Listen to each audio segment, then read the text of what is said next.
Chapter 403. Yang Fan saw that she was focused on government affairs and was no longer sad. He sighed in relief and said, "Speak." Wan'er said, "Although you want to imitate Di Renjie and Su Yugong, the situation in the court is different from before.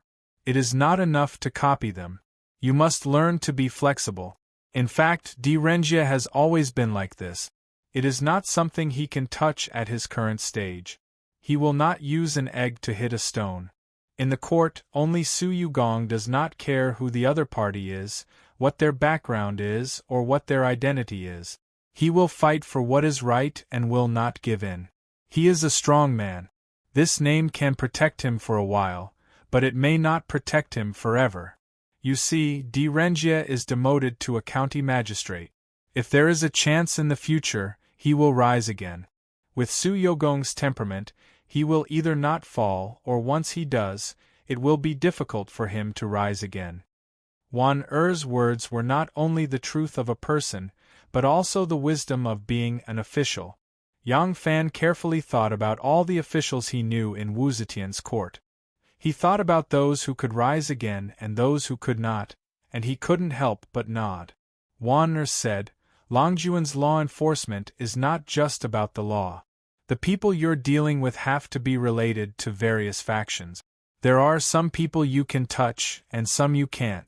Based on the current situation, you have to be very careful when dealing with people from the Wu clan." Yang Fan said, "The Wu clan is a relative of the emperor. Their power is unparalleled. I will not provoke them easily." Wan'er raised her head and stared at Yang Fan's face. She asked, "Wu Sanxi and Wu Qingxi are not on good terms. Langjun, you are close to Wu Sanxi. What if Wu Sanxi asks you to cause trouble for Wu Qingxi?" Yang Fan frowned slightly and said cautiously, "Wan'er, do you know something?" Wan'er shook her head and said, "I do not know. However, in Wan'er's opinion, I'm afraid that the emperor has already made up his mind on who the crown prince will be. Therefore, before the truth is known, you only need to be loyal to the emperor.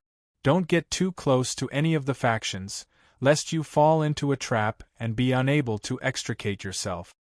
Yang Fan's expression changed, and he hurriedly said, "The emperor has already decided on the candidate for the crown prince? Is it the Wu family or the Li family?" Wan'er said, "Of course it's the Wu family. Up until now, they had not been able to find anything about the Eastern Palace letter case, but the Yen curse case had already been proven to be a false accusation by Wei Tuan. Wan'er found out that Wei Tuan-er's confession was instigated by Wu Sanxi, but the emperor suppressed this matter. If the emperor was still wavering on the choice of the crown prince, he would not give up so easily. Even if the emperor did not punish Wu Sanxi severely, he would punish him as he had punished Wu Qingxi as a warning. But now?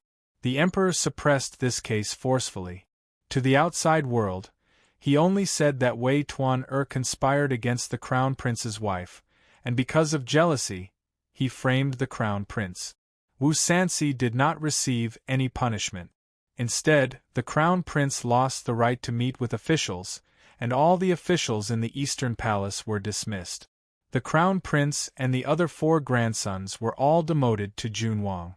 What does all this mean? Yang Fan muttered to himself, deep in thought.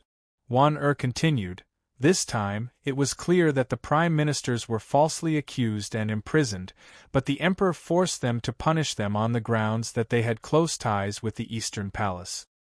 He demoted them all to county magistrates and chased them out of the capital. Do you think that the emperor really wanted to protect the face that he could no longer keep? That's why he forced them to accuse?" Yang Fan's eyes narrowed slightly, and he slowly said, "This is to establish the crown prince." Wan'er said, "Yes, to establish the crown prince. The emperor is old, and it is urgent to establish the crown prince. If he does not do so, not only will the officials be uneasy, even the emperor herself will feel uneasy. However, these officials who were demoted are all staunch supporters of Li Tang. The current crown prince is from the royal family of Li Tang. If the emperor wants the crown prince, Not only will she not demote these officials, but she will also put them in an important position. The emperor chased them out of the capital to weaken their influence in the court. Wan thought that demoting the crown prince to Junwang was only the first step. Wu Dan's position as crown prince would certainly be lost. If there are no accidents, these important officials of the Li Tang will not be able to step back into the capital before the Wu clan takes control of the court. She stared at Yang Fan and said word by word, "It seems that the emperor's choice for the crown prince must be among the Wu clan's nephews. But who is this person? Wu Chengxi or Wu Sanxi?" Now that the emperor is biased towards Wu Sanxi, it does not mean that he is the emperor's choice. Lang Jun is now part of the Wu clan, but the Wu clan is divided into the Wei clan and the Liang clan. Before the emperor's intentions are clear, Lang Jun must not get too close to the Liang clan and become enemies with the Wei clan. These years, Wan has seen many things happen. Today, power overturns the court, and tomorrow, families are destroyed. Ever since the emperor ascended to the throne, there had been at least 8 prime ministers who were second only to the emperor. Some of them were dismissed, some of them had their families ruined, and some of them had died. The frequency of personnel changes was unprecedented. Even a dignified prime minister could be killed just like that. Longjuan's every decision is related to your career and even your family's life. So, until the last moment, you must not make the final decision. If you bet on the wrong side or stand on the wrong side, you will lose everything. Those old officials are old. If they don't make a decision now, they may not have a chance in the future. Lang Jun is still young. You don't need to bet everything on one throw like them. As long as you are alive, you will have a chance. Yang Fan nodded solemnly and thought, Wan serves the emperor, so she can get a lot of information that others don't. Although her analysis is not correct, it is not far off. If the emperor is determined to choose a son from the Wu clan, then our plan will have to be adjusted. I will have to discuss this with Zhao Yu. Yang Fan thought and said to Wan, "Don't worry. I will not act like a mantis trying to stop a chariot. I will not go against the general trend." Wan nodded. At this time, Fu Qingqing's voice suddenly came from the courtyard. "Scholar Zhang, we are meeting a guest. Is there something urgent?" Wan heard this and quickly said to Yang Fan, "Lang Jun, you go first." Yang Fan nodded and held her in his arms. After a moment of silence, he whispered in her ear, "As long as you and I have the heart, we will be together." Yang Fan let go of Wan and slowly took 3 steps back. He turned and strode out. Wan stood there and watched his figure disappear through the door. She watched the door open and close. Her hands slowly clenched into fists. Lang Jun will not give up, and Wan will not give up either. Since I cannot hide or avoid it, Wan will face it together with Lang Jun. From today onwards, Wan will have my own power and help Lang Jun. There was no lack of wise people in the court. Wan only had the advantage of being close to the water pavilion. She saw through Wu Zetian's intentions before anyone else. After just one day, many officials in the court also sensed something. They began to feel that the fight for the throne, which had started since the Empress ascended to the throne, had almost been settled. No, it was not that the dust had settled, but that a new stage had begun. In the past, it was the fight between the Li clan and the Wu clan. Now, it was the fight between King Wei and King Liang. The Li family would completely withdraw from the stage of competition. The future emperor of the Zhou dynasty would be born from the Wu family. Would the throne belong to Wu Chengxi or Wu Sanxi? The officials who wanted to choose a side faced a difficult choice that was no less difficult than the fight between Li and Wu. Apart from the red-eyed gamblers, most of the officials chose to remain silent. They wanted to see some clues from the emperor's words. However, had the empress's intentions really been seen through by the officials? At least, the empress herself did not think so. In the Hall of Fragrance, Wu Zetian, who was training the civet cat and the parrot, still had a mysterious and peaceful smile on her face. She looked just like the towering Lushna Buddha in the Dragon Gate grotto that had been carved out of her appearance. The Buddha held a flower and smiled, smiling as he watched all living beings bustling about in the world of mortals. Wu Zetian also used a lofty, godlike smile to look down at the people running about in the circle of fame and fortune that she had drawn. In the Liang household, Censor Zhou Yong, Ran Ziyong, Minister of Glories Song Jishuan, Eunuch Minister Li Jun, Supervising Censor Yao Shaoji, and Sansi and the 5 dogs gathered in the hall for a banquet. Wu Sansi sat at the head of the table. He was already drunk, and his face was slightly flushed. Zhou Yong laughed.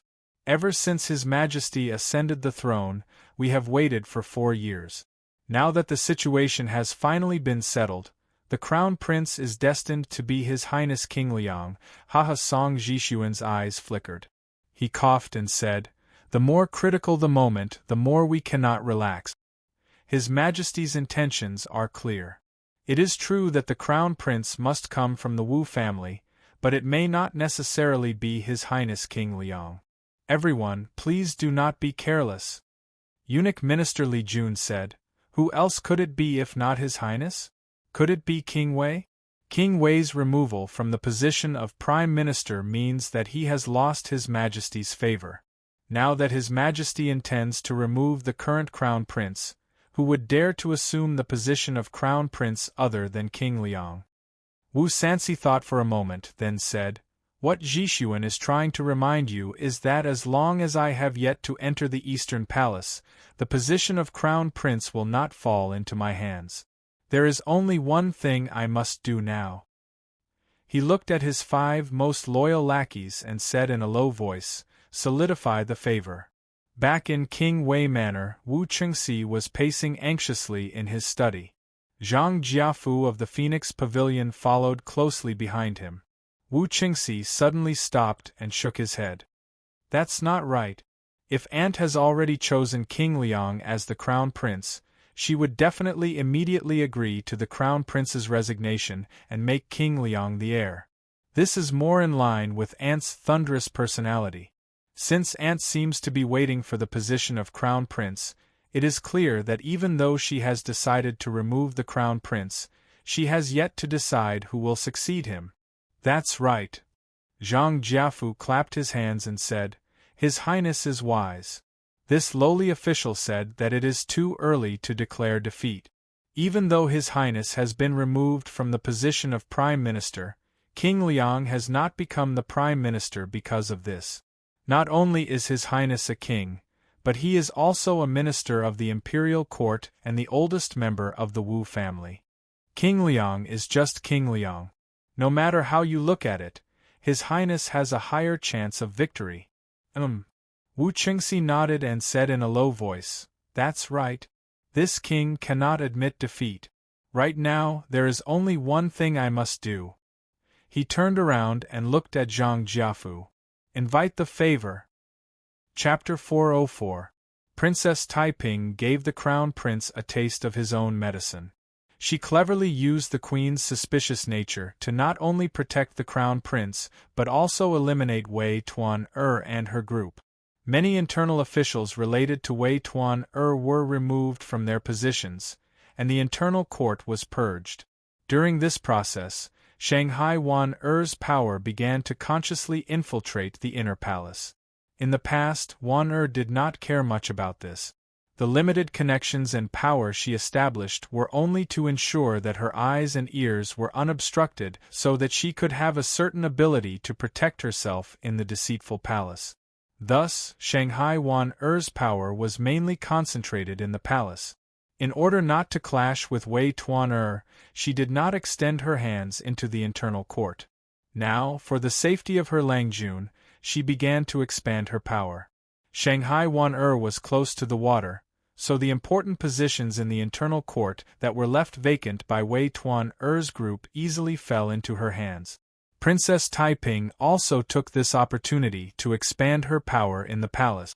Taiping originally only had a few eyes and ears in the palace, and these people were not important figures in the internal court. Thus, sometimes in order to get some secret information in the palace or to do something in the palace, she needed to use Shanghai Wan or bribe Wei Tuan. Now, it was different. Taking advantage of the rapid collapse of Wei Tuan-er's group, her people also obtained a few important positions in the internal court. Of course, the power she possessed in the palace could not be compared to Wei Tuan-er in the past, and it could not be compared to the current Shanghai Wan. In the palace, because of Wu Zetian's favor, no power could compete with Shanghai Wan. Even if Shanghai Wan did not compete, because of her special identity and status, there would be internal court eunuchs and female officials who took the initiative to rely on her. Moreover, she was now deliberately developing her own power. However, for Princess Taiping, the power she controlled in the inner palace was enough. Unless she wanted to start a coup, having more power in the internal court was of no use to her. All she needed was sensitive eyes and ears, and she already had that. Her brother, the crown prince, was saved, and she had expanded her power in the inner court. She could understand the Mother Empress's mood, sitting, sleeping, walking, and all kinds of actions at once. For Princess Taiping, this should have been a happy event. But with the series of actions that Wu Zetian had taken, she could not smile anymore. The crown prince was imprisoned in the Eastern Palace, and all the officials in the Eastern Palace were dismissed. The crown prince was forbidden from meeting with the officials. The crown heir and the other imperial grandsons were all demoted to the rank of Junwang. What did this series of actions mean? The crown prince's life was saved, but his position as crown prince would soon be lost. If a nephew of the Wu clan became the emperor. Thinking of this, Princess Taiping shuddered. She was the princess of the Tang dynasty. She was Li Ji's daughter.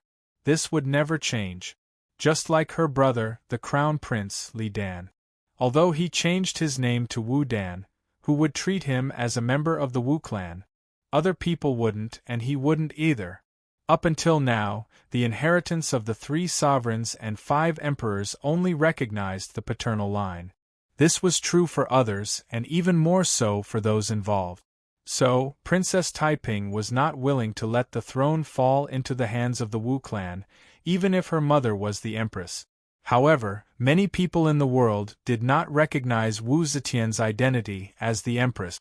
They also did not recognize the so-called Great Zhou dynasty. In their eyes, it was only the daughter-in-law of the Li clan that was in charge. Sooner or later, this daughter-in-law of the Li clan would have to hand over the family business to her son. Now, she wanted to hand over the country to an outsider and truly let an outsider be in charge. That was a completely different matter. The people in the world could not accept it, and Taiping was even more unable to accept it.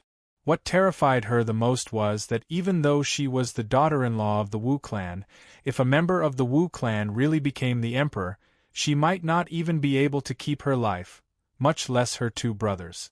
Was the Li clan going to be destroyed? Was the Mother Empress so cruel? Princess Taiping's heart was in a mess. Li Yi stood beside Princess Taiping and secretly glanced at her. Seeing her gloomy face, he was speechless for a long time. He could not help but cough and said slowly, "Now that Yang Fan is in the Ministry of Justice, he is obviously going to be of great use. Or he can become the princess's support in the imperial court."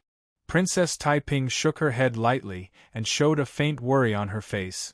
What happened to the person who interfered with the selection of the crown prince and favored Zhou Xing? What happened to the honorable prime minister? The selection of the crown prince is decided by the Mother Empress. Interfering with the selection of the crown prince is tantamount to looking down on the monarch's power. This is the thing that the Mother Empress values the most. How can she allow others to touch it? Yang Fan will not be of much use in this aspect. Even. Princess Taiping took a deep breath and slowly exhaled. Her serious face relaxed because of this, showing a bit of softness and charm.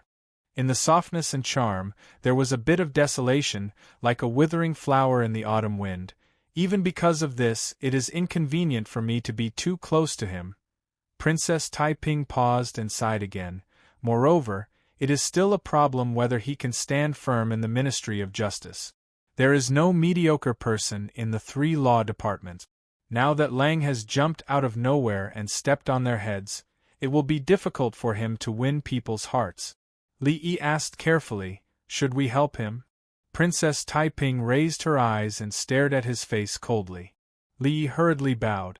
Princess Taiping said lightly, how can we help him? Do you think my power can interfere with the 3 law departments? The 3 law departments are the government that the Mother Empress values the most. It is fine if I don't show up, but if I show up, it will do him more harm than good. Moreover, with my power to help him suppress the officials in the Ministry of Justice, even if I succeed, he will not be able to stand firm there. Who would want to support an official who only knows how to rely on women? Just like Fu Yi, he was promoted by the Mother Empress to be the Prime Minister, but what happened?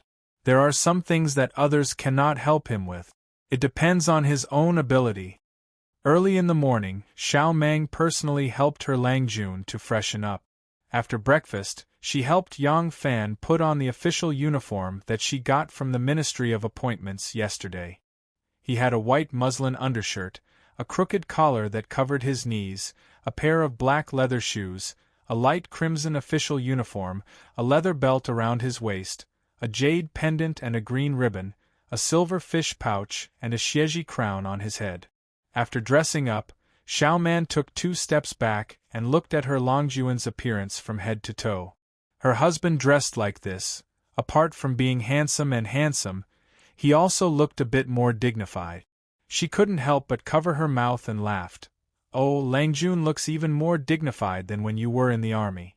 Be careful when you go out later, don't scare the servants in the mansion. Yang Fan looked at his appearance in the mirror and turned around. He stroked his non-existent beard and said in a deep voice, how dare you, Xiao Mang? How dare you make fun of your husband? Someone, drag her away and flog her 20 times. Let's see if she will beg for mercy. Xiao Meng sneered and made a face at him. She said mischievously, come on. I want to see who in this house dares to hit me. Humph, showing off your authority at home. You're really something, Yang Longzhong. Yang Fan laughed and said, if no one is going to do it, then I'll do it myself. After that, he opened his arms and threw himself at her. The 2 of them laughed for a while, and then Xiao Meng was caught by Yang Fan and placed on his lap. Of course, Yang Fan didn't flog her. His hand naturally went into Xiao Meng's clothes. Xiao Meng was wearing the regular clothes of the inner residence. Inside the soft and loose clothes, her smooth, soft, tight, and powerful buttocks were half covered by Yang Fan's big hand. The delicate and smooth skin was like silk, making people unable to let go. Xiao Meng had sex with him last night and climbed to the Western Paradise twice. Even now, her body was still very sensitive. When he touched her, her body had a strange feeling. She couldn't help but push his chest and said, Okay, don't mess around. Don't be late on the first day. You have to give your colleagues a good impression of being diligent. As she said that, she straightened her soft and round waist and was about to get out of Yang Fan's arms. Xiao Meng's body exerted force, and Yang Fan felt the faintly bouncing buttocks in his palm. He couldn't help but put some strength in his hand to resist. Xiao Meng moaned, and her straightened waist softened. Her tense body softened, and the extremely elastic August 15th returned to its soft and creamy feeling. The delicate buttocks felt as soft as water when he gently caressed them. Yang Fan's heart was filled with love. He gently bit Xiao Meng's ear, which was like an ingot, and asked softly, now that we are married and have a career, we only lack a baby. When will you give birth to one for Langjun? Xiao Meng blushed and stammered, it's not up to me. Yang Fan nodded and said, my wife's words are reasonable. I think it's because I didn't work hard enough. Then tonight, halfway through his words, a slender finger pressed on his lips. Xiao Meng pouted and said, how long have I been married to you? How can I have a child so quickly? You just promised me last night that you can't do it more than 5 times a month. Everything has to be done in moderation. If the Xiang fire moves recklessly, it will harm the marrow, blood, kidneys.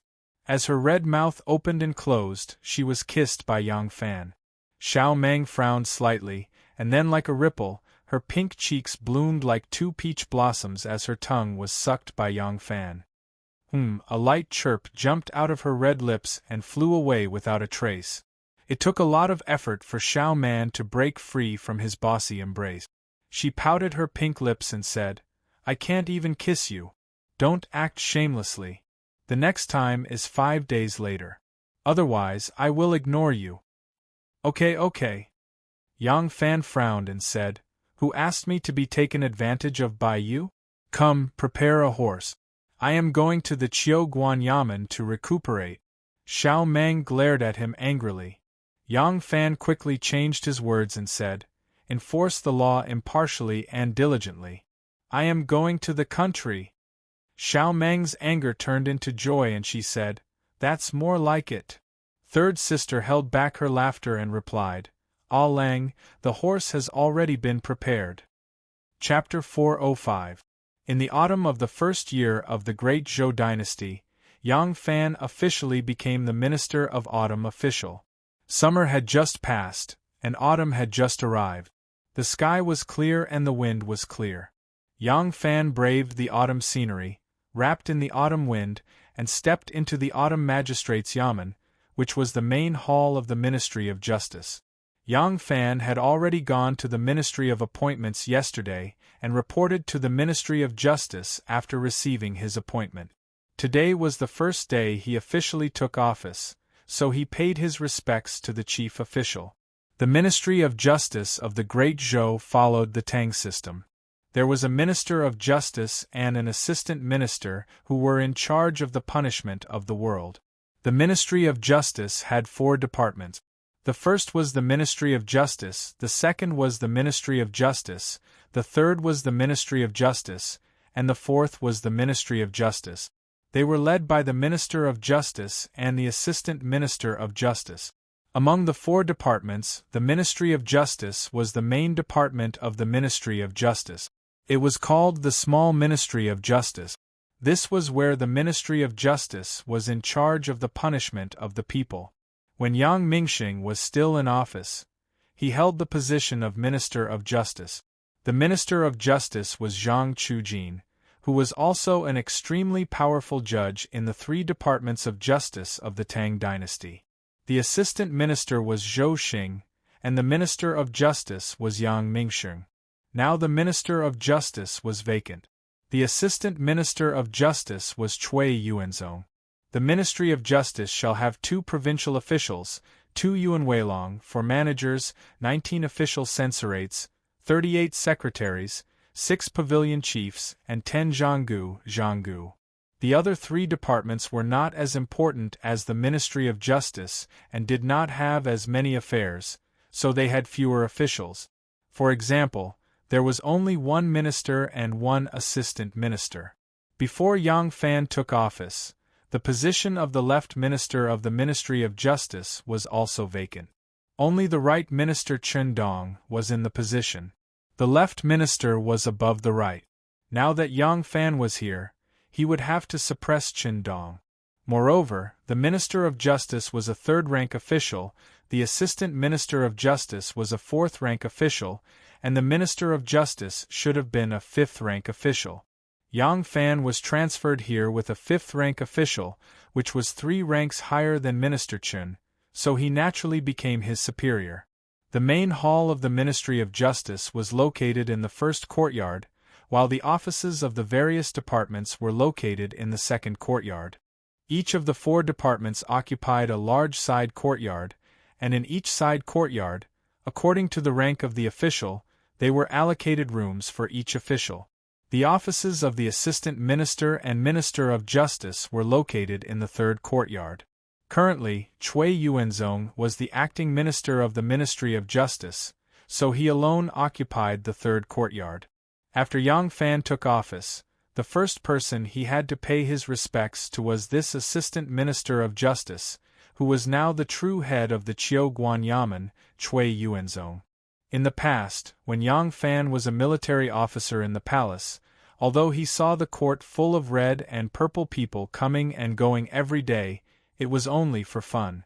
At most, he was somewhat familiar with these officials' faces, but it could not be said that he was familiar with them. It was even more difficult to match their names with their appearances. This was the first time he had seen this assistant minister Qiu Guan carefully. Cui Yuanzong's office was very large, with a high and wide pavilion. However, there were no paintings, calligraphy, or paintings inside. The entire room was very simple and elegant. The walls were not decorated with antique shelves, but rows of bookshelves, densely packed with thread-bound books. From the layout of a room, one could roughly see a person's personality. From the clean, spacious, and uncluttered layout of the room, one could see Cui Yuanzong's strict personality. This person must like to be meticulous in his work. Such a meticulous judge, who was in charge of the world's criminal law, should have a stern expression and a dignified air.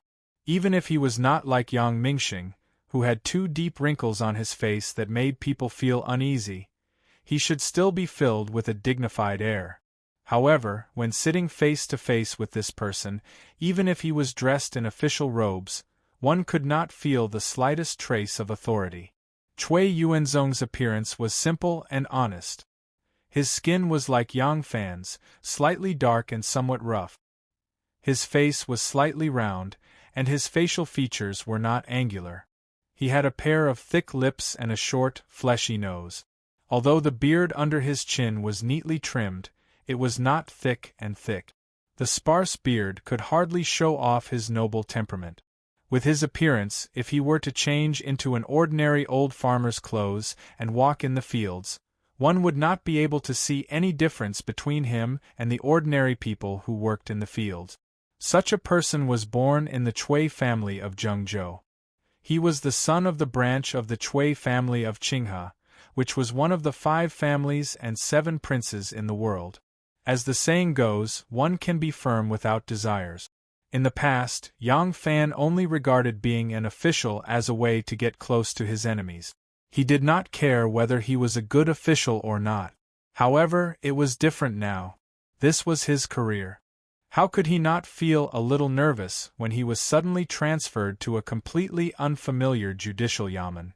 Although he was laughing and playing with Xiao Man at home, as if he did not care about this new official, in fact, he just did not want Xiao Man to worry about him. Now seeing Cui Yuanzong's good-tempered appearance, Yang Fan secretly felt relieved. A good-natured official was always easy to get along with. The way Cui Yuanzong looked at him was a little strange, as if he had heard of him for a long time. Now that he suddenly saw him, he felt a little curious and ruminating. Yang Fan noticed the look in his eyes and instinctively thought that it was because of Princess Taiping. After all, his love affair had been spread all over the city. But looking carefully, Yang Fan could not see any warmth, envy, or contempt in Cui Yuanzong's eyes. Assistant Minister Cui's eyes had a sense of exploration. His eyes seemed to contain some secret, but it had absolutely nothing to do with any romantic affairs that people liked to hear and see. Cui Yuanzong quickly restrained his strange expression and began to talk with him seriously. Yang Fan then learned what it meant to not judge a book by its cover. Cui Yuanzong had already learned everything about his history, and he was very familiar with it. He was even more familiar with it than Yang Fan himself. Once they talked about official affairs, his tone also became sharp.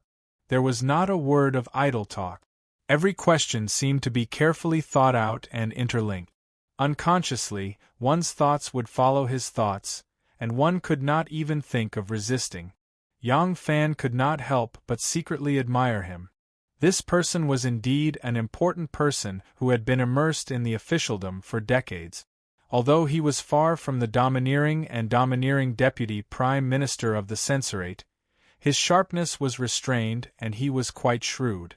After Cui Yuanzong asked Yang Fan some things he needed to know, he said solemnly, "His Majesty has summoned me and talked about you. His Majesty has high expectations of you. Hearing him mention the emperor, Yang Fan bowed slightly. Cui Yuanzong continued, Zhang Chujin and Zhou Xing from my Qiuguan Yamen have committed crimes one after another. Our Yamen's strength has been greatly damaged and many positions are still vacant. We are seriously short of manpower and the accumulated cases cannot be dealt with in time. Now that you have come to assist me, I am also very happy. I hope that Yang Longzhong will fulfill his duties, be diligent in government affairs, and be honest in performing his duties. Yang Fan said, This lowly official will solemnly follow assistant minister's instructions. Cui Yuanzong nodded and continued, Our Yamen has 4 departments. The Ministry of Justice, the Ministry of Justice, the Ministry of Justice, and the Ministry of Justice. In the future, the Yongzhong, minister counselors, and managers of each department will often have dealings with you. I have already summoned them. You should meet them and get to know each other.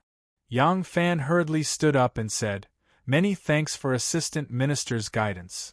Cui Yuanzong said to a servant waiting in front of the hall, Summon Chen Dong and the others. A moment later, the Yongzhong, minister counselors, and managers of the 4 departments who had already received Cui Yuanzong's summons walked into the hall one after another. Cui Yuanzong stood up and introduced them one by one, such as the Ministry of Justice's Right Minister Chen Dong, the Ministry of Justice's Right Minister Sun Yuxuan, the Ministry of Justice's Right Minister Pai Erding, the Ministry of Justice's Right Minister Yan Xiaojun, the Ministry of Justice's Right Minister Zhui Yuanqing, Chao Chigan, and others.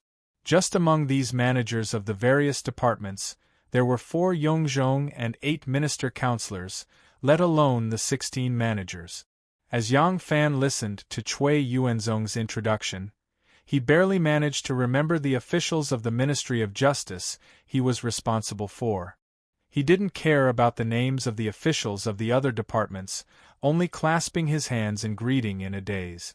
When these officials saw Yang Fan, they all smiled from ear to ear and treated him warmly, especially the Yongzhong from the 4 departments. They chatted with Yang Fan, laughing and joking. The hall immediately became lively. The Ministry of Justice's Right Minister Chen Dong was 34 or 5 years of age, a bit chubby. He had a medium build, square face and big ears, his face full of happiness. Because he and Yang Fan were in charge of Ministry of Justice together, their relationship was the closest. Together with the fact that the Ministry of Justice was the leader of the 4 departments, his status among his colleagues was also the highest. He was especially loud when he talked. Yang Longzhong's great name, we have long heard of it. To be able to work together with Yang Longzhong in the future, this Chen feels deeply honored. Yang Longzhong has just taken office today. There are still all types of rules and regulations that he needs to familiarize himself with. How about in a few days? In a few days, this official will be the host, inviting all colleagues to attend a banquet, hold a welcoming feast for our Yang Longzhong. Chen Dong said with a smile. He then cupped his hands towards Cui Yuanzong and said, I hope that Assistant Minister can also do me the honor. Cui Yuanzong smiled slightly and stroked his beard, saying, This old man doesn't like to drink, and I don't like to chat and laugh. Aside from official business, I am a taciturn person. Wouldn't it spoil your mood if I went? This official won't participate. If you colleagues want to have some fun, go ahead. Just don't drink too much, it will affect your work the next day. All the officials laughed loudly and repeatedly said, We don't dare. Cui Yuanzong smiled and said, All right, I called you all over. Let's meet each other and get to know each other first. We still have a long time to interact in the future. Since everyone has met, let's disperse. Chen Langzhong, you and Yang Langzhong return to the Ministry of Justice. Tell our department's official, secretary, constable, chief, and others to meet Yang Langzhong first. You will also be in charge of the internal affairs of the department to Yang Langzhong. Chen Dong said repeatedly, It is my duty. It is my duty. Assistant Minister, please continue with your work. We will take our leave now. Everyone bowed to Assistant Minister Cui, and escorted Yang Fan out of the office. When they reached the corridor, all the officials beamed with joy and apologized to Yang Fan before dispersing. Right Minister Chen Dong, Assistant Ministers Zhou Yuanqing, Chao Chigan, and the 4 managers accompanied Yang Fan back to the Ministry of Justice. The entire Qiu Guanyamen was divided into 3 large courtyards along the central axis. Each of the 3 courtyards had a main building complex at the center. They were the main hall, second hall, and third hall of the Qiu Guanyamen. The offices of each department were arranged in the left and right side courtyard. The Ministry of Justice was the core department of the Ministry of Justice. It had the most authority and was also the most staff. Therefore, it had the largest building complex in the second courtyard. Entering from the side door, there were countless courtyards with large courtyards. These were the offices of the assistant ministers, managers, officials, and officials of the Secretariat. In the middle of the courtyard was a large courtyard. This was the office of the left and right disciplinary officers. Entering the red lacquer door, they were greeted by a complete relief mural on the opposite wall. The mural depicted a strange beast surrounded by auspicious clouds. It looked like a qilin and was as strong as an ox. It had a single horn on its forehead and looked majestic. It was the mythical Xie beast that could distinguish right from wrong, good from evil, and loyal from treacherous. In each of the 4 corners of the courtyard, there was a large water tank used to extinguish fires. Water lilies were planted inside and the green lotus leaves covered the surface of the water. In the middle of the courtyard there was an osmanthus tree. The flowers had not bloomed yet and the entire tree was green, giving it a very peaceful appearance. Chen Dong smiled at Yang Fan and said, "Yang Longzhong, the office on the left is my office. After knowing that the minister is about to take up his post, I have ordered people to clean up the place. Come, let us go in and take a seat. The officials of this department will soon come to pay their respects." Yang Fan followed him into his office and took a look at each room. The central hall was partitioned by a folding screen. There were 2 reception rooms, one at the front and the other at the back. The left and right wing rooms had secretaries and servants. Further in, there was a large room. One was used as a private study and the other as an office. Inside, there was also a small space separated by a folding screen. There was a bed inside, where one could rest in the afternoon. The 2 of them sat down in the inner study room. After chatting and laughing for a while, the Ministry of Justice's subordinates, other than the 2 deputy councillors and the 4 managers whom they had just met, the other 19 officials, 38 official secretaries, 6 pavilion chiefs and 10 Zhanggu officers, came in groups to pay their respects. Yang Fan received them one by one. He did not expect that there would be more than 70 officials in a department under the Ministry of Justice.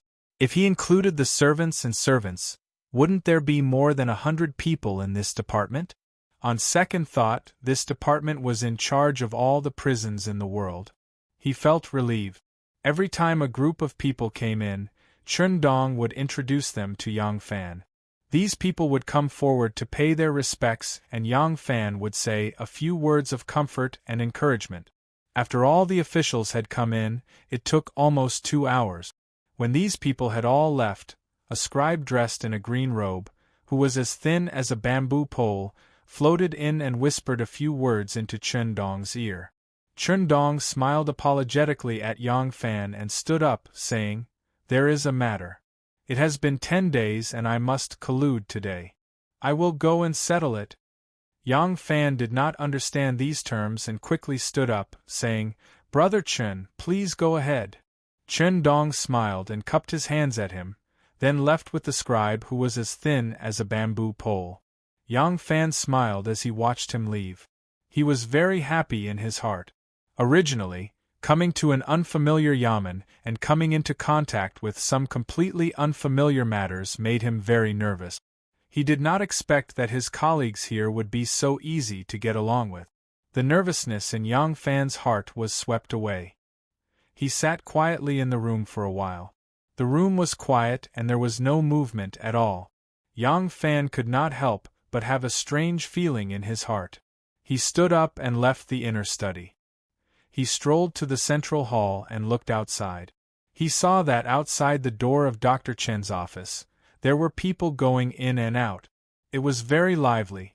It was not only the minister-counselors, officials, secretaries, and even the officials of the Ministry of Justice and the Imperial Court. There was also the Luoyang government, the Supreme Court, the Imperial Censorate, and even some travel-worn officials who had rushed over from other places to hand over their files. They were all going in and out of Dr. Chen's office. But Yang Longzhong's office was deserted.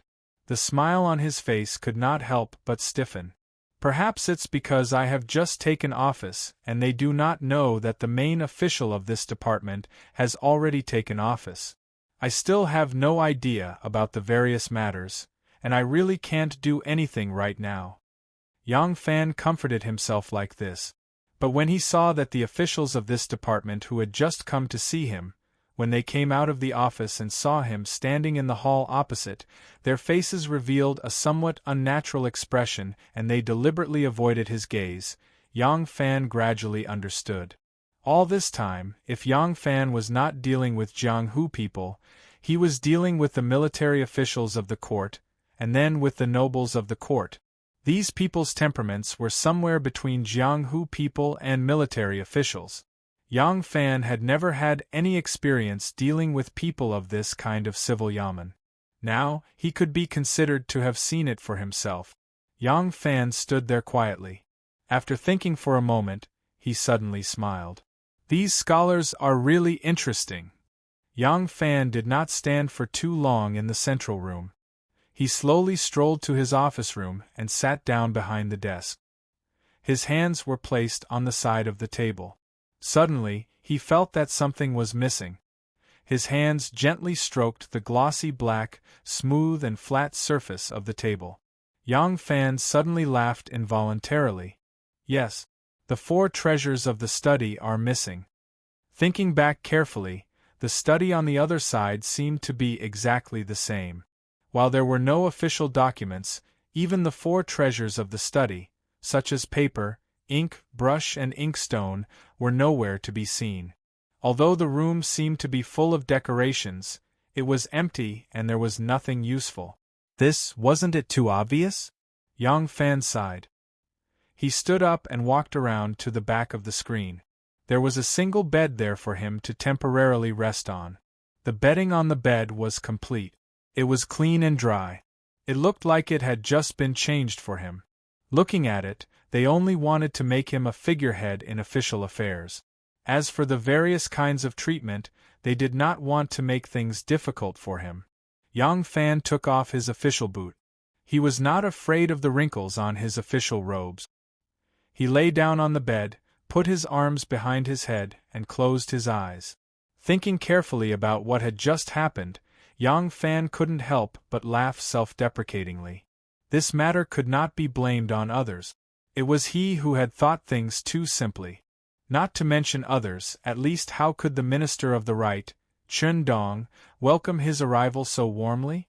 If it was him, he had worked hard for many years and there was an empty position in front of him. He was just 1 step away and only needed a little more effort to sit on it. In the end, someone dropped down from nowhere and destroyed his hope. This person was not only a junior, but also had no achievements in this line of work. Would he accept it?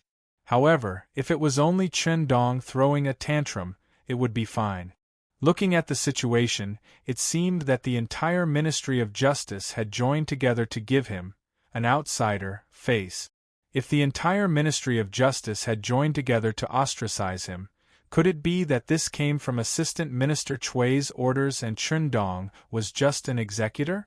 Yang Fan pondered for a long time but still could not find an answer. He had just arrived and had no understanding of the Ministry of Justice. Now, although he understood that they did not welcome his arrival, he could not immediately figure out who was the one who led this. He did not believe that the Ministry of Justice was a monolithic block.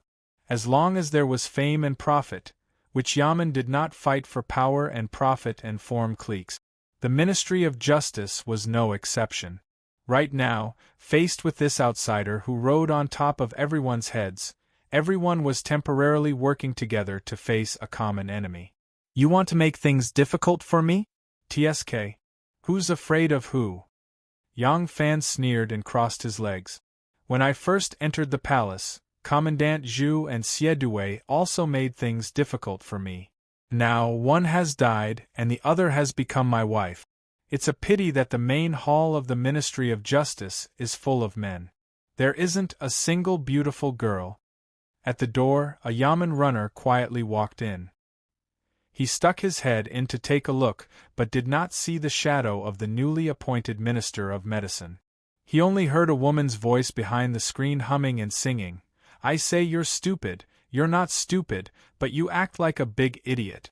Be careful of my sharp knife cutting a cold melon, chirp and crackle. Chapter 406. Speaking of tricks, Yang Fan, who had escaped from the God of Plagues Valley alone when he was 9 years old, fled from Shaozhou to Guangzhou, and was used to the fickleness of the world. After arriving in Luoyang, he endured, hid, spied on, and investigated in order to find his enemy. He had not used it before, not because he could not, but because he did not want to. Moreover, he had never had the chance to encounter such a situation. Of course, his tricks might not be in line with what the people in the yamen were used to, but it did not matter. The tricks were just the process, and it was fine as long as he could achieve his goal. Once Yang Fan had a plan in mind, he quickly put the matter aside. Speaking of broad-mindedness, he had lived for many years with Curly Beard, who was recognized as the most powerful man in the underworld, and had been under Empress Wu Zetian for 2 years. Naturally, he was far superior to his colleagues in the Ministry of Justice, and in terms of calmness and openness, Yang Fan was far superior to these people. Which of these people had such wonderful experiences as he had? He snuck into Yang Mingxing's residence and caused chaos in the capital. He single-handedly charged into the Jinwu Guards camp and escaped the pursuit of the elite soldiers. He cleverly instigated a conflict between the Tubo king and the powerful prime minister. He disguised himself as a fish and toyed with the 100,000 Turkic soldiers in Xianchuo city. He safely walked out of the imperial gate that 9 out of 10 who enter this gate will die. Such rich life experiences made this young man, who had just reached his 20s, in some aspects, far superior to these officials who had worked hard their whole lives in the officialdom. Just like the first time he played kickboxing, what he lacked was general knowledge. Anyone could master these rules in the shortest time possible. The real difficulty lay in the skills that required long-term training, such as a strong physique, agile movements, keen eyesight, exquisite and superb ball skills, all of which he had mastered long ago, so he only needed to familiarize himself with the rules in the shortest time possible. After that, he would be able to leave everyone else in the dust. It was impossible for Yang Fan to respond to the current situation, because he still had no idea about the power layout of this yamen. He didn't even know who their leader was. Just like fighting on the battlefield, he had to at least understand the enemy's strength, the ability of the commander, how many routes the enemy had come from, and what kind of weapons and equipment they had. He couldn't just abandon the city and charge out the moment he heard that someone was challenging him, right? This would take time. These things couldn't be accomplished overnight. Since he already knew that someone was trying to push him aside, he just had to deal with it as it came. Once he understood this point, Yang Fan threw all the matters of the assistant minister, doctor, and minister counselor to one side. Like a fallen leaf swept away by the autumn wind, he swept it all into the rubbish heap. Then, his brows furrowed slightly, like ripples on the surface of a calm lake. With his rich experience and strong will tempered by a rough life, he could be indifferent to the exclusion and cold treatment of the officials of the Ministry of Justice. But when he encountered one thing, he was at a loss and his heart was in a mess. That was love, the love between a man and a woman. The lake in his heart was undulating. The cute and innocent Xiao man, the gentle and delicate Wan the charming and charming Taiping, and the beautiful and pleasant Inu. 4 beautiful figures circled around his heart like a horse lantern, and then fixed on Anu. Anu was the first woman he had fallen in love with when he was young. Although the world was unpredictable, as if it was fate that he met Wan and from then on, Anu's beautiful figure was like a gurgling stream, a trickling stream, drilling into the depths of his feelings, and it was difficult to get rid of it. First love was always unforgettable, and it would always leave you with the most beautiful feeling in the depths of your memory. Many years later, can you immediately remember the first woman you fell in love with when you were young? Can you clearly remember the beautiful figure that she left in your heart? Yang Fan had thought that since the beautiful figure in the beard hat and brocade clothes flew out of the Ding Ding Gate from the Ding Ding Street and went to EK of the Dragon Gate, they would never meet again. Who knew that the fate between the two of them was not over? Not only did they reunite, but they also had the feelings of life and death in the desert beyond the Great Wall. In his heart, Anu's feelings were very different than Taiping's. A man like Yang Fan was like an unruly wild horse. A woman's thousands of tenderness could make him unknowingly soften, but the one who approached him with a bridle and saddle would immediately make him have rebellious thoughts. He thought of Anu coming all the way to Luojing, but she was heartbroken and became a monk. If he was not in prison and Anu was forced to appear to save him, he would not know that she had endured from a spring flower to wither into mud. Thinking of this, there was an indescribable feeling in Yang Fan's heart that melted his heart. Yang Fan had 16 shops in the South City. Adding the 3 shops owned by Xiao Man in the 3 markets, there were a total of 19 shops. None of these 19 shops dealt in Buddhist and Taoist items. However, the current emperor worshipped Buddhism. In the past 2 years, the status of the Buddhist temples in Luoyang had risen and become more and more important. The people in the court followed suit and became Buddhist believers. Many of the smaller temples were also full of incense. Xiao Man had already noticed that there was a large amount of profit in this. She had already begun to open high-end incense shops around some temples.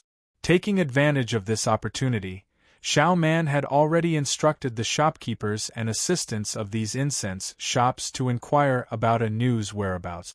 However, there was still no news until now. Thinking of this, Yang Fan frowned. Anu came to Luoyang to find him.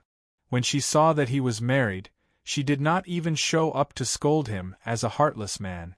She treated herself in a way that was close to self-abuse. Only Anu's unique personality could do this. Under Anu's cold and strong appearance, there was actually a heart that was weaker than that of Wan and Xiao Man. Her tragic childhood experience and the great trauma of the betrayal and hurt of her family made her shrink into a thick shell when she was hurt.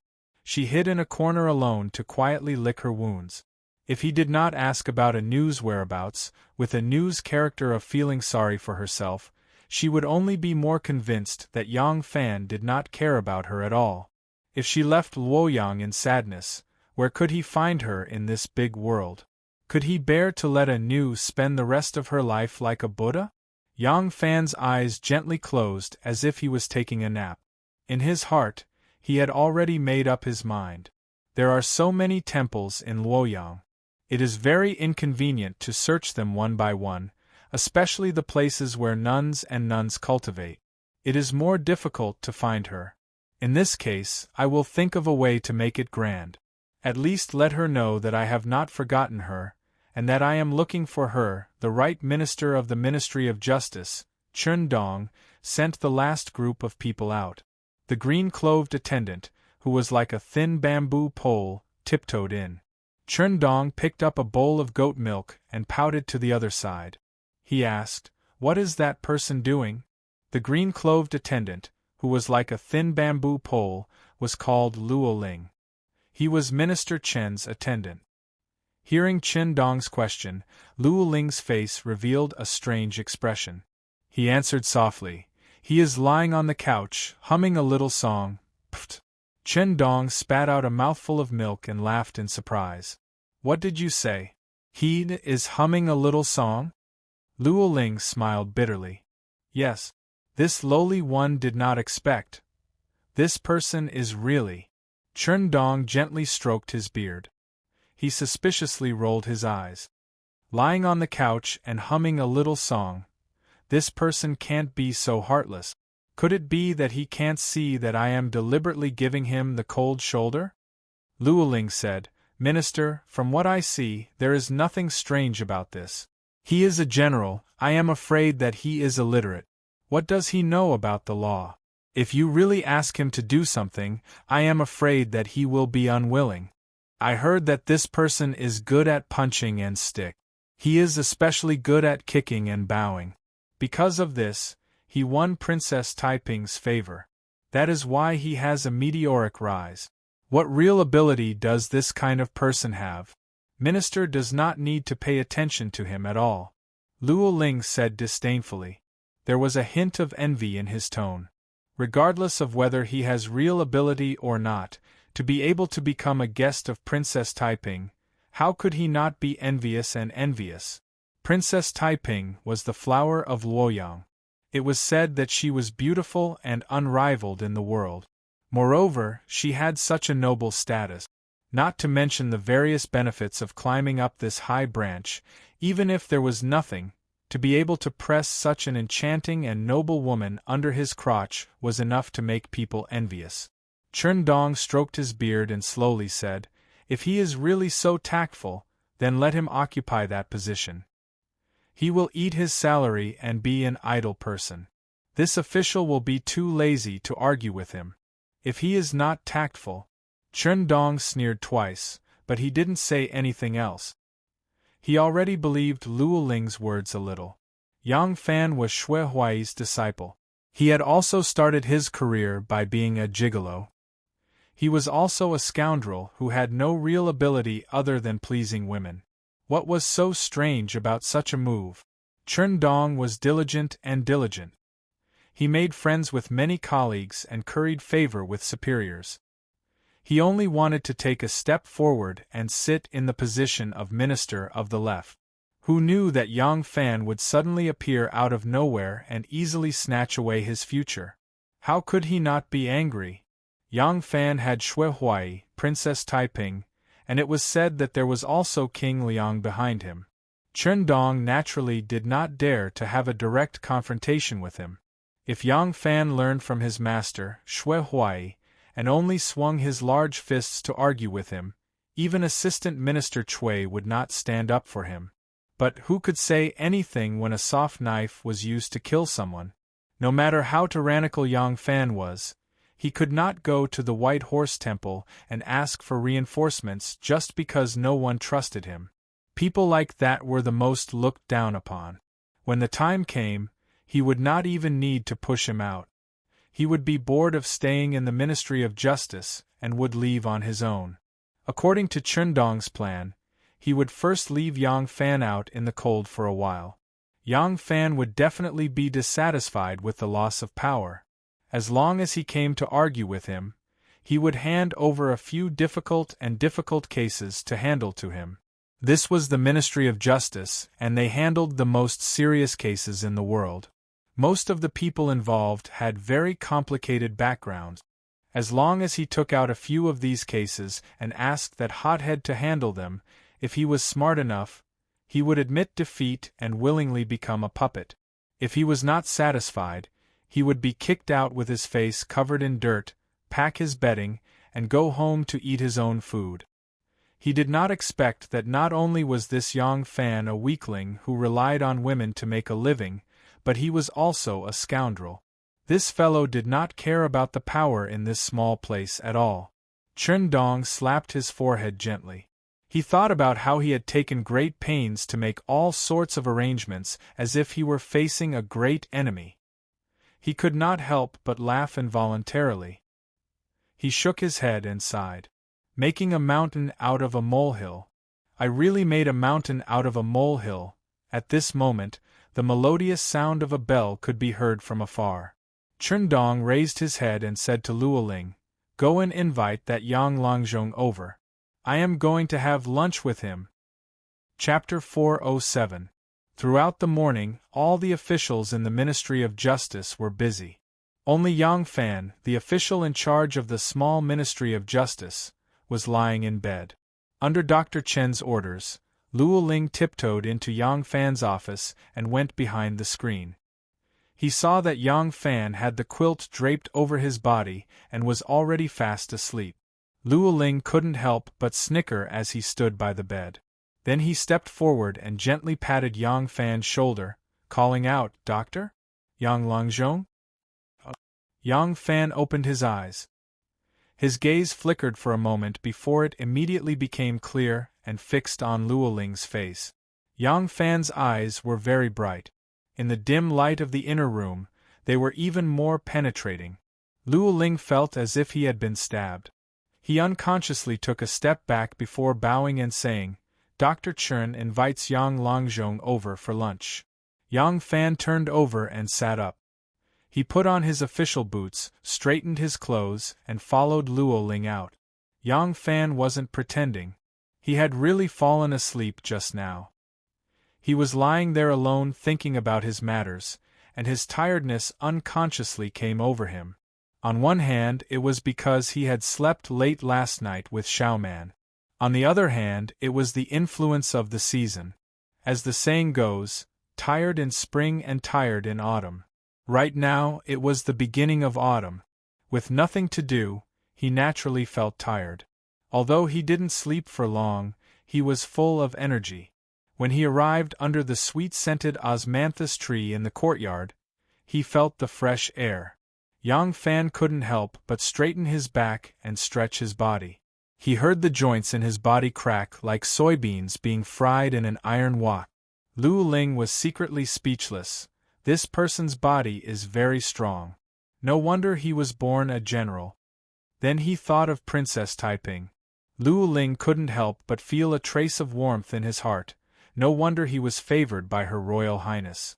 It turns out, because it was almost noon, it was almost time for lunch, so the people from the various yamen and departments had already consciously stopped coming over at this time. Dr. Chen's spacious office was much more deserted. As soon as Yang Fan entered the suite, he saw that there were only 2 secretaries in the outer room, copying something, and no one else. Yang Fan followed Luo Ling into the inner room. He saw a tall stack of documents on the table, like a crooked city wall, more than 2 chi high. Dr. Chen was bent over the table, writing at a rapid pace. From the top of the table, one could only see his slightly shaking head. Hearing that Yang Fan had arrived, Chen Dong raised his head and laughed. He put down his pen and walked out from behind the table. As he rubbed his shoulders, he smiled and said attentively, "Yang Longzhong, please take a seat. How do you feel about the Ministry of Justice?" "You and I are colleagues," Yang Fan said with a laugh. "From now on we are going to work together for a long time. Why are you being so polite?" Yang Fan's courtesy name is Yuanfang. Brother Chen can just call me by my courtesy name. That way, it will appear more intimate. Yang Fan's courtesy name was given to him by Di Renjie, but the 2 later parted ways and the coronation ceremony was not held for him. Most of Yang Fan's close acquaintances were from the military. These people rarely learned the ways of the literati. Those close to him only called him Erlang according to his family's ranking. Therefore, ever since he reached the crown, this was the first time he used this courtesy name. Chen Dong's rank was 3 ranks lower than Yang Fan, and his position was half a rank lower than Yang Fan. Originally, he didn't have the right to call him by his courtesy name, but he inadvertently neglected this point. Chen Dong gladly agreed to Yang Fan's request and exchanged courtesy names with Yang Fan. It turned out that Chen Dong's courtesy name was Shuji, which was quite elegant. Chen Dong invited him to sit down and pointed to the mountain of official letters and official documents on the table. He shook his head in distress and said, "Alas, this Ministry of Justice is really busy. Yuanfang, you see, I haven't even raised my head this morning, but there are still so many official documents that I haven't dealt with yet. Now that Yuanfang is here, I have much less to worry about." Yang Fan said with a smile, "I am ashamed to say this. I have just come to the Ministry of Justice to report and have yet to become familiar with my colleagues. I am even more unfamiliar with matters, so it is difficult for me to share Brother Shuji's burden. Brother Shuji, it is better for the capable to do more work. Chen Dong sighed with a smile and waved his hand, changing the topic. He said, Yuan Fong, if you have nothing to do, why don't you take a stroll around? After a few days, you will become familiar with your colleagues in the Ministry of Justice. The two of them chatted happily and harmoniously. Chen Dong didn't seem to feel that there was anything wrong with him not handing over any matters after Yang Fan, the chief official, had arrived. Yang Fan also didn't seem to feel that there was anything wrong with this. The two of them laughed and chatted about some very unimportant topics until it was time to replenish their energy. Chen Dong stood up and said, It's about time. Let's go eat. Yang Fan walked out side by side with him. Chen Dong pointed as he walked, explaining to Yang Fan which departments were in the various courtyards along the way. In reality, there were signs hanging on the doors of the courtyards. Even if he didn't say it, Yang Fan could still understand them. However, he would slightly explain the name of the chief official and his personal evaluation of the chief official. This was not written on the signs. At this time, the officials of the various yamens also came out and gradually joined them. Chen Dong's face was beaming with happiness. Sometimes he greeted one, sometimes he joked with another. When these officials saw Chen Dong, most of them were also very friendly. However, everyone seemed to have overlooked the existence of Yang Fan. Even the officials and vice-chancellors who had met Yang Fan at the office of the Assistant Minister of Justice this morning seemed to completely treat him as a stranger. Seeing this scene, Yang Fan very consciously treated himself as heir. He didn't say a word and maintained a harmless smile on his face. His expression was bashful, just like when he was stared at by the young ladies at the Xiuan workshop. Seeing Yang Fan's reaction, when some people looked at him again, there was a kind of disdain in their eyes. Yang Fan didn't seem to notice it at all. On the contrary, he smiled even more happily. The place where the Ministry of Justice handled lunch was called the public kitchen. It was also known as the unit canteen in later generations. Speaking of which, this unit canteen had been first established by Li Shiming. Li Shiming had once discovered that because the morning court session was too early, some officials didn't have time to eat. Some people would buy food on the way and chew on it while standing at the palace gate. This was truly a loss of the dignity of an official, so he prepared breakfast for the officials in the corridors of the throne room. This method was naturally very popular with the officials. In the past, when officials ate lunch, they would have to rely on their families to prepare it for them or bring a lunchbox with them in the morning. Officials with poorer backgrounds would save on lunch, while those with wealthier backgrounds would choose to go out to eat at a restaurant. One could imagine that because everyone ate at different times and for different lengths of time, there was no way to unify the office hours in the afternoon. Now that the emperor had invented the public breakfast, his subordinates began to imitate him. As a result, free lunches were introduced to the other government offices and local yamens, and from then on, lunches were custom-made. Yang Fan used to be in the army and was used to working for the government. He didn't know that the provision of lunches in the yamen was a new rule in the current dynasty, so he didn't find it strange that the yamen provided lunches. He followed Chen Dong into the main hall of the public kitchen and saw that it was neatly arranged with many small tables. Behind each table was a couch. In accordance with the ancient customs, the system of separate meals was practiced. As soon as they entered the public kitchen, everyone walked to their seat. Yang Fan followed Chen Dong to the seats at the very top, which were also the cleanest, and the kitchen servants served their meals. Everyone had a plate filled with all kinds of dishes. There was also a wooden rice bucket and a white tin wine pot. The food was very sumptuous. According to the standard of the 4th to 5th grade, there were 7 plates of dishes, 2 liters of fine rice or 2 liters of noodles, 3 portions of mutton, and 2 portions of melons and fruits for digestion. What surprised Yang Fan was that there was actually 1.5 liters of fine wine. When Yang Fan was in the Imperial Army, he definitely didn't eat as sumptuous as this. It was even more impossible for him to drink wine. The people eating here were all arranged according to the order of their official rank. Everyone had a couch in front of them. Yang Fan didn't see the assistant minister. It seemed that this principal official had special privileges. Someone would naturally send the food to his office, or perhaps he had been invited to a restaurant. Yang Fan looked around and saw that the dishes on the tables of the assistant minister, and assistant minister were a little less than theirs. There was also no wine on the tables. This hierarchy was also reflected at the dining table. The officials from the 4 departments of the Ministry of Justice had all arrived. Yang Fan had already met them at Assistant Minister Chui's place in the morning. At this time, after exchanging a few pleasantries, they all took their seat. Chen Dong and Assistant Minister Yen Xiaojun sat opposite each other. Duguan Minister Sun Yuxuan and Assistant Minister Pai Erding sat opposite each other. Yang Fan's seat was empty, but opposite him was a pillar in the hall.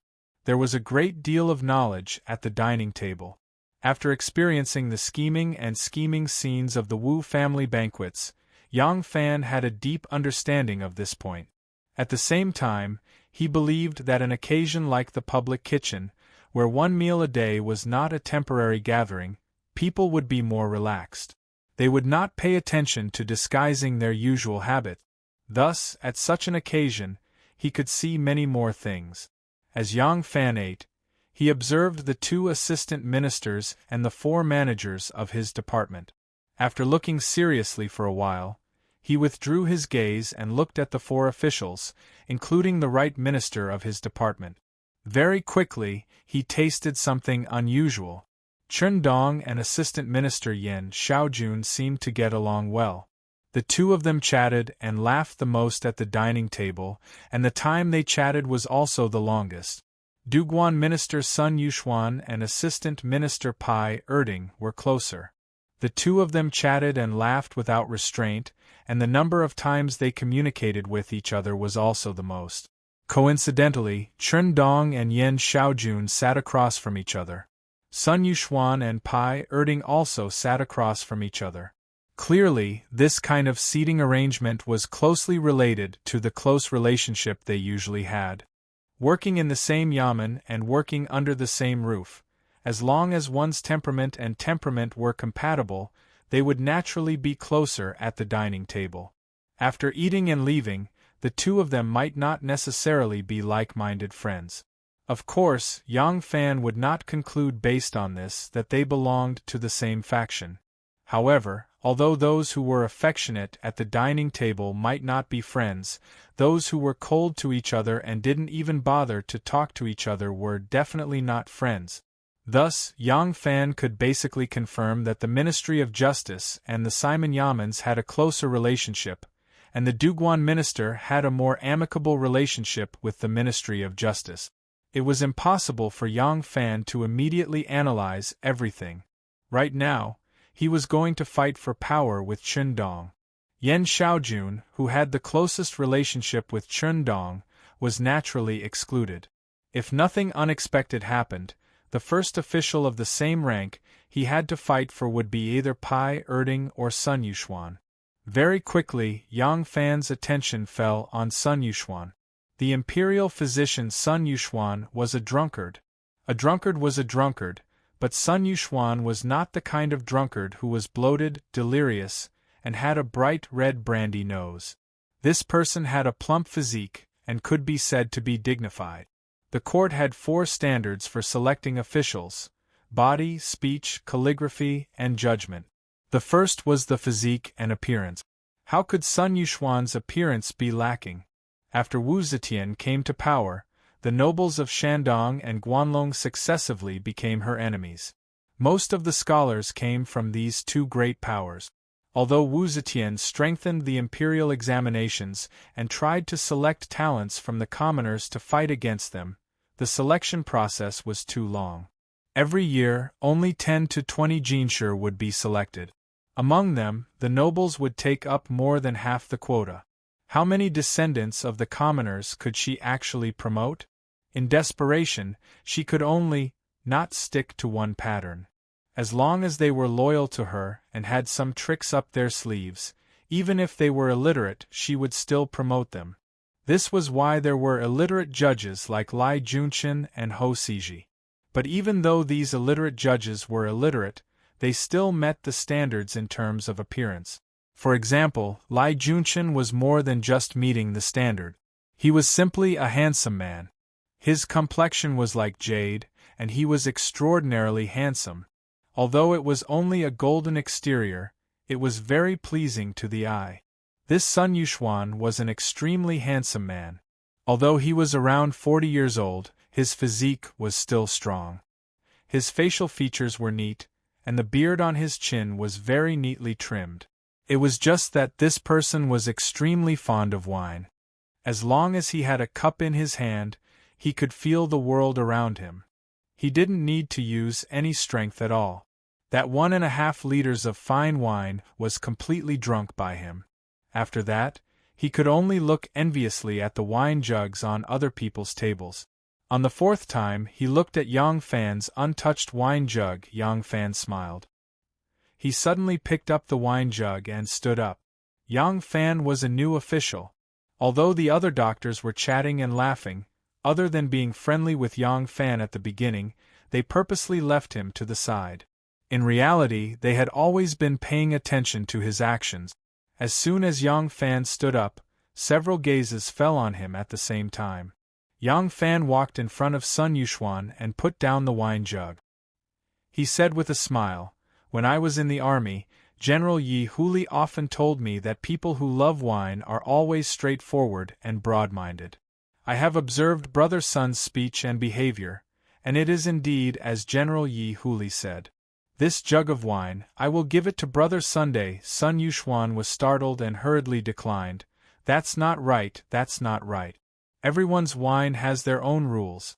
How can I take Yang Longzhong's good wine?" Yang Fan smiled and said, "Although I came from the army, I have no tolerance for alcohol. As soon as the wine touches my lips, I will be drunk. When I wake up the next day, I will have a splitting headache. So I don't dare to touch this wine. Since Brother Sun loves wine, this wine should belong to Brother Sunday, otherwise, wouldn't it be benefiting those cooks?" Sun Yuxuan's tolerance for alcohol was very high. A jug of wine was just enough to arouse his alcohol bug. If there was no good wine to accompany the meal, even the dishes would be tasteless to him. Hearing Yang Fan say this, he no longer refused. He only laughed and accepted the wine jug, saying, "If that's the case, then many thanks to Yang Longzhong." Yang Fan smiled and said, "Brother Sun is too polite. This wine must be prepared for every meal. When I get back, I will inform the cooks. This 1.5 liters of wine will be given to Brother Sun every day." Sun Yuxuan was all smiles when he heard this and repeatedly thanked him. Without waiting for Yang Fan to return to his seat, he grabbed the wine jug and took a big gulp. Chen Dong watched from the side. He slowly picked up a mouthful of stewed mutton and stuffed it into his mouth. Then he took a small sip of wine. A trace of disdain escaped from the corner of his lips. So this person is not blindly ignorant. It's just that, in this yamen, even a minor 9th-rank official is as slippery as a loach. What a naive kid to think that he can bribe a doctor with just a jug of wine. Of course, Yang Fan did not think that he could bribe Sun Yuxuan with this. This jug of wine itself was meaningless, but what about a jug of wine every day? Sun Yuxuan had eaten his wine. At the very least, he had to be more polite to him. He was not the only one who was paying attention to every movement at the dining table. The minor officials below him were paying even more attention. Just a few polite exchanges were enough to send a message to the officials below. He, Yang Longzhong, was not isolated by everyone. The committee councillors who were close by could hear their words, see their actions and understand all the details. But the officials who were further away could only see their actions and expressions, and could not hear what they were saying. What about the officials further away, the officials in charge, the officers in charge and the officers in charge? The dissemination of information in the officialdom had an effect of exaggeration. Moreover, this was a performance that looked like flowers through the fog. If he wanted to break the ice, he had to at least let the cold wind die down. Before counterattacking, he had to first weaken the power that the other party had deliberately created. After eating lunch, they returned to the judicial department's courtyard. Luo Ling moved a few benches and placed them under the cassia tree. Yang Fan and Chun Dong sat on the benches and arranged themselves for a while. Ben and the two deputy counselors, Zhui Yuanqing and Chao Qigan, also came to this courtyard and sat down to chat. Not long after, 2 of the 4 officials also came to join in the fun. Everyone gathered together and chatted happily. However, they maintained absolute respect for the 2 doctors in their speech and actions. Anyone who saw them would think that they were a harmonious and close group. No one would be able to tell that Yang Fan, this official, was a mere figurehead, the one who had been pushed aside. This was especially the case for Judicial Sector's manager Feng Shihui, who flattered and fawned over Yang Fan, flattering him like a tide, recounting Yang Fan's glorious deeds of defeating the inner court and defeating Tufan with great familiarity. The words of praise were mushy to the point where even Yang Fan felt goosebumps rise all over his body, yet his expression didn't change, remaining calm and composed. A person who could flatter to such a shocking and earth-shattering degree could truly be considered a talent. However, when the afternoon bell rang, the officials seemed to have received a signal. They all got up and hurried back to their own offices. The courtyard immediately became as empty as a field. Among the long benches that were still warm from the officials' buttocks, Yang Fan stood quietly for a while. Suddenly, he smiled mysteriously. He put his hands behind his back and staggered back to his somewhat frighteningly empty office. Chief Attendant Luo Ling, who had been hiding behind the door of Dr. Chen's office, watching for any activity outside, smiled craftily. Only then did he come out to tidy up the benches. Yang Fan had slept in the morning and did not feel sleepy in the afternoon. However, sitting alone in the empty room with nothing to do, he assumed that no one would come in for the entire afternoon. So, he sat cross-legged behind the desk, closed his eyes, and began to practice his breathing. After an hour, Yang Fan's breathing suddenly stopped and he entered the embryonic breathing realm. His mind looked inside and focused on his dantian. After an unknown amount of time, Yang Fan awoke from the embryonic breathing realm. When he suddenly opened his eyes, he could not help but startle the person in front of him, causing him to scream and fall to the ground. Chapter 408. Yang Fan looked at the man in front of him. He was dressed in a green coarse cloth, with a green headscarf on his head and a black belt around his waist. He seemed to be an ordinary minor official in the Ministry of Justice. He looked to be less than 40 years old. His body wasn't fat, but it was very sturdy. He had a dark red face, and his strong muscles made his face look taut. Other than some crow's feet at the corners of his eyes, there were no wrinkles on his face. Yang Fan frowned and asked, "Who are you?" The man let out a sigh of relief and got up from the ground. "Dr. Lang is still breathing. Are you okay?" Yang Fan said, "Of course I'm okay. What could happen to me?" The man smiled sheepishly and said, "I just came in and called for the doctor, but he didn't respond. I waited for a while and saw that the doctor didn't even seem to be breathing, so I took the liberty to try. As expected, I couldn't feel the slightest bit of breathing. I was really scared." Yang Fan laughed and said, "I see. This is just a kind of breathing technique, a way to prolong life. There is nothing strange about it. Who are you? What are you doing in my office?" That person had probably heard of the matter of breathing exercises to maintain health.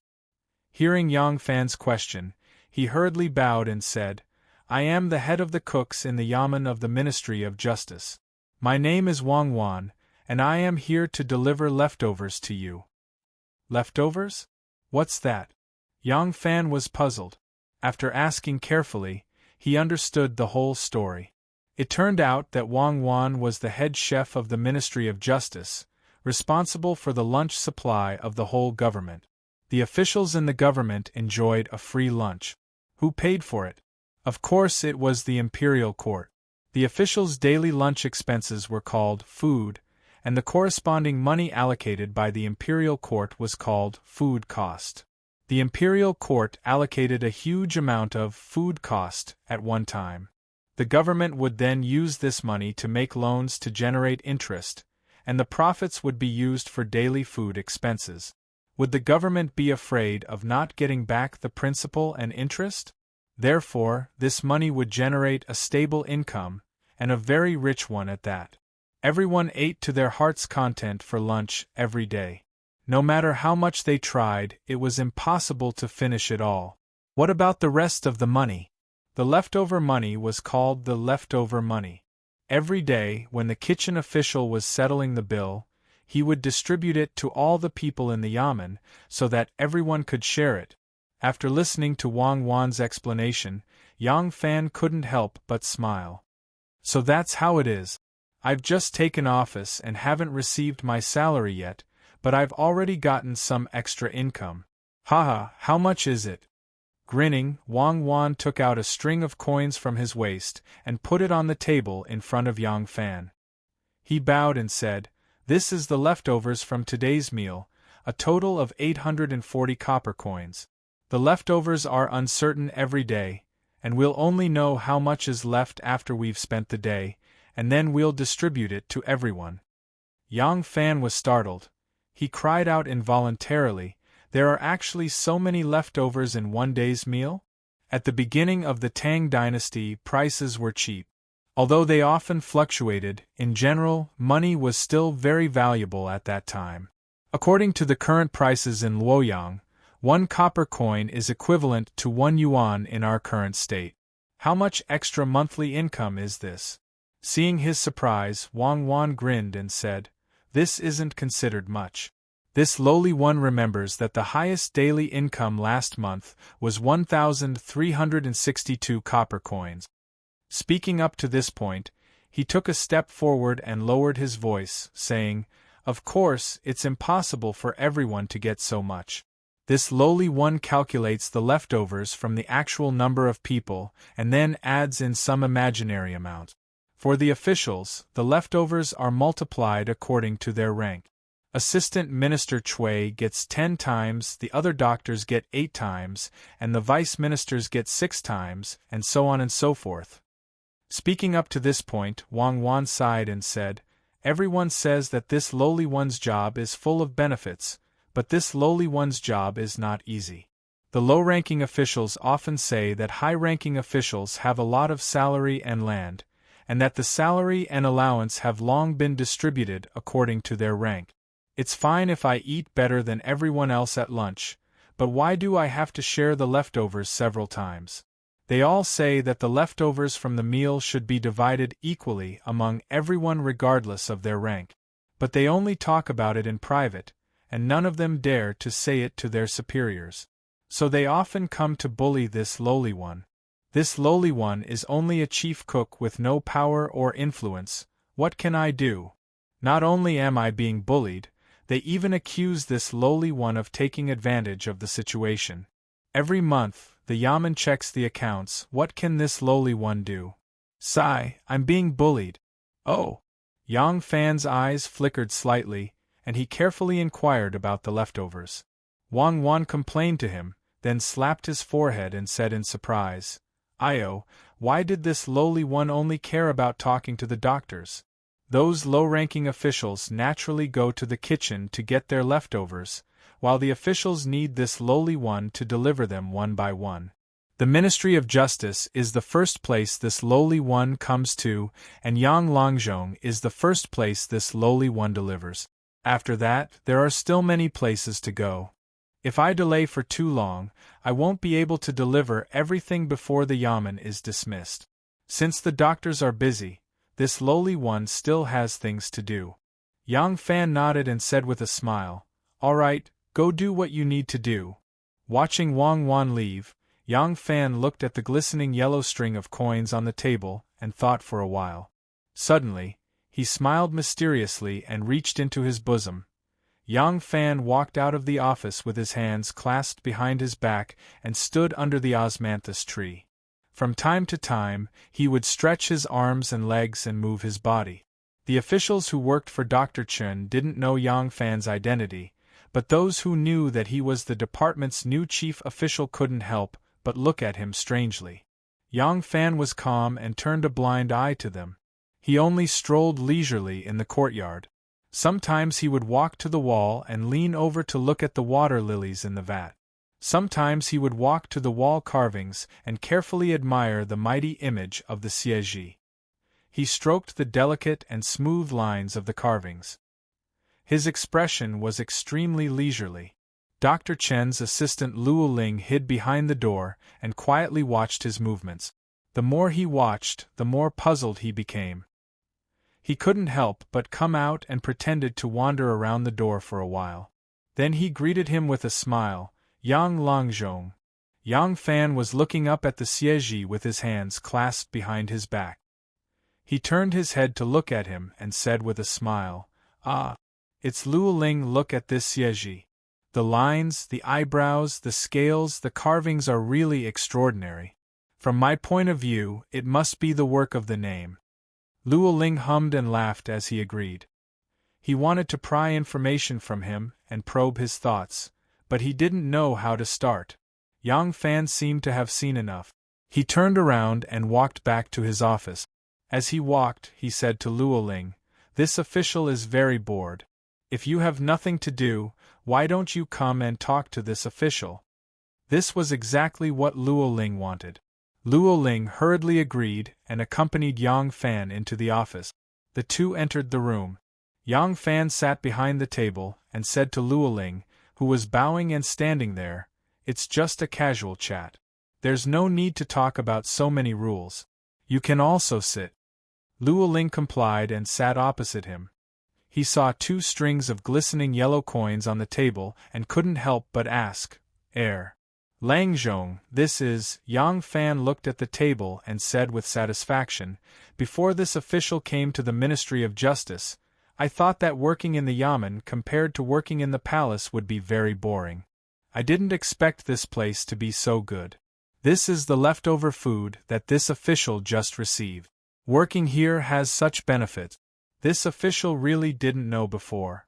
Luo Ling looked at the amount of money on the table and said hesitantly, "Lang Zhong is an official of our Ministry of Justice. The leftover food he receives is a bit more than other people. To me, this is just an ordinary official. It can't be compared to Lang Zhong. The leftover food that Lang Zhong received today, I'm afraid it's at least 1,000 taels?" Yang Fan casually glanced at the table and said, "Oh, it's a total of 1,500 taels. There are so many additional benefits in one day. Over the course of a month, it's a considerable amount of income."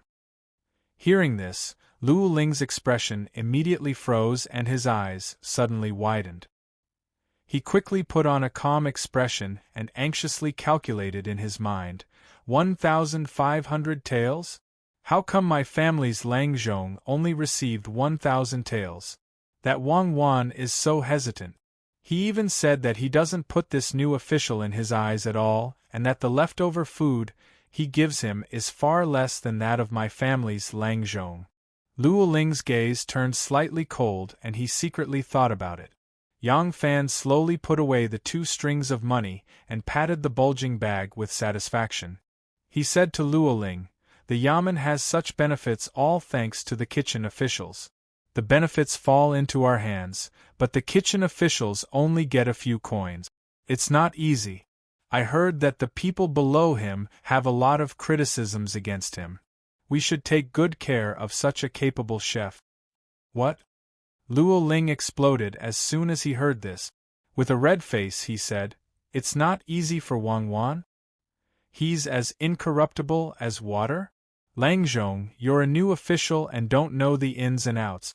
In our public kitchen, even an assistant minister might not get as much as he does as a kitchen official. He still feels wrong. Is there anyone in this world who doesn't feel wronged? Yang Fan said in surprise. What do you mean? I heard from that kitchen official Wang that the Yamen checks the accounts every month. What benefits can he get? Luoling sneered and said, so what if they check the accounts? Even if they send an immortal down, they won't be able to understand the account. Luoling first saw that Wang Wan was two-faced and gave Yang Fan more food than Lang Zhongchen. He was already furious. Now that he heard Yang Fan speak up for Wang Wan, he couldn't hold back anymore. His face and neck were red as he said, Lang Zhong, you saw the quality of our public kitchen's food this afternoon. It's extremely sumptuous. The more sumptuous the tea and food, the more expensive it is to buy. The more expensive the food, the more Wang Wan is in charge of purchasing it. Isn't that right? Yang Fan was obviously partial to Wang Wan. After hearing this, he said disapprovingly, you don't know about the kitchen, so you're just taking it for granted. If there was really a lot of profit to be made from purchasing it, the imperial court would have reduced the quality of public meals long ago. Luo Ling slapped his thigh and said, hey, Lang Zhong is right. The imperial court wants to reduce the quality of public meals. In our imperial court, the highest quality of public meals is none other than the chefs of the political affairs hall where the prime ministers work. The chefs are really delicacies, there's nothing they don't have, and every meal costs a lot of money. 2 years ago, the prime ministers had discussed this matter. They said that the political affairs hall was too wasteful and Prime Minister D. Renjie proposed to reduce the standard of food, but the other prime ministers didn't agree. Prime Minister Li Zhaoda said, the public meals are sumptuous. That's because the imperial court values the secretariat. If we are incompetent, we can just resign and let the capable ones take over. There's no need to reduce the standard of food to gain fame. That's it. If anyone mentions reducing the standard of food again, isn't that admitting that they're incompetent? Therefore, no Yamen dares to be so unconventional. Luo Ling's interest was piqued. He crossed his legs and continued, because of this, the various Yamens have to make sure that their public meals are exquisite. You tell me, how can he not be fat as a kitchen official? There's a rebate for everything he buys. Moreover, our Ministry of Justice has people on official business from time to time, and the officials who come from all over to handle affairs have to treat each other. Many officials and bailiffs don't eat lunch in the Yamen, so the number of people who eat every day is actually less than 60%. But the kitchen is always full. That Wang Wan is so fat, yet he still cries about being wronged. Is there any justice left in this world? What Luo Ling was talking about was the practice of eating and drinking at public expense from the early Tang dynasty. This practice was only stopped by Zhu Yuanzhang in the Ming dynasty with the thunderous methods of the old turtle.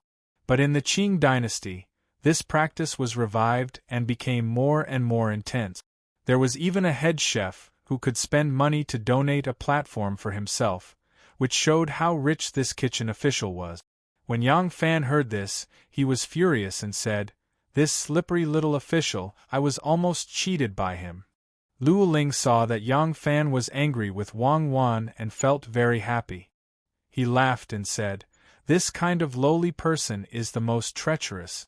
Lang Zhong, don't believe their honeyed words. Yang Fan was instigated by him and became more and more angry. He slammed the table and said, this kind of lowly person is as greedy as a big rat.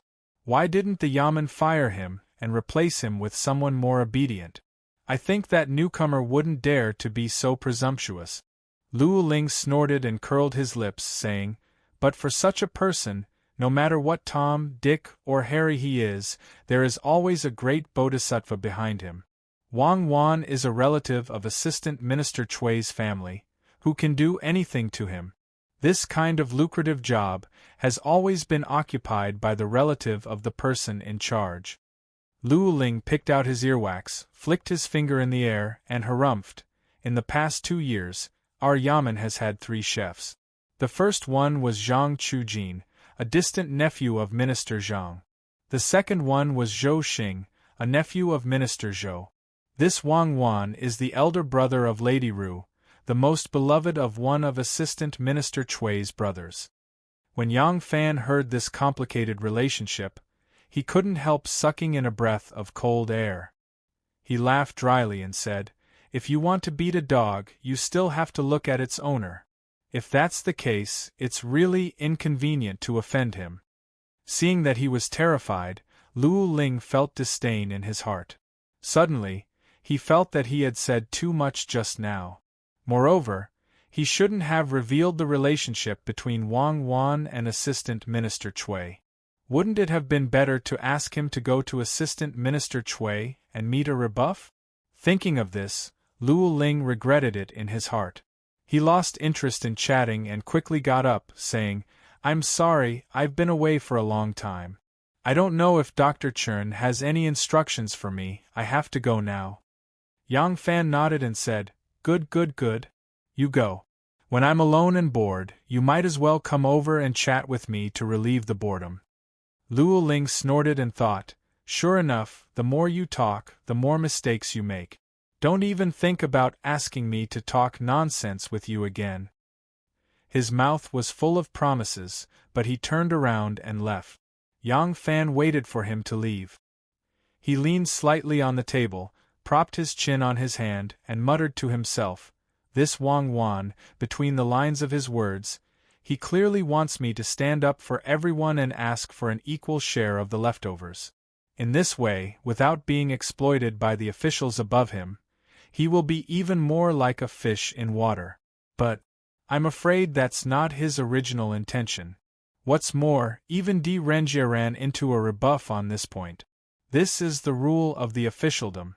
If I do this, I'll be ridiculed by others if I fail. If I succeed, not only will I offend all the bureaucrats in the Ministry of Justice, but the officials from other yamens will also be tempted and make a ruckus. All the officials in the world will blame me.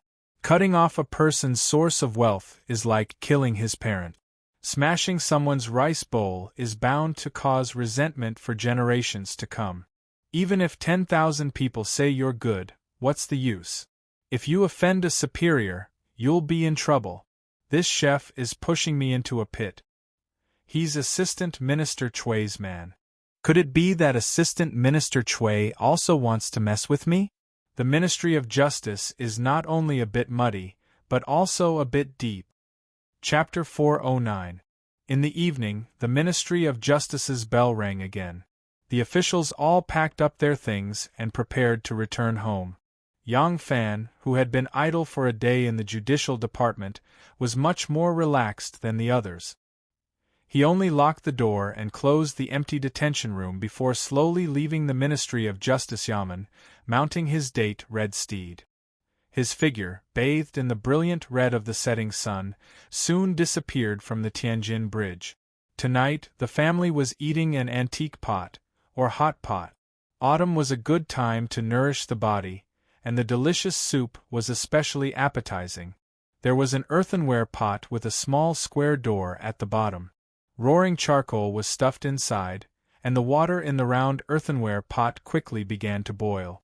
There were already ginger, garlic, scallions, and other seasonings in the water. Next to the earthenware pot were several plates of tender rabbit meat, as well as coriander, cabbage, mushrooms, and other vegetables. When the fresh coriander entered the pot, the emerald green color became even richer, and there was a soft brilliance to it. Picking up a piece of tender rabbit meat, he rolled it a few times in the boiling water, and then picked up 2 pieces together with the coriander, dipping them in the spicy juice made from the dogwood. As expected, it was appetizing. Even though Yang Fan had always put on an unperturbed appearance, he was still a person who ate the mundane world. Being ostracized by others like this, there was no way he could feel comfortable, and he couldn't help but feel a bit gloomy. Now that a mouthful of spicy and fragrant meat slid down his throat, it was fragrant and warm, and only then did he feel a bit better. Xiaoman picked up a piece of Chinese cabbage and heated it in the hot pot. She carefully glanced at him and gently asked, "You just went to work at the Ministry of Justice today?" Are you used to it? Facing his wife's concerned gaze, Yang Fan lowered his eyes, raised his wine cup, and took a sip of the top-notch stone-frozen spring. He let the fine wine flow down his throat until it merged with the dogwood juice in his stomach, burning down his throat like fire. Only then did he narrow his eyes and say with satisfaction, "I can handle even the Emperor's side with ease, so what does a trifling ministry of justice count for? I just came into contact with the law, so there are some things I don't understand too well. I'll get used to it after a few days, so you don't have to worry." "Oh," Xiao Man answered and gently stirred the soft pieces of spinach in the seasoning bowl. A faint smile appeared on her face. In fact, when Lang Jun came back, she could tell that he was not in a good mood. But since Lang Jun did not say anything, she would not ask again.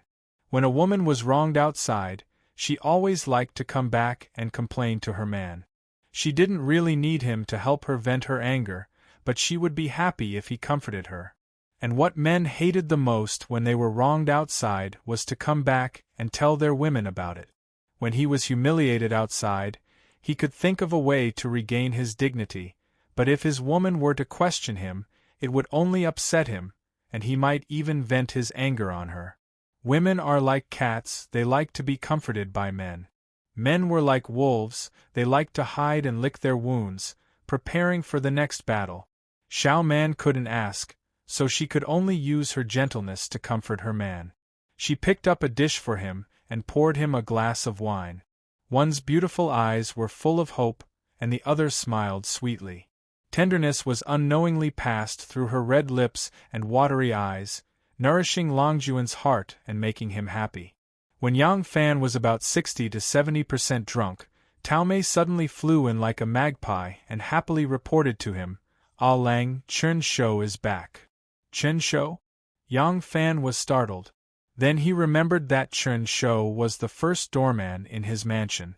When he was arrested and sent to the council, Chen Shou escaped in the name of returning home to visit his family. Later, when Zhao Yu came to make peace with him, he did not bring Chen Shou back. He did not expect that after so long, Chen Shou would come back on his own. Yang Fan said impatiently, "Why did he come back? Little Xuanzi is now very competent as a doorman. We don't keep idlers in our house. Ask him to get lost."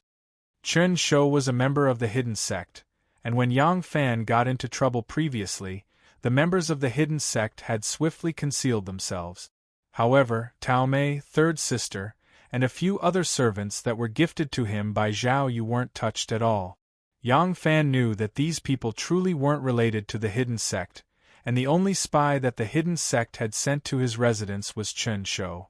Although the hidden sect did not have any malicious intentions towards him, no one would want to have a pair of eyes and ears watching them. It was a good opportunity to get rid of the hidden sect's eyes and ears. Tao Mei and Chen Shou were from the same batch of servants that worked in the Yang residence. They were the most familiar with each other, and thus she was rather happy to see Chen Shou back. Now that she saw that her Ah Lang was unhappy and wanted to dismiss Chen Shou, she couldn't help but be startled. She agreed embarrassedly and was about to leave. "Wait. Bring him to the study room and wait." Yang Fan suddenly thought of something and quickly called out to Tao Mei. Yang Fan and Xiao Man continued to eat. When the meal was over, the stove was removed and cheese and fruits were served. The husband and wife ate the fruits and continued to chat for a while before Yang Fan walked into the study room. When Chen Shou saw Yang Fan, his old face revealed some awkwardness. He went forward and greeted, "Ah Lang." Yang Fan snorted, "The Yang residence can't afford someone like you. You don't have to address me as Ah Lang. What is the purpose of your visit today?" Chen Shou laughed dryly and readily changed his address. "This old one knows that Lang Zhong is not happy about the previous incident. How would I dare to come and obstruct your eyes? Today, I am here because I have found the whereabouts of the matter that Lang Zhong instructed me to do previously. We've already found Auntie Pei and Lady Gongsun." When Yang Fan heard this, he didn't know whether to laugh or cry. Xiao Man had already acknowledged them, but his information had only just arrived. Yang Fan said impatiently. All right. You don't have to say anything more about this matter. I have already investigated clearly. Chen Shou was slightly surprised. He didn't know what other sources of information Yang Fan had. But he was also tactful. He knew that he wouldn't get any results even if he asked, so he just responded. Yang Fan said, You came today just for this matter? Chen Shou said, Yes. In addition, I wanted to inform Lang Zhong that the matter in Chang'an has been settled. The sect lord is safe and sound. Lang Zhong, please be at ease. Yang Fan thought to himself, Shen Mu is safe and sound? It seems that not only did he not suffer any losses when he fought with that young Master Jiang, but he even gained the upper hand. After this incident, the hidden sect's power must have increased greatly. Chen Shou noticed that Yang Fan wasn't very fond of him and felt a little uncomfortable. He coughed dryly and said, This old one is here to pass on these two matters. If Lang Zhong doesn't have any other instructions, then this old one shall take his leave. And Yang Fan nodded subconsciously. Seeing that Chen Shou had walked to the door, he suddenly called out, Hold on! Chen Shou turned back in surprise. Yang Fan quickly walked over and asked in a low voice, Although the hidden sect doesn't have much power in the imperial court, it should be easy for you to help with some things in the yamen, right? Chen Shou looked at him suspiciously and answered cautiously, That depends on what Lang Zhong wants.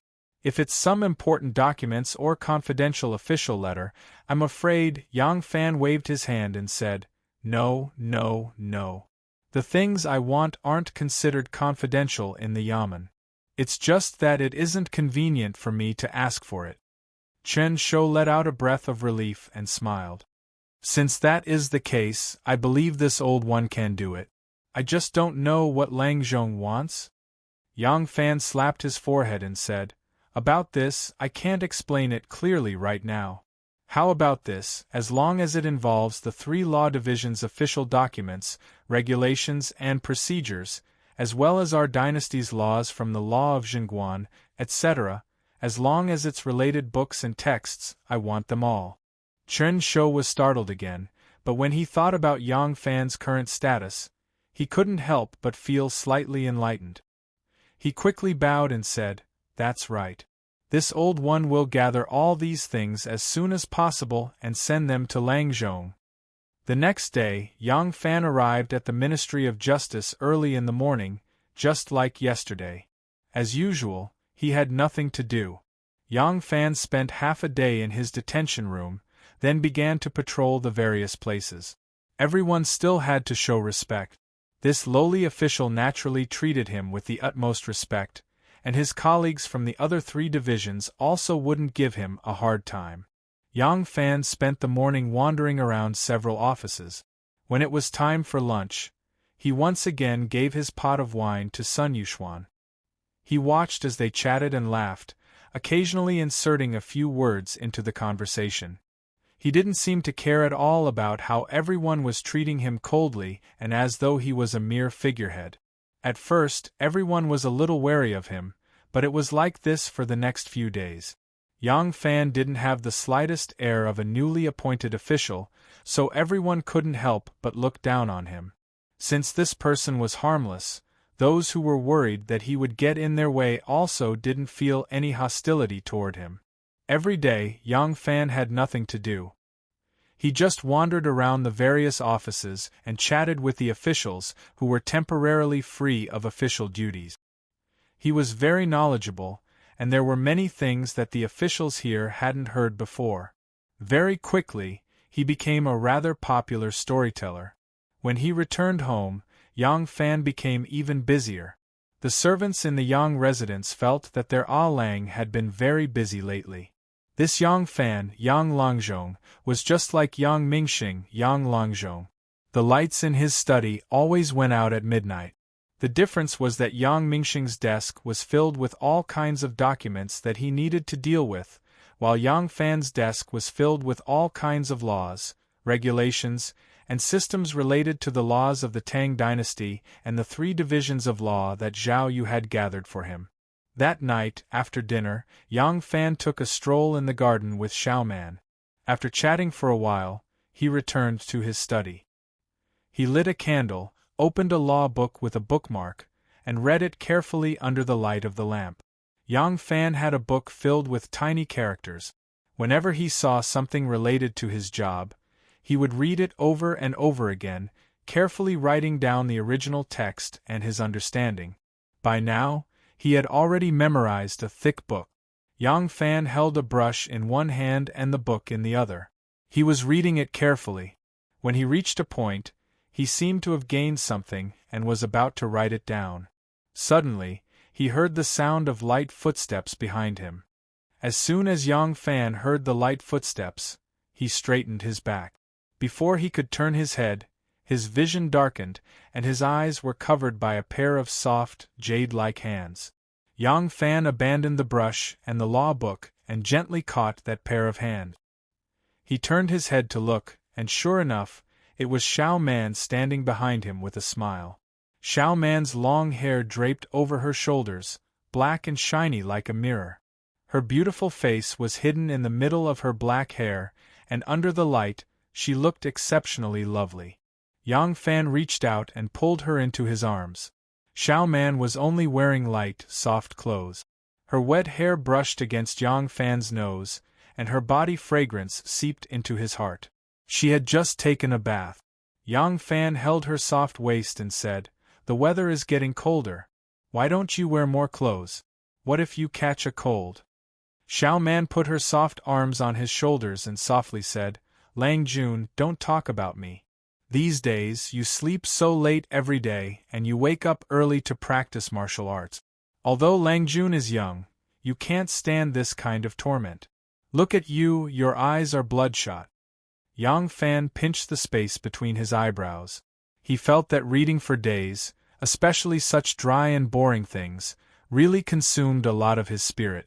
He sighed and said, "There's no other way. Today is not like the past. In the past, I stood up for White Horse Temple. I played Kuju with the Inner Palace and Tufan. These things are similar to the Rattan Ball I played in Nanyang. It's even easier.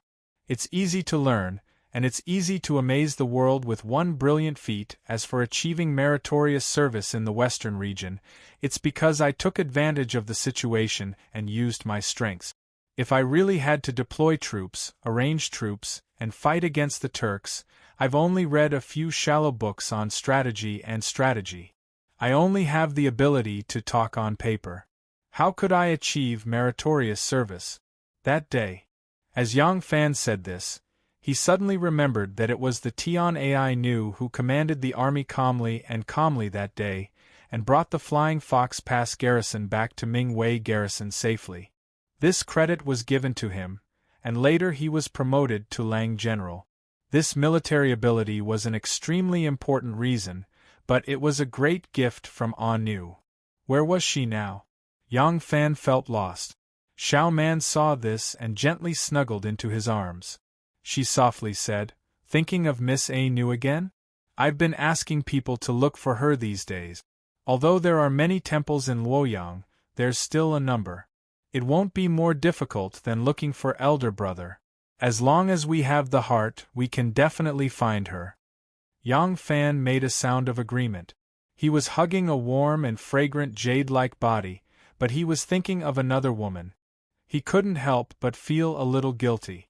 He kissed Xiao Man's smooth jade-like cheek and said, "It's different now. I'm a complete layman in the law. If I don't cram, how can I convince the public?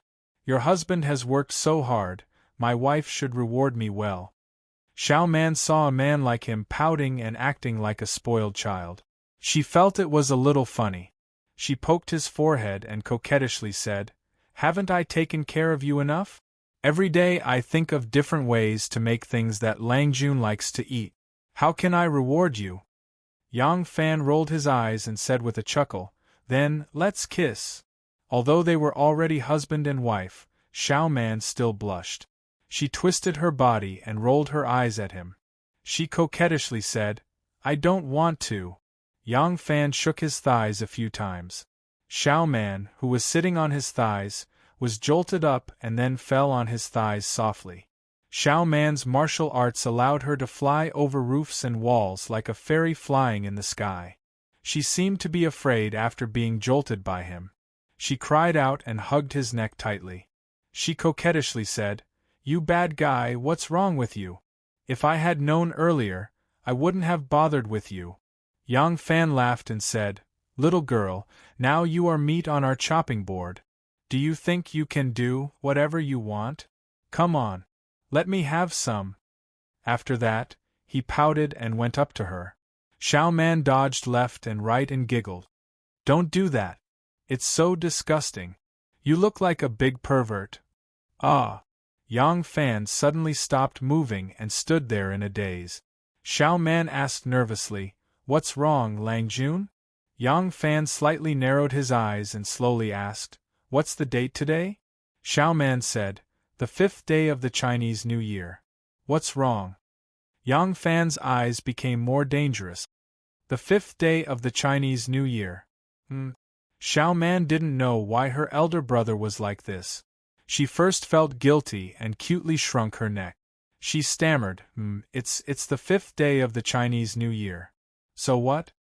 Yang Fan said, "If I remember correctly, the last time we were lovey-dovey was the 29th of last month." Xiao Man blushed and gently punched his chest. She said angrily, "How can you always talk about this kind of thing? So what if it's the 29th? Yang Fan said aggrievedly, "The 29th. In other words, 1 day has passed from the 5 days you set." Xiao Man was startled and covered her mouth with a smile. "You can't blame me for that. It's you who study hard every day. Okay, you read your book. I'm going back to rest." As Xiao Man spoke, she twisted her slender waist and slid down from Yang Fan's knee. She flashed and escaped. "Where are you going? Bring her here." Yang Fan's ape arm scooped. Xiao Man's waist swayed and slid out of the door like a loach. Yang Fan chased after her. After a moment, a burst of crisp laughter came from the back garden. The laughter spread all the way to their bedroom. I knew it. Lang Zhong is so young. To be able to receive the saint's appreciation and be promoted as the youngest Lang general in the imperial court, he must have great ability. The head of the Ministry of Justice, Feng Shihui, listened to Yang Fan talk about the fierce battle outside the Ming dynasty. He couldn't help but rub his palms and exclaim in admiration. His face was filled with admiration, reverence, and worship. Anyone who looked at him would see that he was full of admiration from the bottom of his heart. After becoming familiar with Yang Fan, Feng Shihui rarely used such mushy and superficial flattery. The expression he displayed at this moment did not need too many words of praise. In the eyes of others, it seemed even more sincere. In the distance, Luo Ling fiercely spat on the ground. Along with the autumn wind, a sentence was faintly discernible. Flatterer, starting again. Speaking of flattery, some people said that it originated from the Mongols of the Yuan dynasty. They said that the Mongols of that time, when two people were riding horses, they would always pat the buttocks of the horse to show respect. Others said that when they saw a fat horse, they would definitely pat the buttocks and praise it. There were no records of whether or not the Mongols of that time had such a custom. But speaking of the origin of this flattery, it was much earlier than the Yuan dynasty. Flattery and flattery hits the horse's hoof. These two proverbs had existed since ancient times. They came from a fable in the World of the Mortal chapter of Zhuangzi. Hearing these words, the ears of Yang Fan, who had always had excellent hearing, suddenly seemed to have stopped working. Feng Shihui also seemed to have completely not heard it, even though the two of them heard it clearly. Flattery? That's right, Feng Shihui, wanted to flatter Yang Fan. Flattery also required great knowledge. Feng Shihui, did not need to flatter his direct superior. It was true that the few minister counselors were in charge of him. But did they have the right to promote or demote him? No right. If he wanted to flatter someone, then he had to flatter someone above his rank. If he wanted to flatter someone above his rank, then he could only flatter the minister-counselors. Minister Chui's position was too high. He, Feng Shihui, couldn't get close to him, so he could only choose between Yang Fan and Chen Dong. Chen Dong had his own people, and Feng Shihui was not one of them. Of the judicial sector's 4 great masters, he was ranked the last. Betting on Yang Fan was a choice. He had no other choice. If he bet correctly, then he could advance a step further. If he bet incorrectly, then he would still be ranked last among the 4 masters. What else could he do? The barefoot did not fear those who wore shoes. That was why Feng Shihui didn't care about Chen Dong's supercilious look at him at all. During these days in the Ministry of Justice, Yang Fan roamed about every day. Even though he still hadn't established his prestige, at the very least, he wasn't rejected by others as much. As for his greatest gain from being a storyteller, it was obtaining Manager Feng's closeness. Feng Shihui was a famous bootlicker in the Ministry of Justice.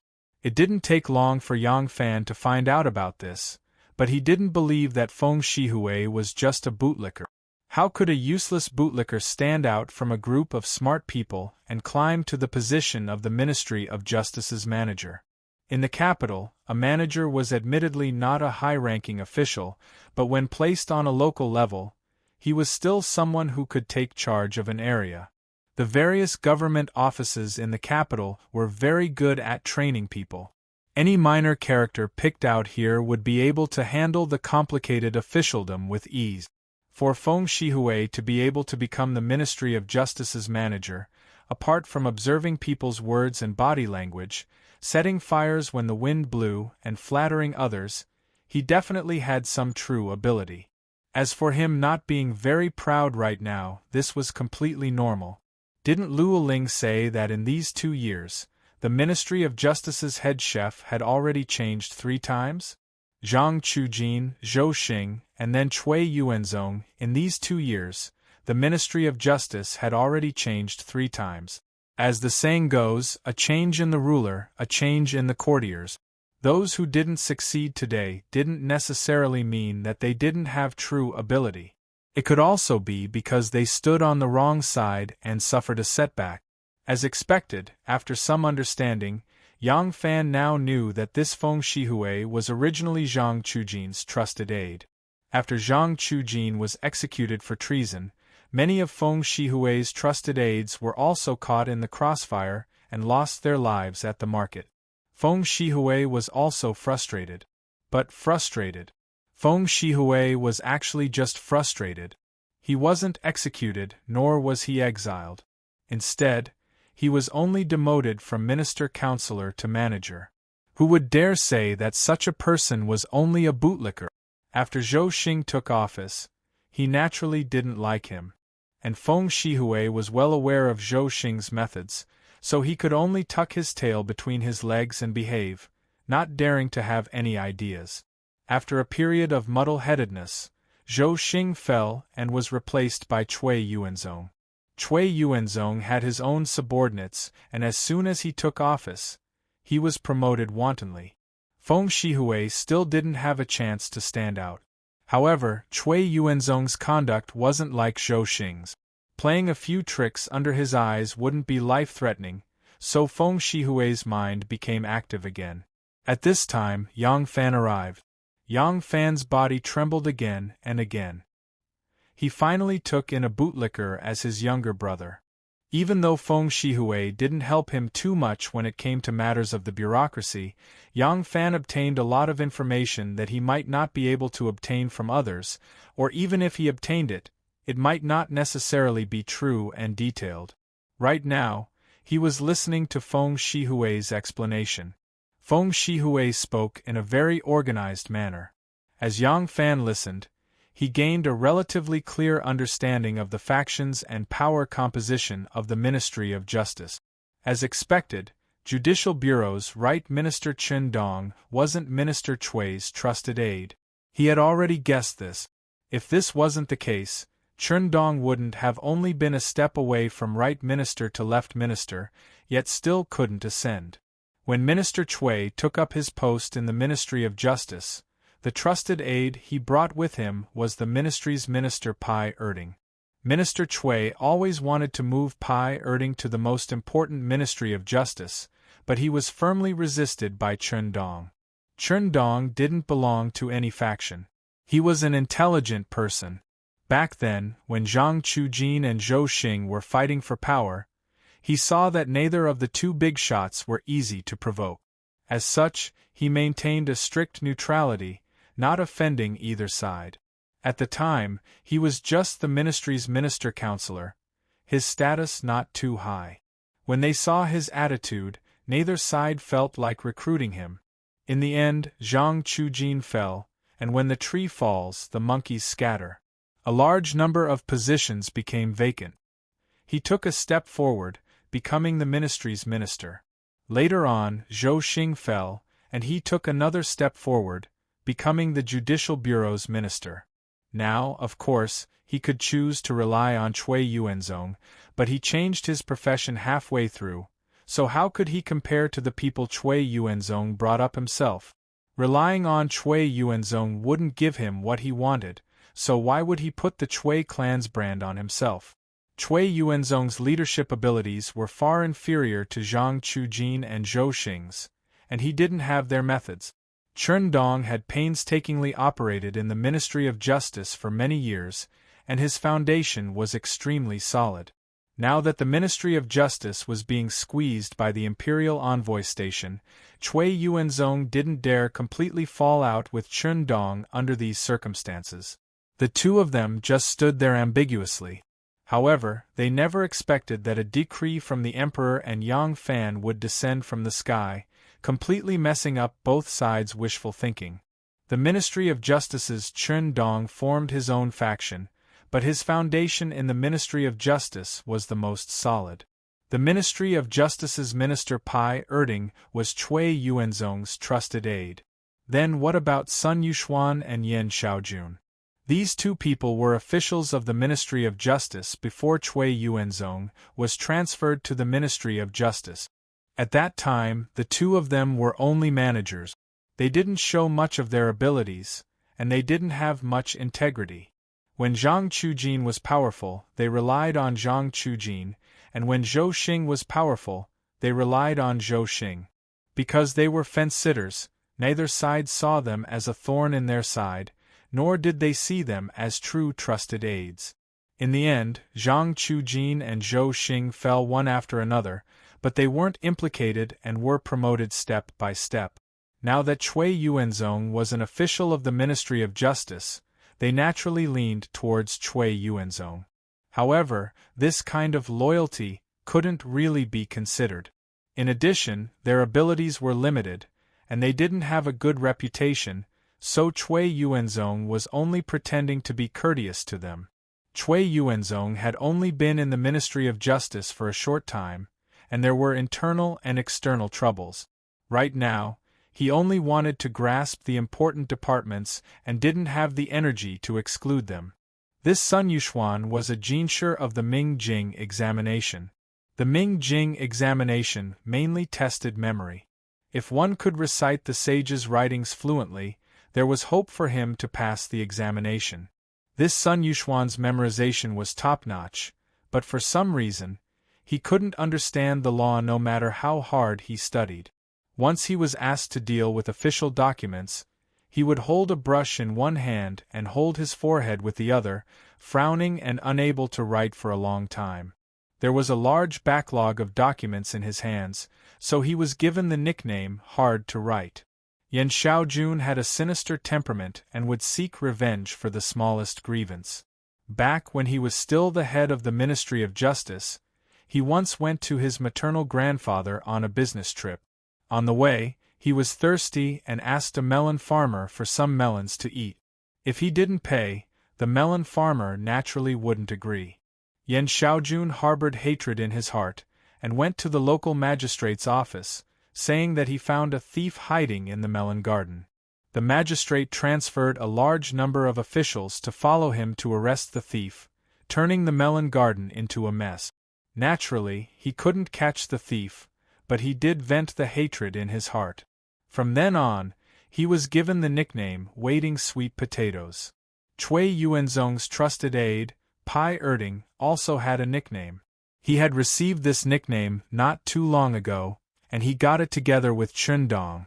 After Cui Yuanzong was transferred to the Ministry of Justice, he wanted to place Pai Erding in the position of the left Minister of Justice, but he encountered Chun Dong's firm resistance.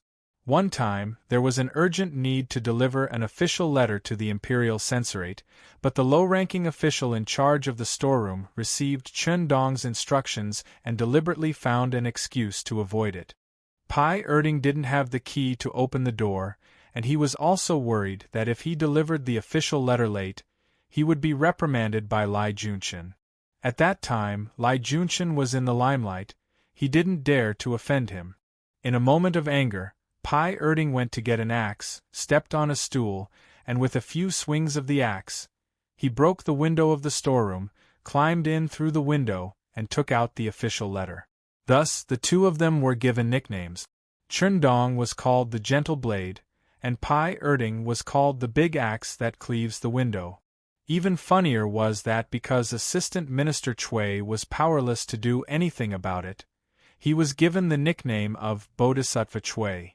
The so-called Bodhisattva referred to him as a wooden sculpture made of clay, unable to control his subordinate.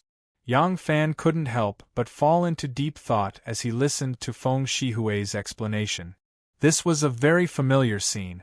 Assistant Minister Cui had power and Minister Chun had influence.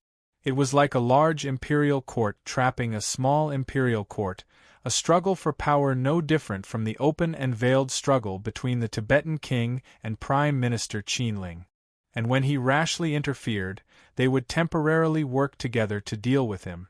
This was similar to the reaction of the Tibetans when Wuzheil led the 9 tribes of the Western Turks to pastorate the Great Dipper Valley. When Minister Cui had failed to instruct Chef Wang Wan to lure the enemy into the urn, he had immediately pulled back and watched as Yang Fan and Chun Dong fought, hoping that both sides would suffer and he would clean up the mess. Wasn't this plan the same as how the Eastern Turks had silently slapped the Yehu? As large as a country, as small as a government office. From ancient times until now, this had always been the case. Yang Fan gently rubbed his chin as he thought to himself, it seems that the 4 great Vajra under Bodhisattva Cui's command, difficult to right brush, sweet potato waiting, gentle blade, and big axe that cleaves the window, are all disloyal and scheming. I was almost frightened by the array they set up at the start. Now it seems that they are just a motley crew of loose sand. Since that's the case, even if I, Beta Persei, am only leading a bootlicker, I might still be able to divide and conquer them. As Yang Fan thought of this, he raised his eyes and met with the examining bootlicker. Feng Shihui had not expected Yang Fan to suddenly raise his eyes and subconsciously averted his gaze.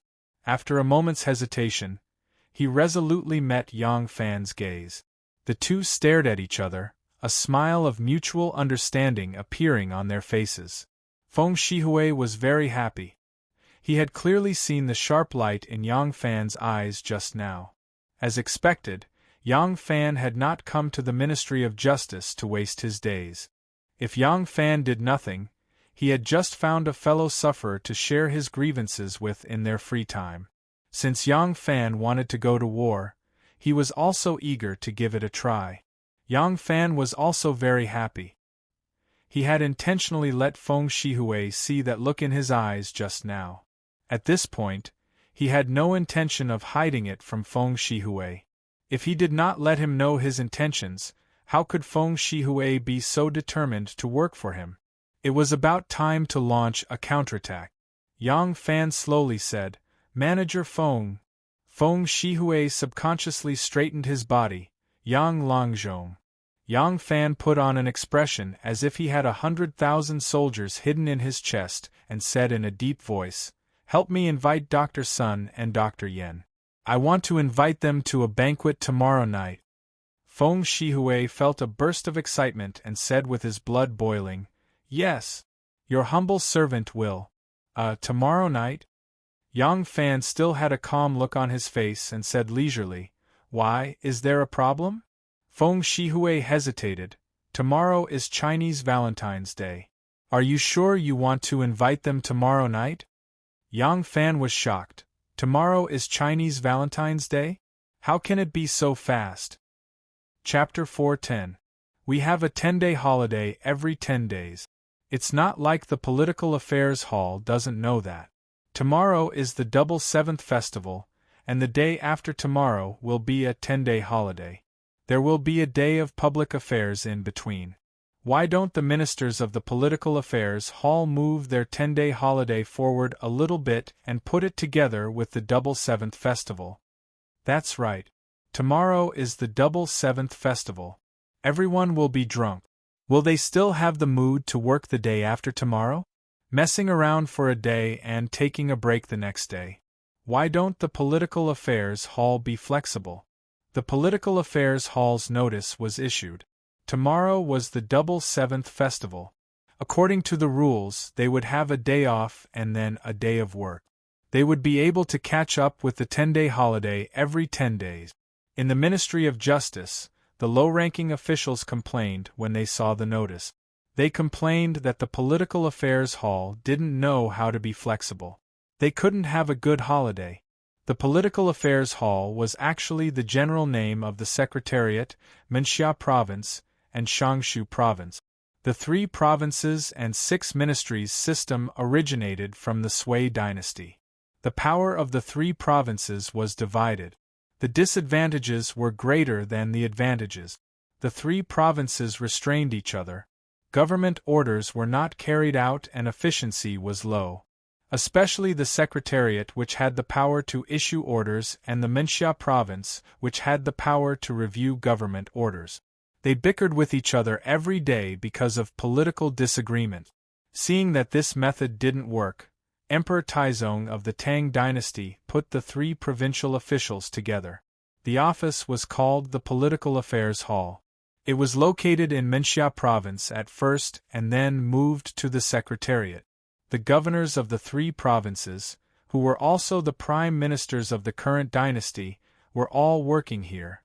The situation was a bit similar to how in modern times, some government departments would work together to provide a one-stop service in order to improve efficiency. When Yang Fan was in the palace, he often saw people going to the Secretariat. In fact, they were going to the Political Affairs Hall. When the Political Affairs Hall's Double Seventh Festival holiday rule came out, the low-ranking officials started to talk and were indignant. Yang Fan also joined in the commotion. Those men are all 70 or 80 years old, they can't afford to drink wine, they can't even play with women, let alone enjoy the lanterns, go to the garden, and celebrate the Double Seventh Festival. I'm afraid before the second watch period, they'll already be sleeping in their beds. To them, the Double Seventh Festival is nothing. Why would they care about what we think? Exactly. A group of people who always thought that the people above them were all idiots, the low-ranking officials, and the Yamen runners felt that this Dr. Yang's words were very much to their liking. They all nodded their heads like little chicks pecking rice. Dr. Lang has hit the nail on the head. Your knowledge is truly extraordinary.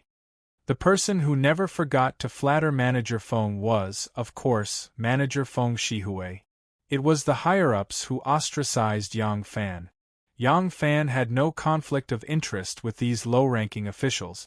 Although the low-ranking officials also had to respect the higher-ranking officials, even the higher-ranking officials had to maintain a friendly relationship with Yang Fan on the surface.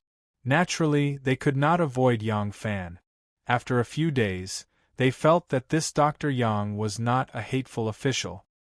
He was quite down-to-earth, so they all treated him as a colleague. Although they did not respect him as much, they did not regard him as an outsider. Perhaps some people felt that there would always be a group of people in life. If you did not treat them with hostility and behaved harmlessly, they would think that you were weak and incompetent. Instead, they would bully you to show how great they were. However, this kind of situation could only happen in the lowest level of the Yamen. In the wilderness, it would only happen at the level of ruffians. Even if it was a ruffian, when he became a big ruffian, He would be polite like a gentleman. He would never bully ordinary people like a ruffian on the street. Moreover, this group of people in the Ministry of Justice would not do so. Moreover, Yang Fan was not a person without a foundation. There were 3 great Buddhas standing behind him. Although these people could not directly insert their hands into the Ministry of Justice, since Yang Fan had no intention of fighting for power, these people did not need to make things difficult for him. Therefore, Yang Fan did not break the exclusion alliance of the officials in the Ministry of Justice for a few days.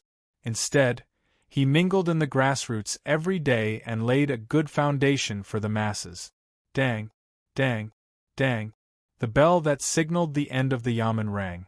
The crowd of petty officials and yamen officials who were in the courtyard denouncing the people of the Political Affairs Hall for making the vacation arrangements were either brainless, pig-brained, or nonsensical, all dispersed at once, like monkeys that had fallen from a tree. As an official, of course, he had to walk slowly. Even if he did not have that many official cases to deal with, he still had to walk slowly. Even if he did not appear to be very busy, he had to be more solemn and dignified, right? Only Yang Fan escaped from the yamen as fast as the low-ranking officials, or even faster. This new official really did not have any awareness of being an official. Lang Jun is back. Today was another day of accounting. Xiao Mang had been busy with nearly 20 shops in her family for the whole afternoon and had only finished accounting for 7. At this time, she had just returned home and had just taken a shower and changed into the regular clothes of Yenju. Hearing that Yang Fan was back, she immediately came out to greet him happily. Yang Fan took Xiao Mang's hand and said excitedly, "Xiao Mang, don't prepare dinner tonight. Let's go out for dinner." Xiao Mang was surprised and laughed. "Go out for dinner? It's so late." "For no reason at all, why?" Yang Fan patted his waist and said with a smile, "What are you afraid of at night?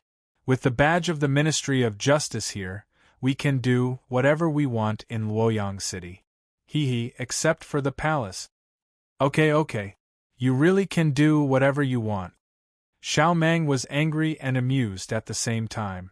However, Nyonyo was naturally not immune to elder brother's requests and arrangements. Xiao Mang agreed obediently. Seeing that Yang Fan was still holding her hand, she couldn't help but say coquettishly, "You have to at least let me change my clothes. How can I go out like this?"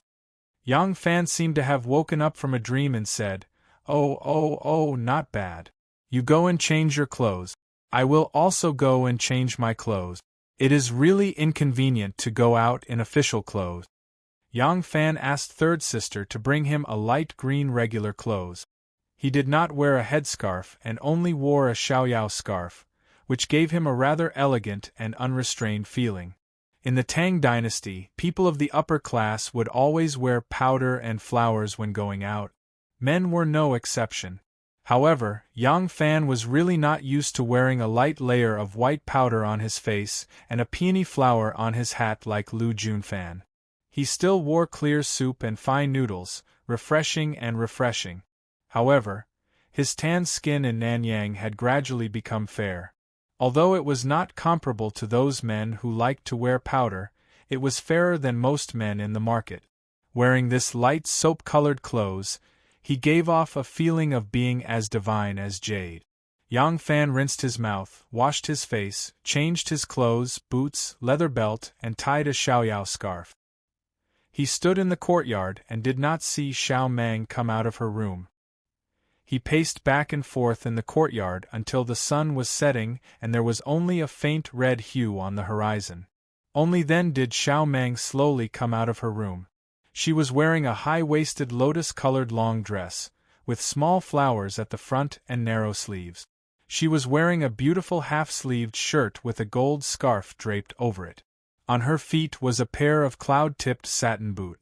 She looked bright and beautiful, charming and lovely. Especially that tender and alluring little face. With just a single appearance, it completely stole the brilliance of the sunset rainbow, and the corridor immediately felt as if it was lit up. Looking at Yang Fan's burning gaze, the little lovely wife was somewhat at a loss. She stretched the corner of her clothes and looked under her skirt. Then she asked slightly shyly, "Is there something wrong?" Yang Fan did not say anything. He simply turned around and shouted at the top of his lungs, "Xiao Xuanzi, change the horse into a carriage. Tao Mei, Sanjier, quickly tidy up, follow Nyangzi out." Xiao Meng pointed her finger at her lips and timidly said, "It's inconvenient, right?" Yang Fan hurriedly shook his head like a rattled drum. "No, no, no, it's quite nice." Before he finished his sentence, Xiao Meng ran back and said while running, "It's all Long Juan's fault for not being clear. Then I'll change my clothes." "Don't." Before Yang Fan finished his sentence, Xiao Meng lifted the hem of her skirt and disappeared into the room like a little peacock. Yang Fan put his hand on his forehead and slumped his body. He rushed forward again and shouted, "Xiao Xuanzi, change the carriage into a horse. Tao Mei, third sister, you don't have to follow us out." Out of the Good Fortune House, passing the Good Selection House, the two rode side by side and entered the Gentleness House. Xiao Meng was also wearing a man's robe. Her natural beauty was still hard to hide, but it made her a bit more handsome. From afar, she looked like an elegant young master. Looking closely, she was a beauty. "Lang Jun, where are we going?" "He, no need to ask. Your husband has already inquired about it in advance. This place is very interesting."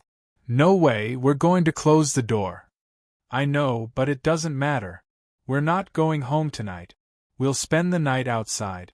Look, there are bridges between the buildings here. We can come and go freely. There's no need to go to the street at all." Yang Fan pointed the horsewhip forward. He saw exquisite and beautiful small buildings with carved beams and painted rafters. Colorful lights were hung high on the upper and lower floors. It was charming and warm. It was too much for his eyes to take in.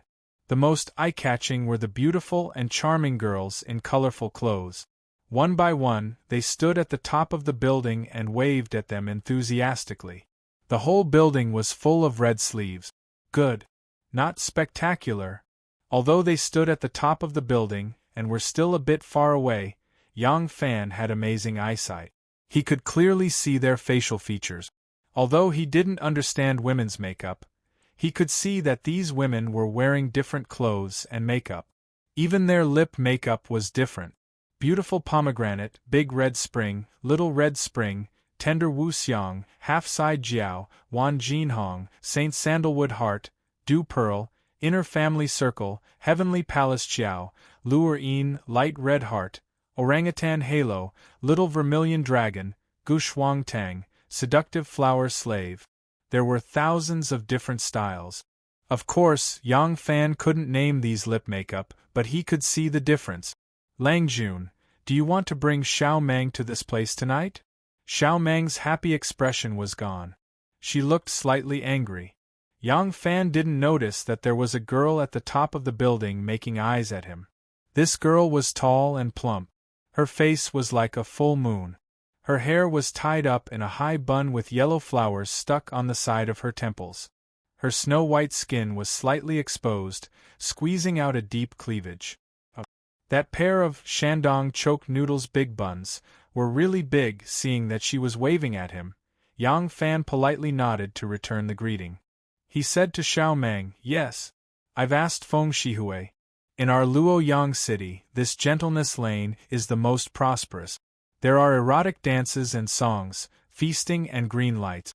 You can stay up all night." Xiao Meng pulled the reins of the horse. Her two black and bright eyebrows gently raised. On her clear and beautiful face, her eyes faintly carried a trace of demonic intent. It was just like the time when she flew to the sky and bumped into Yang Fan disguised as a thief under the wall of the Xuan Lane. She said with a murderous look, "Lang Jun brought Nu out tonight. Are you here to visit the brothel's romantic lane?" Chapter 411. What was more miserable than a eunuch going to a brothel? It was taking his wife to a brothel. This place was very elegant indeed. A hidden pavilion amidst the flowers, a peaceful pavilion amidst the water. The pavilions here were not only hidden among the flowers and trees, but they also did not stop by the gurgling water. Sometimes by the water, sometimes by the flowers, they were built according to the local conditions. Being here, one would suddenly forget the mundane world. It was indeed an elegant place. Yang Fan, on the other hand, was very uninterested. Not far away there was water, and there were a few red caltrops in the water. Under the shadow of the lantern, koi fish decorated the water caltrops, and the red caltrops also swayed, a little bit beautiful. There was a railing on the side of the pavilion, the shape of the railing was beautiful, and the curve was smooth. It was commonly known as the beauty lean. At this moment, there was a beauty called Xiao Man, leaning her graceful body against the railing. Her beautiful eyebrows mixed with the elegance of the garden. Not far away there was a swing, gently swaying in the breeze. This was originally an extremely beautiful scene. Yang Fan originally thought that under the moonlight among the flowers, he would drink some wine with his wife, taste some delicacies, chant some songs, and then walk side by side in the garden, using the canopy of the tree as an umbrella, walking among the fragrant flowers.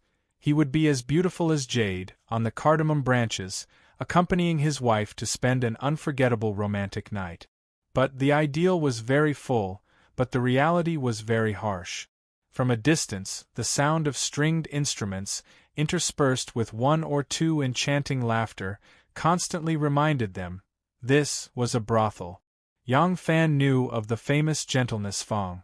But none of the friends he was familiar with in the Xuan workshop had the qualifications to spend the night in this gentleness Feng.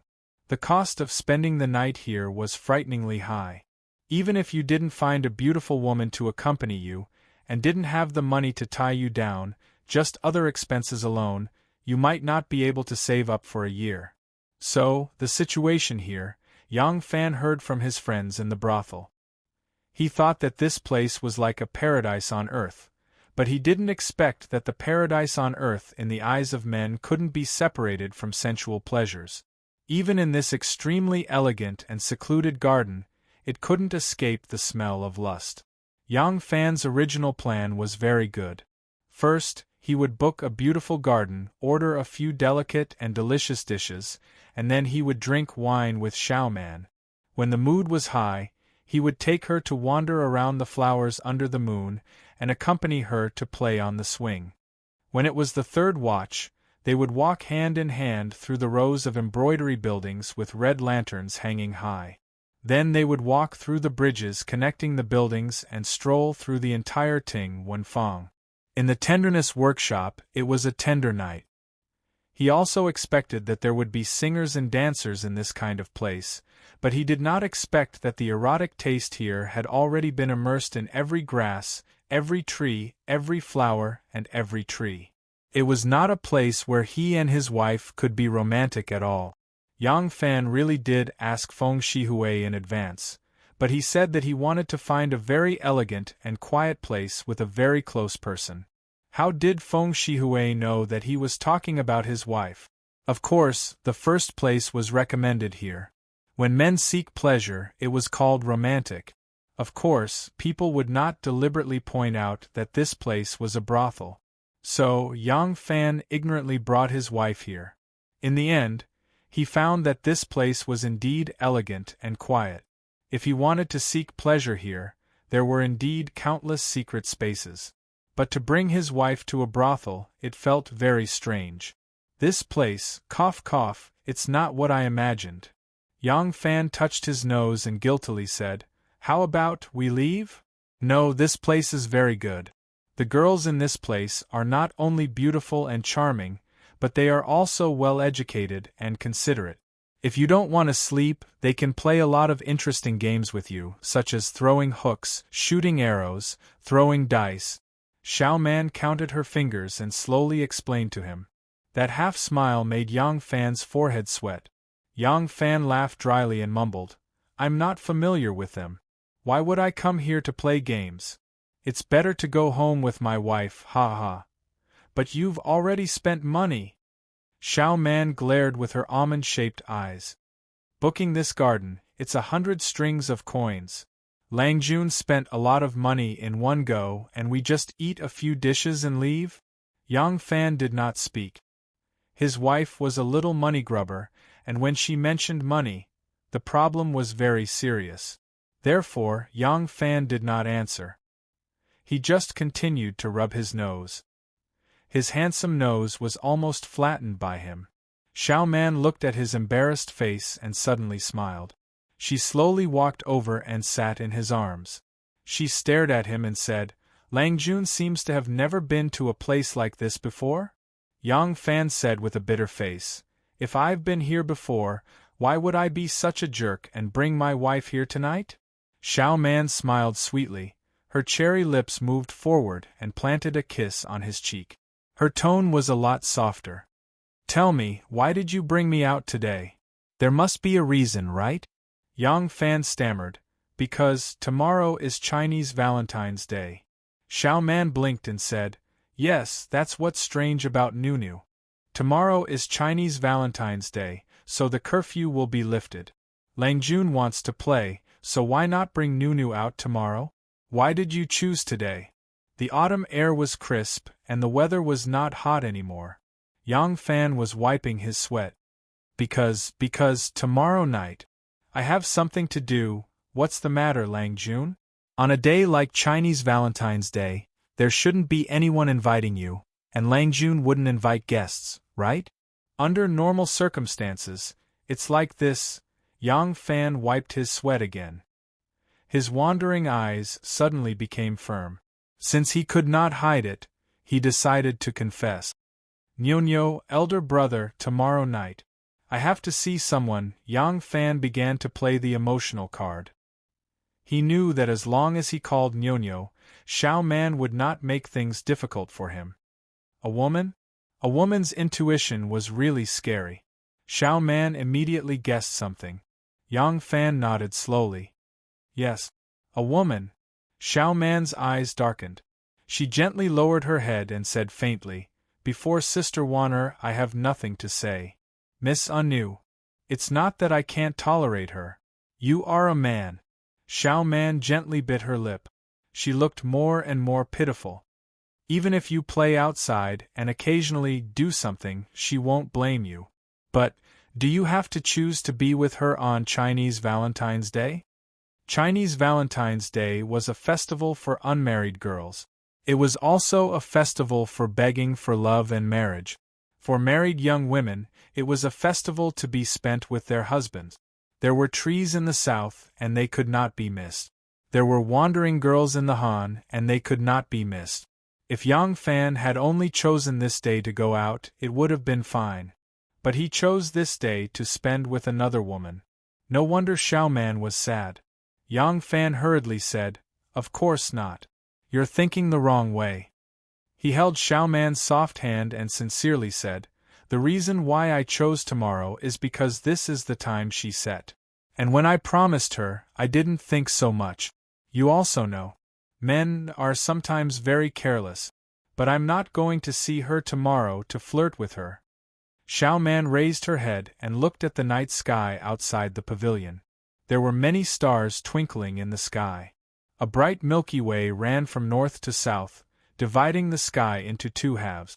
On the east and west sides of the Milky Way, there was a shining star, facing each other across the river. It was the Altair and the Weaver Girl.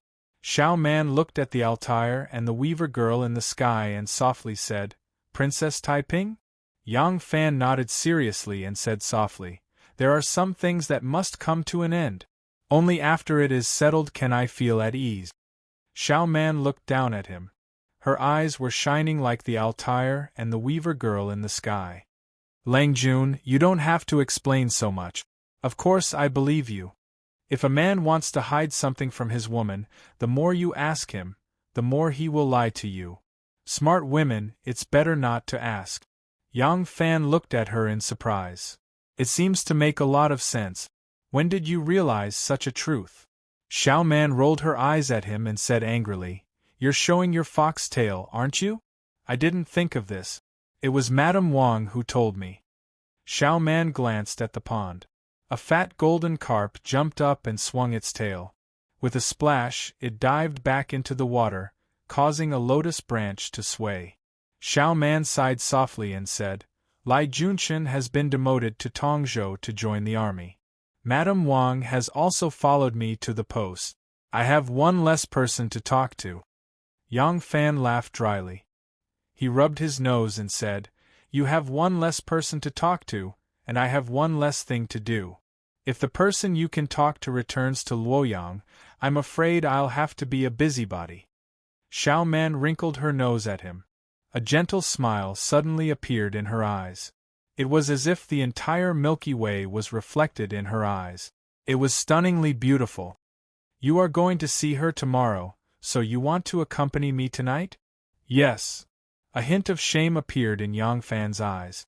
His first kiss was given to Taiping, his first love was given to Anu, and his first night was given to Wan'er. As for Xiao Man, it was probably because of her first marriage and status? Only because of this, he felt even more guilty to her because he should have been with Xiao Man on Mingyi. I promise you, starting from next Qixi, we will spend every Qixi together. Under the starry sky, Yang Fan said so. Yes. Xiao Man snuggled into his arms and said sweetly, Lang Jun has never been to this red light district. Looking at your clumsy appearance, I'm very happy. Men always have things to do, and they are busy in a righteous manner. I'm very happy that Lang Jun can put Nu in your heart. I'm even happier that Lang Jun is willing to make such a promise to Nu. She raised her face, and her smile was brighter than the starry sky. In this world, how many girls can receive such care? So, does it matter if this is the wilderness, red light district, or a quiet and elegant place? What's important is who I'm with. There was a flat road made of solid yellow soil, and on both sides of the road were rows of elm trees. Standing on the upper floor of the brothel, one could see the overhanging eaves on the opposite side. All kinds of lights, high and low, inside and outside the houses, decorated the whole Tenderness Lane like the Milky Way in the sky. Here, there were red candles, dancing and dancing, couples coming and going, people singing and moaning. There was also a pair of people holding hands, walking from one building to another across the bridge, like a cowherd and a weaver girl strolling on the bridge of magpies in the sky. It was not Qixi yet. This night belonged to only the two of them. However, the night covered Xiao Man's face, and the drunk men and women in the brothel didn't see clearly that Xiao Man was wearing a hairpin. So this enviable scene soon became a legend of Long Yang. Many of the pleasure-seekers suddenly came to a realization in the midst of their life of luxury. Breaking sleeves and sharing peaches is true love. As a result, men in Luoyang became more popular. Chapter 412. The Double Seventh Festival was the day when the cowherd and the weaver girl met at the Magpie Bridge. The weaver girl had skillful hands, so on this day, little girls would often pray in the garden, hoping that the weaver girl would grant them a pair of skillful hands. The cowherd and the weaver girl were separated by the Milky Way and could only meet each other once a year. Therefore, this day was regarded as Valentine's Day by the world's lovers. It was widely recognized as a good day for lovers to make vows. Later, Bai Ji specially wrote this day in the Song of Everlasting Sorrow, on the 7th day of the 7th month in the Longevity Hall, when no one was whispering in the middle of the night. In the sky we would like to be lovebirds, on the ground we would like to be intertwined branches. The Tang dynasty could be said to be one of the dynasties with the most holidays. The other dynasty was the Song dynasty, which was a paradise for civil servants. Of course, this was the Great Zhou dynasty now. However, in the eyes of many Tang citizens, they had always confused this Great Zhou dynasty with the era name that the empress had to change every few days. They had no awareness of a change in dynasty. On the Double Seventh Festival, every family would prepare fruits, wine, and food to worship the two stars of the Ox Lady. Now that the imperial court had also treated this day as a festival and had given everyone a long holiday, and even lifted the curfew, the Tang people who loved lively events would definitely not let go of this good opportunity to party all night long. Before the sky turned dark, the city of Luoyang began to be lively. Little girls in every family were threading needles, and spiders were not concerned about it. The whole city of Luoyang was decorated with lanterns and colored streamers, and all kinds of music and dances were performed. It was like the New Year, attracting countless people. Ding Ding Main Street, from the Duanmen to the Ding Ding Gate, was a straight line, 8 miles long and 500 feet wide. On the wide street, torches were lit, illuminating the world. The sound of metal, stone, gourd and leather could be heard from dozens of miles away. In Chang'an, the moon was like a mirror, and every family held a needle and thread at night. Fairy dresses and jade pendants were empty, and they could not meet in heaven and earth. Changxin was dark, and the night turned dark, and fireflies flowed in the jade steps and golden pavilions. Banji was full of sorrow, and the river watched the bullfight. The current Luoyang was even more flourishing than Chang'an. One could tell how lively it was without asking. In the face of such a magnificent scene, although Princess Taiping's appointment was to go boating with Yang Fan on the Luo River, she would not disregard the amorous feelings of Ding Ding. Before going to the Tianjin Bridge to take the boat, they would have to stroll along the long street. For the convenience of going out, Taiping was still dressed in men's clothing, but it was obvious that she had dressed herself up. Her lips were painted red, and her eyebrows were thin. The usual tender and charming charm was not very obvious, but there was a kind of graceful feeling like water. When Yang Fan looked at her, he had the feeling that he was looking at one. Taiping's 8 extremely sturdy female sumo wrestlers had also changed into men's clothes, and were hiding in front of them, on their left and right sides, quietly guarding them from several zhang away. Yang Fan and Princess Taiping walked side by side, strolling along the bustling Ding Ding Street. The street was bustling with noise and excitement, but the two of them walked very slowly and quietly. This was the first time the two of them had strolled along Ding Ding Street since they had met by chance on Shangyuan Chang Street. Strolling along the streets, they could not help but recall the scene on top of the 100-foot lamp tree. It was like a dream from last night. The two of them could not help but feel a slight sense of loss. Perhaps it was a nostalgia for the passing of time. Princess Taiping looked at the sky, which was clear and bright. But because of the bustling street, looking at the sky full of stars, it seemed to be contaminated with a bit of happiness in the mortal world. Princess Taiping sighed softly. The cowherd and the weaver maid, separated by the Milky Way, meet once a year. It is really not easy. This sigh was also faint.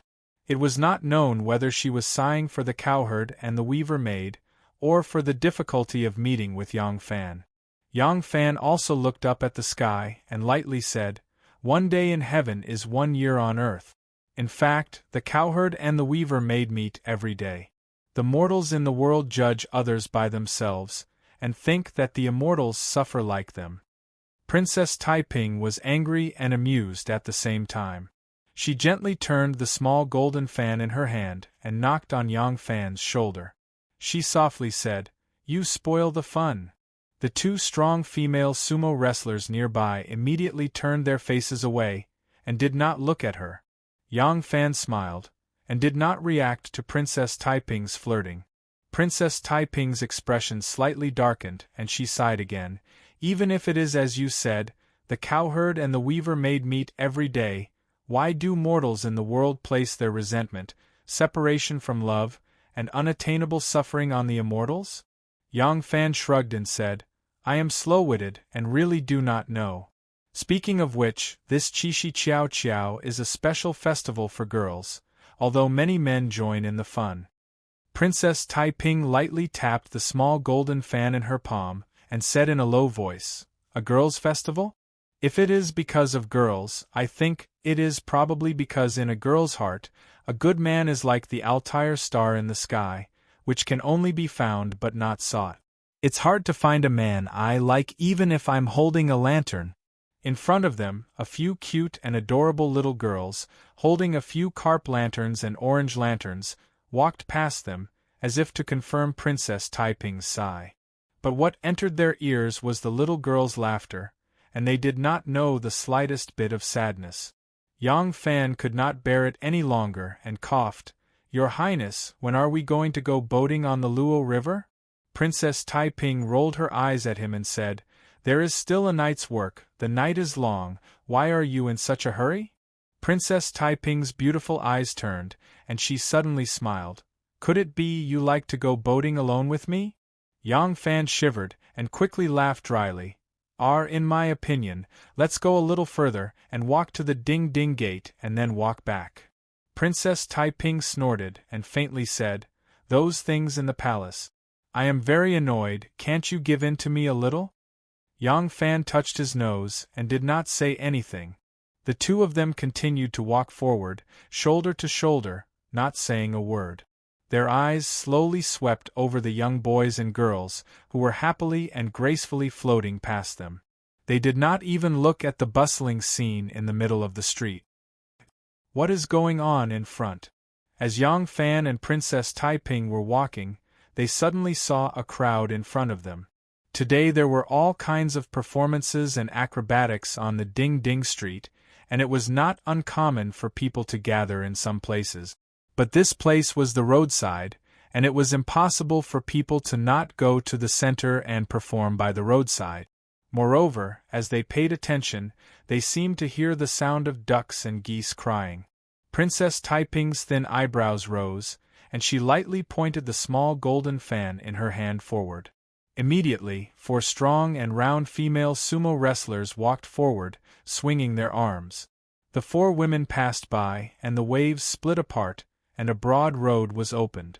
Yang Fan and Princess Taiping then slowly walked in. The crowd of onlookers was forcibly pushed aside, and at first they were quite dissatisfied, but looking at the imposing manner of this group of people, they knew that they were either rich or noble families, so they did not dare to curse out loud. As soon as Yang Fan walked to the front, he exclaimed in surprise. He saw a big iron cage was placed on the ground in front of him. The cage was not placed directly on the ground. The bottom of the cage was covered with a thin iron plate, and underneath it was a pile of red-hot charcoal. There were a goose and a duck in the cage, and in the middle of the cage there was a copper basin. It was unknown what was in the basin, but under the light it did not look like clear water. The charcoal fire heated up the iron plate, and the goose and duck were in unbearable pain, so they dashed around in the cage, circling around the fire. Sometimes they were so thirsty that they would pounce on the copper basin to drink the juice. Yang Fan did not understand. He patted the shoulder of a nearby onlooker, who was watching with great interest, and asked, "Brother, what kind of show is this?" The man cast a glance at him, and did not turn his head any more. He stared at the goose and duck in the cage with great interest, and replied with a laugh, "The guests on the high platform are watching the show and the dance, and at the same time cooking delicious food. These big goose and fat duck were bought by them, and the copper basin in the cage is filled with seasoning. They said that when the goose and duck are roasted to death, they will be full of the seasoning, and their meat will be extremely delicious. This kind of eating method is really unheard of." What? When Yang Fan heard this, he could not help looking at Princess Taiping, and their eyes revealed a shocked expression. Although ducks and geese were meant to be eaten, but using this kind of cruel method to torture and kill animals was also unheard of. The two of them happened to look at the high platform in front of them. The place where the platform was built could not be considered too close to where they were, probably because the ducks and geese's miserable cries were too noisy. The ducks and geese were flapping their wings and flying around in the cage, the goose feathers and duck feathers were flying everywhere. It was not a beautiful scene. But the candles on the high platform were bright, as if it was daytime.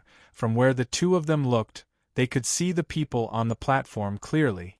There were 3 people on the platform, 3 young men in embroidered clothes who were less than 20 years old, wearing embroidered clothes and a beard hat, with an extraordinary bearing. The 3 of them were lazily reclining on a couch, pointing at the hundreds of men and women who were dancing and singing on the opposite side of the street, talking cheerfully and wittily. Under the light, with a cursory glance, they felt that the three of them were very handsome. One of them was standing on the side where they were standing. That person was about 15 or 16 years old, still a young man. His delicate and pretty eyes were already very handsome. The other person was about 20 years old. His facial features were like a painting, so beautiful that he did not look like a man. Looking at the person on the outermost side, Yang Fan was immediately stunned. This person's appearance could not be described as delicate and handsome. That facial features was beautiful, clear and bewitching, charming and beautiful. The beauty of his appearance, most likely not below Nu and Xiao Man. If one said that the young man in the middle was too beautiful to look like a man, this person was clearly a woman. The reason why Yang Fan did not compare Wan with Princess Taiping was because although Wan and Taiping were delicate and pretty, but that kind of mature woman's beauty had nothing to do with handsomeness. Handsomeness was a kind of beauty that was in between androgynous. Nu and Xiao Man were slightly younger, so they were closer to this kind of beauty. When Yang Fan thought of the problem, a suspicion immediately arose in his heart. Perhaps this young man is originally a woman, changing into a carriage so that it would be convenient for him to go out? Yang Fan used his eyesight to look carefully. This person's facial features were exquisite, her skin was fair, that kind of whiteness was the real whiteness, there was absolutely no powder applied, but the pink was bright and smooth like jade. "That is a woman," Princess Taiping whispered in Yang Fan's ear. Seeing that he was still staring at the stage, a sudden jealousy arose in her heart. She could not help but stretched out her hand, gently pinched his waist, and angrily said, "Can't you take back your eyes?" Yang Fan took a deep breath, still staring at the beautiful woman on the stage, and said in a low voice, "No, that's a man." Princess Taiping followed his gaze and glanced again, said, "I am talking about the outermost one." Yang Fan said, "I am also talking about him." Princess Taiping Puchi laughed, said, "Nonsense, what kind of eyes do you have? If he is a man, I don't know how many women will be embarrassed to death." "Humph humph, do you want to bet? If he is really a man, I will gouge out this pair of eyes for you." Yang Fan turned his head and seriously said, "Princess, better not set this bet. He is really a man. Because I have already seen his Adam's apple." Chapter 413. Hearing Yang Fan's words, Princess Taiping's mouth turned into an O shape, like a cute little girl who was startled. She looked at the man on the stage who did not look like a man, and then looked at Yang Fan who had a serious look on his face, and asked, "Are you joking?" Yang Fan did not speak, but his expression had explained everything. Princess Taiping looked at the woman on the stage again, and said in disbelief, "How can a man look like this? What an evildoer!" Yang Fan said with a faint smile, "It is nothing. It is said that there are many men like this in the Goose Hall. Their skin is better than pink, and their cheeks are like peach. Their wrists move, and their clothes are light as the wind blows." Taiping made a nauseous expression, and said softly, "Disgusting." She rolled her eyes at Yang Fan again, and said angrily, "You are not allowed to go to that kind of place. If I find out, I will break your legs first." After saying this, her face turned a little red. Yang Fan shrugged his shoulders. "I have not been to that kind of place. But the popularity of men has been since ancient times. If it is too early, the records will be lost. But since the spring and autumn and warring states period, it is not uncommon in the history book. In the Han Dynasty it was especially popular. Emperor Gaozu Lu Bang, Emperor Wen Lu Heng, Emperor Wu Lu Xiu.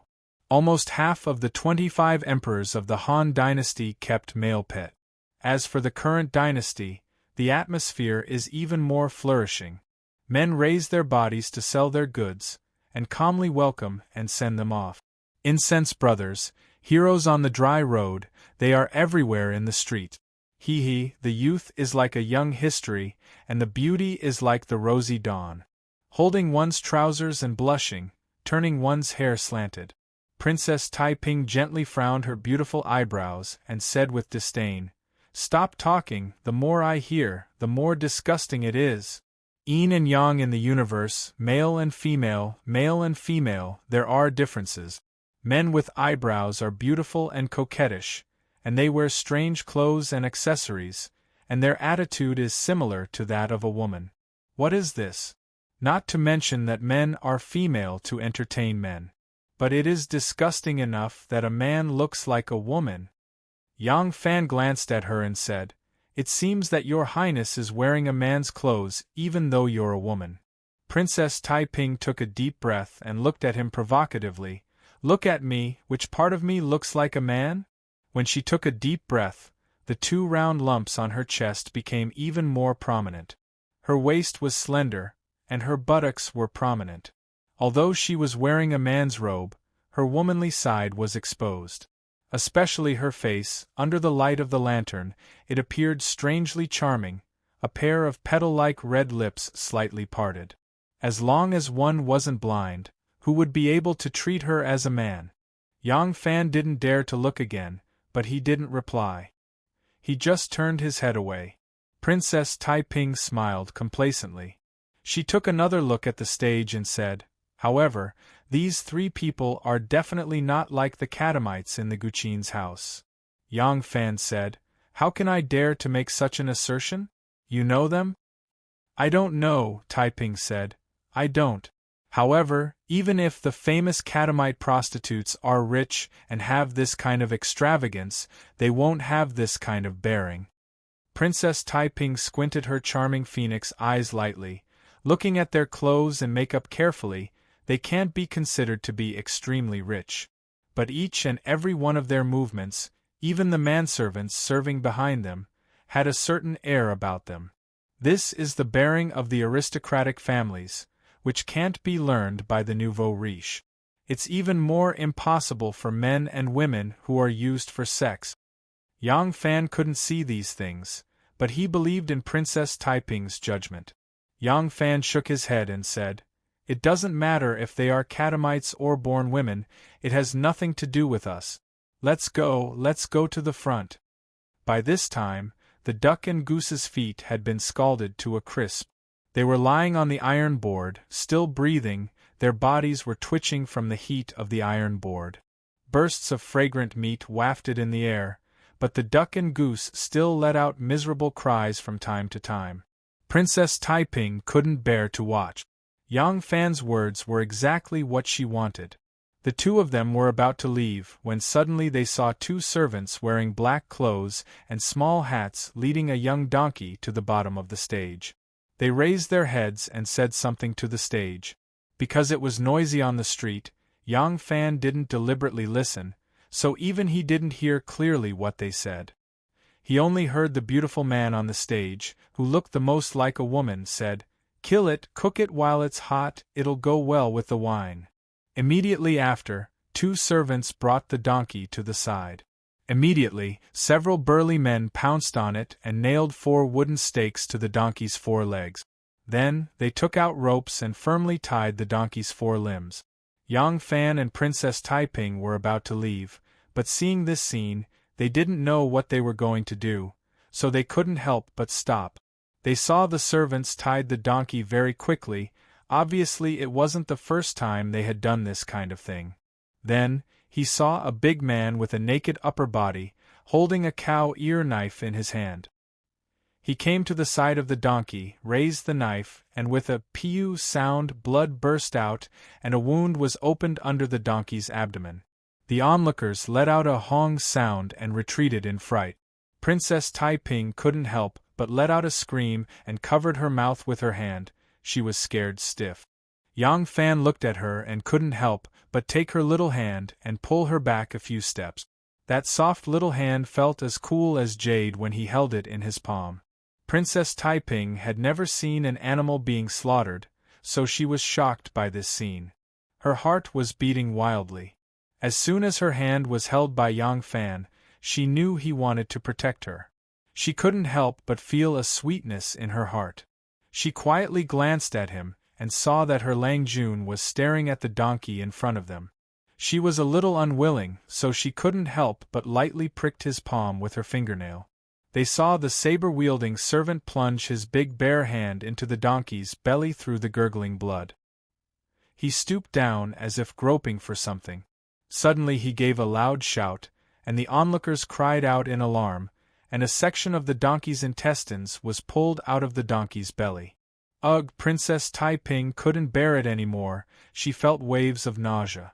She quickly turned around and hid herself behind Yang Fan's shoulder. She hurriedly said, "Let's go, let's not look at this kind of thing anymore." Yang Fan complied and walked out with her. Princess Tai-Ping didn't dare to look back. She only firmly held on to the corner of his clothes. She looked very pitiful. Yang Fan was very curious. He didn't know what those people were going to do, so he retreated very slowly, still staring inside. He saw that the servant who used the knife cut a piece of the donkey's intestines amidst the donkey's miserable cries and threw it into a big basin nearby. Immediately someone started to clean it. Someone in the crowd excitedly said, "Hey! Did you see it? I heard that people eat it this way because it's fresh. When the donkey's intestines are cleaned and cooked, the donkey is still screaming and not dead. Tasting it, the donkey's intestines are especially delicious." Yang Fan gently shook his head and thought, what's the difference between killing the donkey and cooking it with the donkey's intestines and cooking it with a live donkey's intestines? These people's way of thinking is really strange. In the end, it's just sensationalism. The two of them walked for quite a distance before Princess Tai-Ping realized that she was still holding on to the corner of his clothes like a little girl. She couldn't help but shyly let go. Immediately she remembered the feeling when he was holding her hand. It vaguely reminded her of the time when Yan Shangyuan was holding his hand and running on the long street. She felt a sweetness in her heart and her frightened heart calmed down a little. Yang Fan didn't have the same thoughts as her. He only shook his head and sighed. As long as there's a festival, this Ding Ding Street is always lively to see. Princess Tai-Ping snorted. What kind of lively is that? First it's a man who doesn't look like a man. That's fine, but he prefers this kind of cruel cooking. It's even more disgusting. Yang Fan smiled and didn't comment. Right at this moment, a group of girls came over from afar, chattering noisily. They were all talking at once. They were very excited. "Did you pick it up?" "Hee, of course. I picked up 2 needles, one 7-hole needle and the other golden needle." "Aya, you're so lucky. I searched the ground for half a day and didn't pick up a single one. What bad luck." "Hee, I told you to come out with a lantern, but you insisted that we all carried lanterns, and there's no need to carry lanterns. Are you lazy?" "I carried the lantern and shone it on the ground. When I saw the shiny silver needles, I naturally picked them up." "Ai." The girl became even more dejected. These needles were sprinkled by the saints. They've touched the saints' hands. If I had known earlier, I would have brought out the brightest lantern no matter what.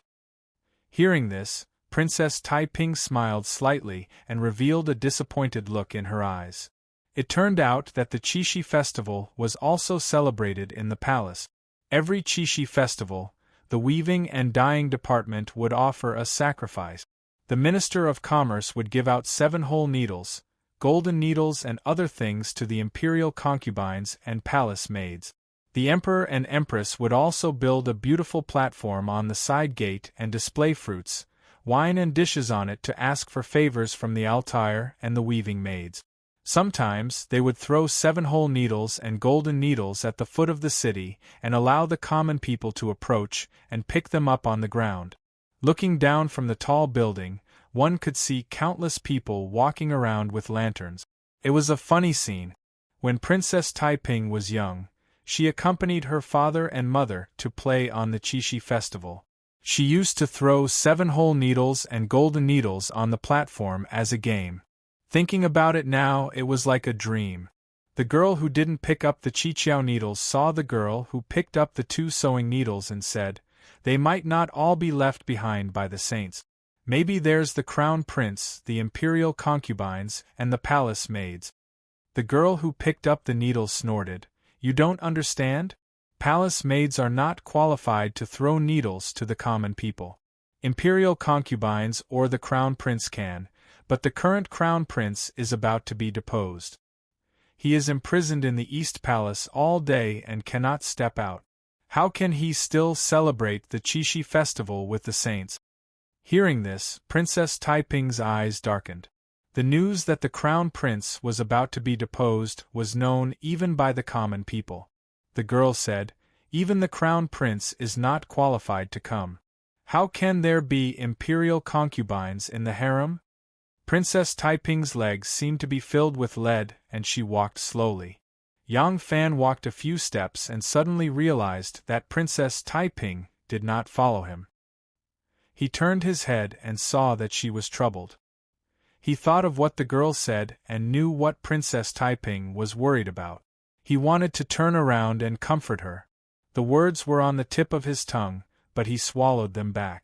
The descendants of the Wu family were not qualified to be the crown prince. All along, Yang Fan's plan was to help Li Tang regain the throne. On this point, he and Princess Taiping were like-minded. But in the current situation, the crown prince was indeed in danger. The changes in the future were unpredictable. Yang Fan wanted to comfort her, but he did not know where to start. Princess Taiping walked slower and slower. With her eyesight, how could she not know that the crown prince was in danger? It was just that today she finally let go of her worries. But she was reminded by the words of the girl. Now that mother is the emperor, Li Tang may not have no hope of reviving. But once the crown prince position falls into the hands of the Wu family, then it will be over. But once mother has made a decision, who can influence her? The people mother trusts the most are never her relatives. The more relatives they are, the more she fears them. Princess Taiping was very worried. She did not know why, but the image of the young man who was more beautiful than a girl on the stage suddenly flashed through her mind. Princess Taiping's eyes moved. She suddenly stopped and waved to a female sumo wrestler. She whispered in her ear, "You go and find out the names of the 3 young men who just pulled out the intestines of a live donkey and where they live." Chapter 4:14. The streets were bustling with noise and excitement. But one must be with interesting people in order to enjoy the excitement. Yang Fan and Princess Taiping were strolling on the streets, but they did not know how to be romantic. The city was filled with lanterns and the streets were as bright as day. However, to Yang Fan, that feeling was far from the dreamy and illusionary feeling he had last night. Princess Taiping's mood was even lower than Yang Fan's.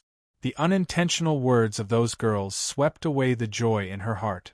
Thinking of her brother, the Li family, and her own unpredictable fate, she was depressed. "Let's go to the Tianjin Bridge, it's so noisy here." The two of them spoke at the same time. Although their words were not exactly the same, their meaning was the same. Therefore, they turned around and walked toward the Tianjin Bridge. They could see the Tianjin Bridge in the distance. The lights at the bridgehead made the graceful bridge look like a crescent moon on the horizon. At this moment, a woman and a young boy hurriedly rushed over and walked opposite to Yang Fan and Taiping.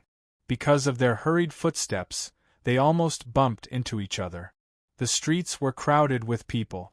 Since Princess Taiping wanted to enjoy the life of the common people, the 8 strong women could not drive away anyone who could get close to the princess. This was the foot of the Son of Heaven. Under normal circumstances, no one would come out and hurt people without saying anything. Although the woman's footsteps were hurried, she was a woman and the child she was leading was also an underage child. Therefore, the 8 maids did not appear to chase her away. By this time they almost bumped into the princess. 2 maids wanted to step forward to protect her. Yang Fan saw the matron was in a hurry to avoid Taiping and almost fell down. Hastily he reached out to support her. Seeing her clothes and hairstyle, he noticed she was a married woman. He slowly said, "Auntie, be careful." "Thank you, Lang Jun." The woman thanked him. She pulled the young boy and was about to leave when 3 people hurriedly chased after her. The one in the middle pointed a fan at her and shouted, "Wife, don't go!" He caught up with her in a few steps and stretched out his hand to stop the woman. He laughed and said, "Dear, I'm not a man-eating insect. Hee, I just want to treat you to a cup of wine. Why are you in such a hurry to leave?" The woman was angry and anxious. She said, "I am a woman, I don't know you, why would I drink wine with you? How rude! Get out of the way." The man surnamed Pan winked and said, "It's fine if you don't recognize him at first. Won't you recognize him after a drink?" Yang Fan and Princess Taiping looked at each other.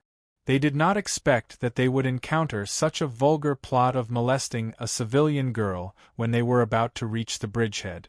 However, the more vulgar it was, the more common it was.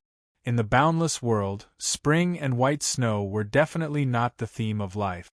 That's why Confucius said, "I have never seen anyone who is as virtuous as lustful." Fortunately, they were at the side of the bridgehead and the light was not bright enough. Princess Taiping, dressed in men's clothing, was standing next to Yang Fan. The man hurriedly glanced at her and did not see her beauty clearly. Otherwise, he was afraid that Princess Taiping would have provoked him. Seeing this situation, Yang Fan and Princess Taiping could not help but look at the woman seriously. The woman was tall and slender, her skin was fair, her buttocks were small, her waist was slender, and her neck was slender. She looked like she was full of life. Looking at her age, she should be about 25 or 26 years old. She looked dignified and intelligent with a different kind of beauty. Whether it was her eyes that were as bright as spring water or her skin that was as smooth as jade, her whole body emitted a kind of pure aura. Therefore, her dignified temperament and beauty were especially moving. Next to her stood a young man of about 13 or 14 years old. He looked strong and stocky, probably her younger brother. As for the youth surnamed Pan, he was about 24 or 25 years old. His appearance was not ugly, and his brows were delicate and pretty. However, his gaze and expression, along with a faint smile that was not a smile, gave off a sense of wretchedness. At the foot of the Son of Heaven, the universe is bright. Please conduct yourself with dignity," the beautiful woman said with a frown. She pulled the young man and wanted to leave. The young man surnamed Pan laughed mischievously. He waved his hand, and the two people who followed behind her grabbed her from the left and right. Seeing this scene, Yang Fan and Princess Taiping were not in a hurry to leave. Yang Fan had seen young masters of rich and powerful families or ruffians take liberties with beautiful women. But Princess Taiping had never had the opportunity to see such a scene. Therefore, she stopped and only watched from the side. Both sides exchanged a few words. Yang Fan and Princess Taiping stood to the side and understood the general situation. It turned out that this woman was not the young man's elder sister, but his mother. The young man was already 13 or 14 years old. It seemed that this beautiful woman should be a few years older than her young appearance. This mother and son also came out to play on the Chinese Valentine's Day. They did not expect to meet this refined scum surnamed Pan. This surnamed Pan was called Pan Junyi. Today, he also came out to play with his two servants. At first, he chose to go to the crowded places. He squeezed and rubbed against the crowd.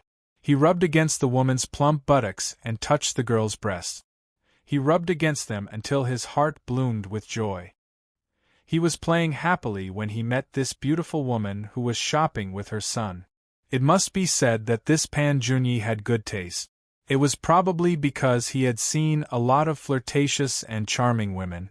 Seeing this woman's dignified and refined appearance, he was like a diner who had eaten a lot of fish and meat and suddenly saw a plate of juicy side dishes. He immediately drooled with greed. In fact, he was also very careful. He deliberately followed this young woman around for half a day. He saw that she was only accompanied by her son. There was not even a maid or maid by her side. He knew that she came from a small family. His courage grew, and he thought of a crooked idea. He chased and teased along the way.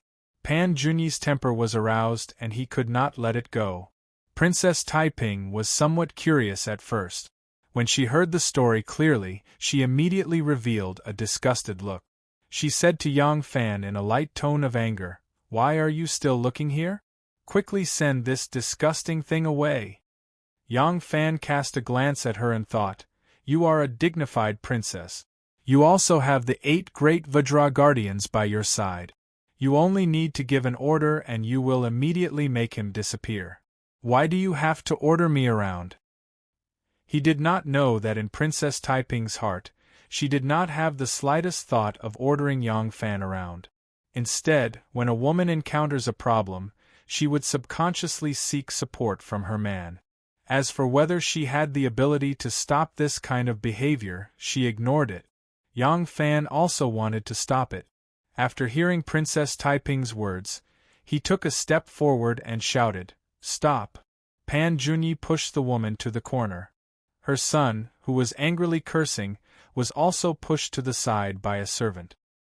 He was about to reach out to hook the woman's round and lovely chin when he suddenly heard Yang Fan's loud shout. He turned his head and gave him a look. His face sank and he coldly said, "Your Excellency, this path is very spacious. Walk on your own path and don't meddle in other people's business." Yang Fan smiled and said, "To me, this is not other people's business. Since I have seen it, if I don't do something, I will be neglecting my duty." After saying that, he took a step forward and put his hand on Pan Junyi's shoulder. He exerted a little force. Pan Junyi cried out in pain and quickly let go. Yang Fan was still holding his shoulder without moving. He said to the woman, "Auntie, take your son and leave." The woman was shocked and scared. She quickly thanked Yang Fan and looked at her son in fear. Her son was currently being twisted by one of Pan Junyi's servants. Princess Taiping waved her fan. A female sumo wrestler dressed as a man's hand flashed past and reached out to pat the servant's shoulder. The servant turned his head to look, only to see a fist as big as a bowl flying towards his face. With a pring sound, his face looked as if a dye house had opened up, with multicolored hair draped over it. The man's head was covered and he fell to the ground. When he got up, he felt a great pain. He wanted to open his mouth to curse, but he suddenly found that his teeth were exposed. He reached out to touch them and only felt blood on his hand. It turned out that a few of his teeth were also knocked out. That woman was only a woman from an ordinary small family, and could not bear to see such a scene. As soon as she saw her son had escaped, she quickly took his hand, and hurriedly thanked Yang Fan and Princess Taiping as they hurriedly left. Pan Junyi saw that they were even more overbearing than him. He couldn't help but fly into a rage and said, "How dare you? You are just a few street dogs. How dare you injure this young master's servant? This young master will send you to the Luoyang prefecture to eat the plank." Princess Taiping impatiently said to Yang Fan, "Are you going to have a court hearing here? Hurry up and send them away." Yang Fan laughed. The hand that was holding Pan Junyi's shoulder slid down to the back of his neck. Pan Junyi couldn't even speak. He choked and coughed. Another family member saw this and was afraid that his Langjun would suffer. He quickly called out, "Stop! My Langjun is the youngest son of the Minister of Examinations in the Ministry of Appointments. How dare you be so rude?" Yang Fan made a sound of surprise and said, "So you are from an official's family? This kind of behavior is really a disgrace to your family. This official will teach him a lesson on behalf of his father." After saying that, he lifted his leg and kicked Pan Junyi's but with a bang. Yang Fan did not hold back his strength in this kick. Pan Junyi cried out in pain. Yang Fan used Pan Junyi's but like a ball. He seemed to be performing the technique of bouncing the ball. His leg kicked 17 or 18 times in an instant. Finally he let go of Pan Junyi's shoulder and kicked him hard. Pan Junyi fell to the ground like a dog eating **T. Yang Fan heavily snorted and patted his waist. He said, "This official is from the Ministry of Justice. Do you think I can do anything about this? If I see you using your power to bully men and women again, I will teach you a lesson. When I bring you to the Yamen to be punished, I am afraid that your father will not look good either. Get out. Seeing this person's skills and hearing that he was an official from the Ministry of Justice, the two servants knew that they had hit an iron plate. They didn't dare to say anything more.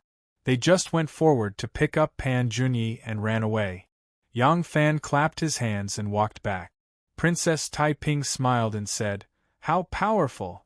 Yang Fan shook his head and said, "He is just a gentle scum. He uses his family to bully good people. There is no power to speak of." Princess Taiping smiled and pointed forward with her small fan. She said, "There, the boat is parked there. Let's go." The two servants of the Pan residence were afraid that their young master would be at a disadvantage, so they carried Pan Junyi and ran far away before putting him down. The moment Pan Junyi's feet touched the ground, he fiercely slapped the uninjured servant's face and scolded, "Useless idiot!" He angrily dusted his robe that was stained with mud and said, "In the future, don't tell me your name. Do you want to ruin my father's reputation?" The servant obediently agreed. Pan Junyi turned around and looked at the back of Yang Fan, who was walking to the pier. He gritted his teeth and said, "The Ministry of Justice? Humph! When I find out who you are, I will definitely teach you a lesson." The servant who was punched in the face by the servant from the princess's mansion held his crooked nose and said with a sad face, "Lang Jun, let's go back to the mansion." "I am not going back." Pan Junyi's face was full of anger. He said, "I suffered such a big loss for no reason. Is this the end of it? Bah! If I don't sleep with that woman, I won't be able to vent my anger. Go after her, you must find her." Chapter 4:15. Ever since Wu Zetian sealed the Luo River as a divine river and forbade fishing in the Luo River, the river had become much more deserted. It was currently night and there were no boats passing by, so there were only a few pleasure boats on the river. These pleasure boats belonged to the wealthy and noble families. Ordinary families did not have the leisure to do so. Even if they did, they would not be able to withstand the repeated inspections of the officials to see if they had brought any fishing nets or fishing gear. The boat that Princess Taiping had prepared was not very large. It was not one of those luxurious pleasure boats or pleasure boat. It looked very ordinary on the outside, and it only had one floor. The middle was the cabin, and the bow and stern were the deck. At most, it could hold 20 to 30 people. Footboards had already been set up between the boat and the shore. The officials inspecting along the river already knew who the owner of the boat was, so they did not dare to obstruct them. Princess Taiping and Yang Fan boarded the boat. They untied the ropes and raised the sails. The boat slowly sailed to the center of the boat and then followed the Luo River downstream. On both sides of the shore, there was still an endless clamor of music and dancing. However, there was still some distance between them and the boat was much quieter. On the front deck, there were only two people, Yang Fan and Taiping. The 8 maids had already retreated into the cabins. The two shores were lit by lanterns, and above them was the Milky Way. The water sparkled and gradually became hazy. Although it was already autumn and the gentle autumn wind blew, it did not cause one to feel cold. At some point, Princess Taiping had already taken off her head. Although she was still dressed as a man, her long hair fluttered about her shoulders. Under the starlight there was an abnormally gentle and beautiful feeling. Princess Taiping lightly sighed. Looking at the scenery slowly gliding by on both shores, she sweetly said, "Only here do I feel a bit more relaxed." Yang Fan turned his head and stared at her, asking, "Isn't it good to be on the street?" Princess Taiping shook her head and softly said, "Loneliness. There are too many people there, so I am very lonely." These words seemed very difficult to understand, but Yang Fan understood. Yang Fan was silent for a while. His gaze met the slowly approaching pleasure boat and said, "Perhaps for you, loneliness is already an unbearable pain. But is it really so hard for a proud daughter of heaven? If that was the case, how could he be envied by the world?" Most of the time, it's not that ordinary women don't have the same feelings as you, it's just that they don't have the time to feel sorry for this kind of feeling, because they have suffered much more than you, and they have experienced much more bitter things than this. Princess Taiping frowned slightly. Not only did she not get comfort from Yang Fan, but she was also implicitly stabbed by him. Didn't this guy have any tender feelings for the fairer sex? Princess Taiping frowned slightly and then relaxed. Because of this, he is Yang Fan, the one and only. There were many people around her who were willing to flatter her. As long as she was willing, there would be countless men who would carefully serve her every day. Wasn't the reason why she was infatuated with Yang Fan because he was different from others? Perhaps the first time his heroic figure had entered the heart of this beautiful princess was on that day, on the banks of the Luo River, when he had flatly refused her. Princess Taiping's star-like bright eyes stared at him, and softly said, "No matter what, today you are willing to accompany me, I am very happy, really." Yang Fan similarly stared at her, and seriously said, "But I am not happy at all, I am not willing to be forced, manipulated by others, even if she is a beautiful princess, even if there are countless men who would wish for such an invitation, what I said is also true." He lightly exhaled a mouthful of impure air, and then inhaled a mouthful of autumn wind. Between this exhalation and inhalation, he asked in a low voice, "You said? Wan Er's oath is not unbreakable, can you tell me now?" Princess Taiping's face slightly showed a trace of anger, and then she helplessly smiled bitterly. "When facing me, can't you have a little bit of patience?" Yang Fan did not speak, and Princess Taiping's tone had a slightly pleading tone. "I have not been this happy for a long time. The last time was that night. Tonight, let's not talk about business, and also not talk about other men or women, okay?"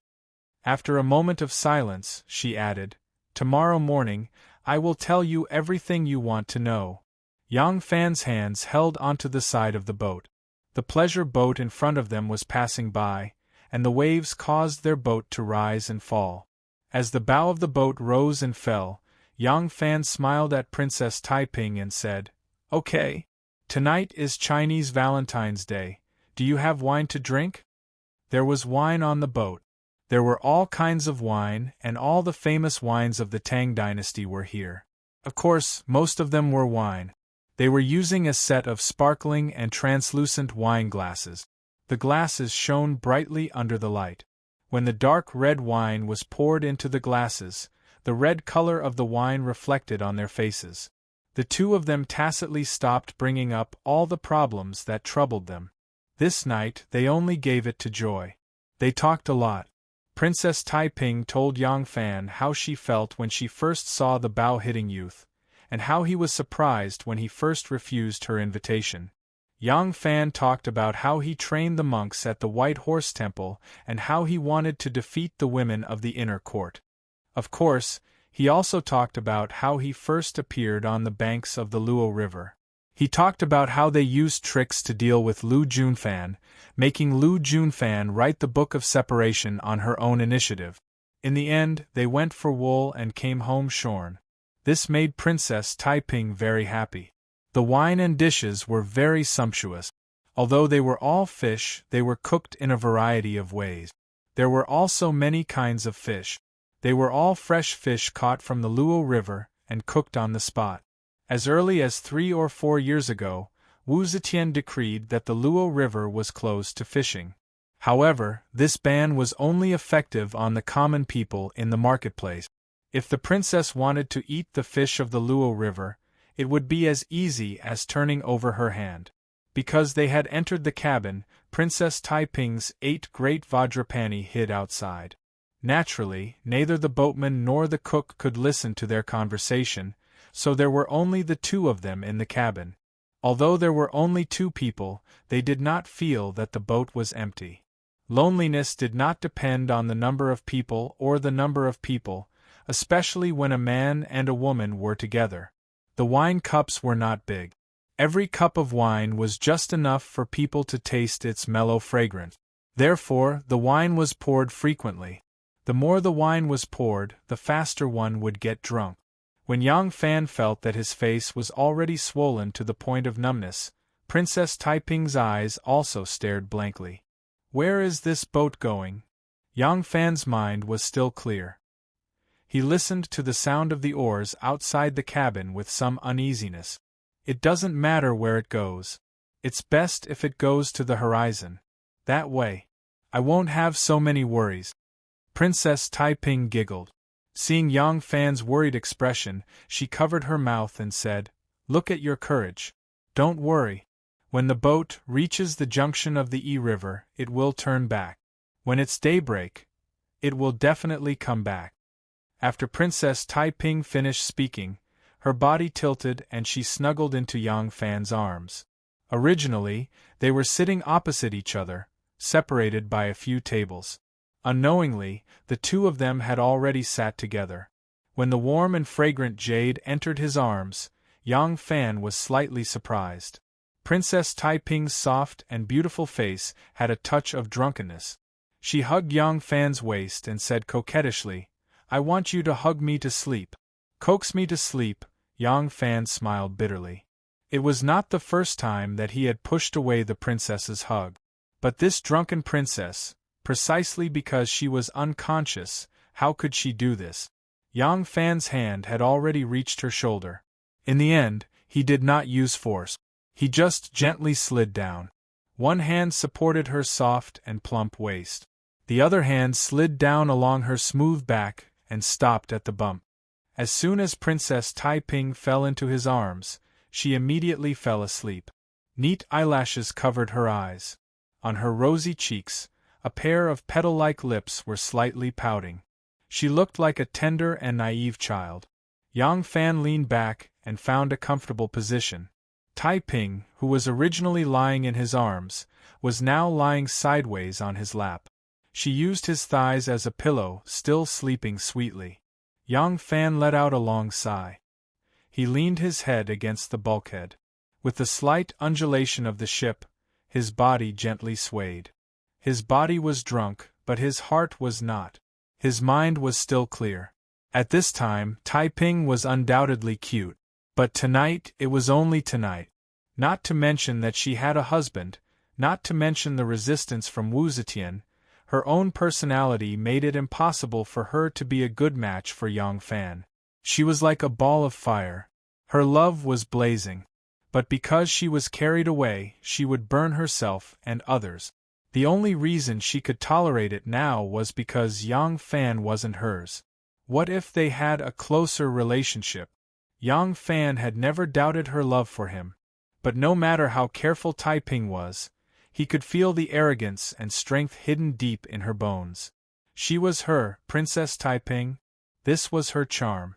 But because of this, Yang Fan had never thought of letting her become a little woman by his side. That was impossible. The royal family would not allow it. The Empress would not allow it. Even Princess Taiping herself would not allow it. The obedience and gentleness in the boudoir would never become her everything. Once she left that bed, she would still be her, Princess Taiping. Yang Fan was not an ignorant teenager with a face full of pimples. He was not an ignorant teenager who was stimulated by hormones. He thought that he could have everything if he had love. He thought that he could solve everything. He thought that he could overcome his personality and all objective existences. Love was not everything. Love could not replace everything. Love could not conquer everything. He gently pulled a soft and smooth quilt and wrapped it around Taiping. Just like that, he hugged her and slowly closed his eyes. In the sky there was a Milky Way. On the ground there was a Luo River. On this night, the cowherd and the weaving girl met on the Magpie Bridge. The cowherd and the weaving girl met once a year. If this year was a year on Earth, then they would actually meet every day. The ordinary people were just a group of fools who were fooled. What if this year was a year in heaven? Then in the human world, it would be 360 years. Ordinary people were not immortals. They could not live for 360 years. Therefore, this meeting was already a lifetime. Yang Fan and Taiping, were they in heaven or on earth? In the Milky Way, the magpies were building a magpie bridge. In the Luo River, the bow of the boat was plowing the water. In the sky, in the water, on the shore, on the boat, in the eyes, in the heart, they weaved together and danced in heaven and on earth. It was a mess. Chapter 4:16. It was dawn. At dawn, the boat was anchored by the Tianjin Bridge, rising and falling with the waves, just like Princess Taiping's plump chest. Princess Taiping woke up leisurely. As soon as she opened her eyes, she saw Yang Fan quietly staring at her. His eyes were clear. He was sitting, and it seemed that he had been sitting all night. Princess Taiping was surprised when she saw the situation on the boat. She hurriedly got up and said apologetically, "You didn't sleep all night?" Yang Fan smiled and said, "It's okay to not sleep occasionally." He paused and said, "Listen, many people on the bridge and on the street didn't sleep all night. They are going home now." Princess Taiping said embarrassedly, "But you have to go back to the yamen to work today." Yang Fan smiled again. "It doesn't matter. In fact, I am more free than anyone else in the yamen. I can sleep at any time. No one will bother me." Princess Taiping couldn't help but laugh and said, "I vaguely know about your situation in the Ministry of Justice. I know that you sleep every day, but I also know that you are not a person who likes to admit defeat. Although your counterattack may not necessarily be a victory, if you don't fight back, then it is too abnormal. I think many people are probably waiting to see what you can do." Yang Fan frowned slightly and asked doubtfully, "Many people? For example?" Princess Taiping said sweetly, "For example, the Mother Empress, me, King Liang, and Cui Yuanzong." Yang Fan gently stroked his chin and said leisurely, "So many people? I didn't expect that."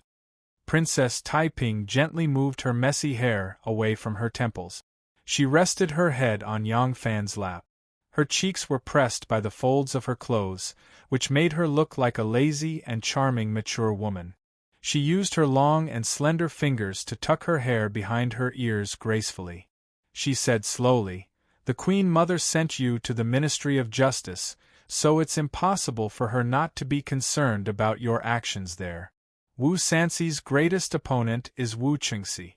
If you can control the Ministry of Justice, then you'll be a great help to him, so it's impossible for him to not be concerned.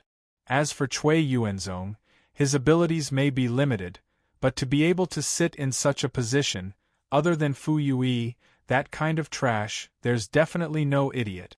And we have the same goal. Of course, I also hope that you can establish yourself in the Ministry of Justice." Princess Taiping stared at him and said word by word, "Therefore, many people are waiting and watching. If you can't get a foothold in the Ministry of Justice, then neither the Queen Mother nor Wu Qingxi will hesitate to give you up.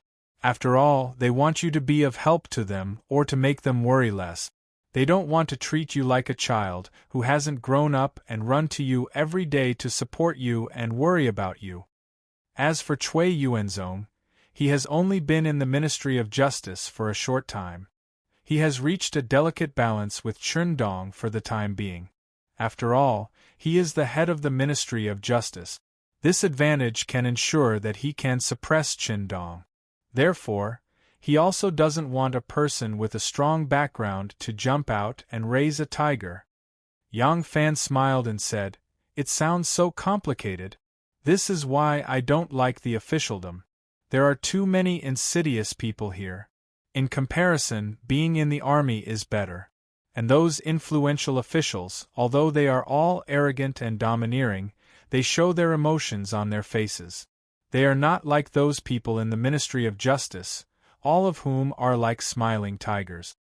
Princess Taiping sighed and said, "The officialdom is like a battlefield, but it's even more complicated than a battlefield." Yang Fan interrupted her sigh and began to talk about love. "It's already dawn. Let's not beat around the bush. I went to the appointment last night because you forced Wan to make a poisonous oath. How can this oath be broken? If you don't tell me earlier, it will always be like a thorn in my heart." Princess Taiping's expression darkened and she asked gently, Have she told you about the oath? Yes. Did she tell you what I said? Do you need to say it? You and I are allies. Of course, allies can also be abandoned. So, if I say that you came to save me because you and I have a common goal and we are allies, I will be speaking against my conscience. However, I appreciate your kindness, but it doesn't mean that I can let you bully my woman. I am very angry about this. I am really angry. Your woman, Princess Taiping listened and felt a little sad. If the person Yang Fan was talking about was her, how good it would be. Unfortunately, she had to play the role of the one who bullied his woman. Princess Taiping lowered her eyes and said softly, I said to her, if I can't get it, you can't get it either. I can save her, but you have to make a poisonous oath. If you break the oath, then he will. Princess Taiping was silent for a moment. She raised her eyes and asked, do you understand? Yang Fan frowned and said blankly, what do I understand? Princess Taiping's face was a little red and she said, I said, if I can't get it, you can't get it either. This is the premise of her poisonous oath. So it's not unsolvable. Yang Fan thought for a moment and suddenly understood. He was shocked and his expression was complicated. Then, the expression on his face became more and more interesting. Princess Taiping lowered her eyes and didn't dare to look at him. She secretly glanced at his expression, and her face became redder and redder like a hen laying eggs for the first time. In fact, this bold princess sometimes liked to be shy. Yang Fan's expression kept changing.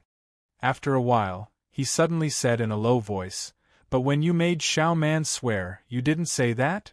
Princess Taiping glanced at him faintly and said faintly, because I didn't know that you loved her so much. I only thought that it was enough if she didn't pester you. Isn't it good to have one less person to share with me? But you can like Xiao Man after one air, why can't you like me? How can I be with you? Why not? Princess Taiping raised her head and her eyes were shining. Now everyone thinks that I am with you. What about it? As for the future, it is not impossible for me to divorce the Emperor's son-in-law.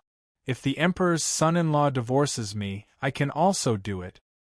Impossible? As long as your mother is alive, it is absolutely impossible. You are the only daughter of the Empress. It doesn't matter who your husband is. The important thing is that his surname is Wu. When she is alive, I can be with you without any status. My mother is getting on in years. One day, she will leave me. So what? At that time, you can have a status? Princess Taiping was silent for a while and became angry. Now I can be with you without any status. In the future, can't they give up their status? Seeing that Yang Fan's eyes became sharp, Princess Taiping quickly gave in and explained, it is not that I want to be aggressive, but because of my identity. Even if my elder brother is the emperor, he will not allow his sister to share a husband with another woman. Unless I am the emperor. After saying this, Princess Taiping suddenly became stunned. Her eyes suddenly brightened and no one knew what she was thinking. Yang Fan said, if you are the emperor, I will not be your empress. There is already an empress in the world. Perhaps she has the ability to be an emperor better than many men, but because of the opposition of the people, her wisdom and energy were used to eradicate the dissidents. As a result, if it were not for the strong foundation laid by the 2 generations of the Taizong and Gaozong, she killed so many members of the royal family, good ministers and famous generals, and the world would have long been rotten. These words were simply rebellious, but the 2 people in the cabin had the idea of, after the Empress, they will restore Li Tang's empire. Naturally, they would not care about these words. Yang Fan said in a deep voice, therefore, one Empress is enough. No one can stand another one. Unless there is a day when the women in this world can be on equal footing with the men, you'd better give up on this idea. Princess Taiping said, let's not talk about the world, let's talk about you and me first. Yang Fan said, speaking of you and me, I am naturally grateful to be able to win the heart of your highness. But your Highness's plan is always unbearable. You always feel that you have suffered a lot and made a lot of concessions, but you never seem to think about other people's feelings. Xiaoman is my first wife, and Wan and I have been in love for a long time. I will be with them for a long time, and in the future we will have children. Then, one day, you tell me to divorce them and kick out the children they gave birth to for me. But your magnanimity is, you can allow them to secretly contact me without a name. You still feel that you have made a great sacrifice and suffered a great grievance. Princess Taiping was somewhat at a loss and said, "What did I say or do wrong? What is wrong?"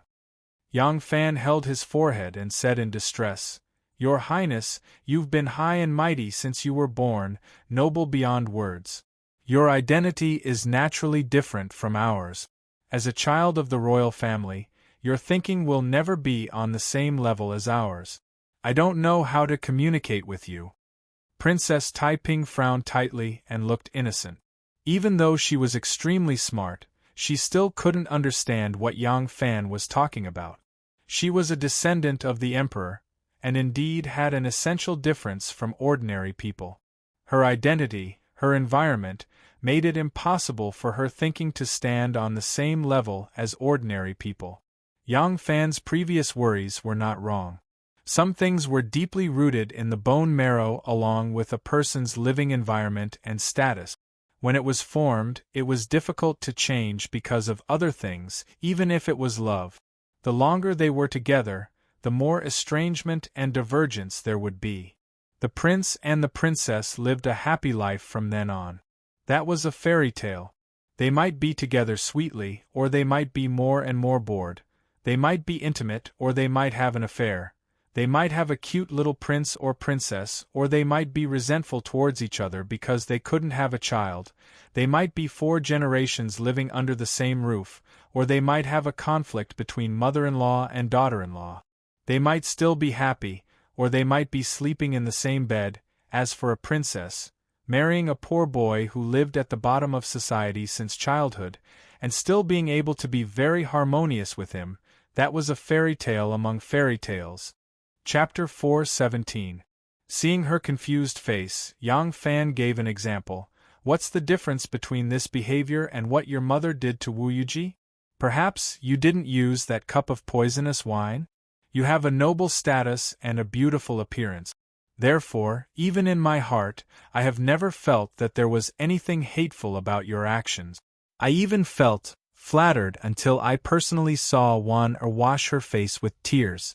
Your Highness, you have a noble status and unparalleled beauty, so I should be flattered that you favor me? What if you and I were reversed?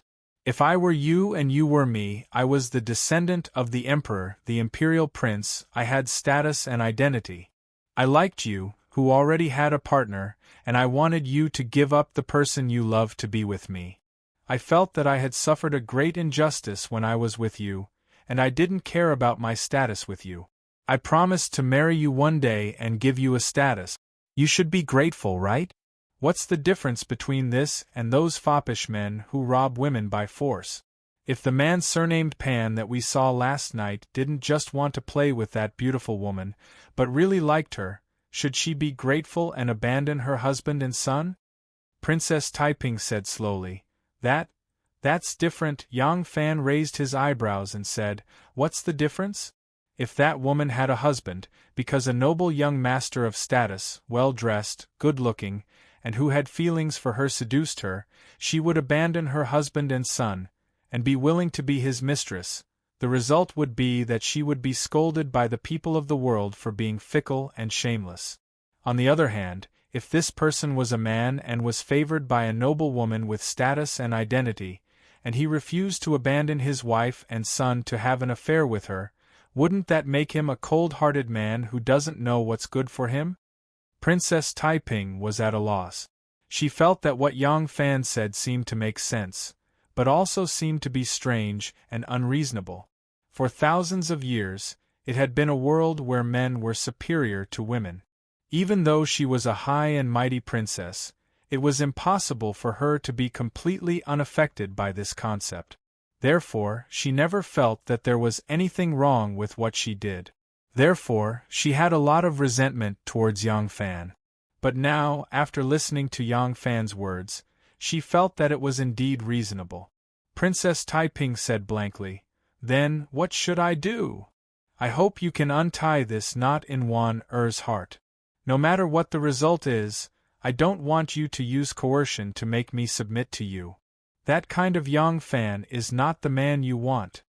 Yang Fan said, "No matter what happens between us, I don't want you to use coercion to make me submit to you." But Princess Taiping was so confused that she did not notice. She only stammered, But how can I untie the knot in her heart?" "That oath," Yang Fan said. "I've never believed that the gods in the underworld would care about what vows everyone has made. An oath is like a devil in the heart." Princess Taiping was silent. Yang Fan looked at her expression and did not say anything else. She was an intelligent woman. It did not take much effort to talk to intelligent people. If she could understand, these words were enough. If she could not understand, then it would be useless to say more. Dong dong dong dong dong dong. The bell and drum on the gate of heaven sounded, startling countless jackdaws that flew all over the sky. The gate of heaven was close at hand, so the sound of the bell and drum was especially loud. Even the river under the Tianjin Bridge seemed to be rippling, as well as stirring up ripples in their hearts. Yang Fan listened to the sound of the bell and drum and said to Princess Taiping, "I have to go to the Ministry of Justice in a while. With regards to the situation in the Ministry of Justice, I already have some plans. Duguan Zhongzhong Sun Yuxuan and Simon Zhongzhong Yen Xiaojun are 2 fence-sitters. I plan to start with them first. If I want to knock these 2 down, I need to borrow their power. I need to borrow your power." Princess Taiping raised her eyes and glanced at him. There was a beautiful expression in her eyes. "Why not King Liang or Xue Huai?" Yang Fan said, "That's because you're the weakest among the 3 forces. I can't reveal all my trump cards to others at once. Sun Yuxuan and Yen Xiaojun are not worthy of my trump cards." Princess Taiping gritted her teeth and said hatefully, "You just said that I am a playboy who bullies men and tyrannizes women, and now you want my help. Does this count as going back on your words?" Yang Fan sternly said, "You have to be clear, my princess. Right now we are talking about official business. This is a matter between allies. If you help you will be helping yourself.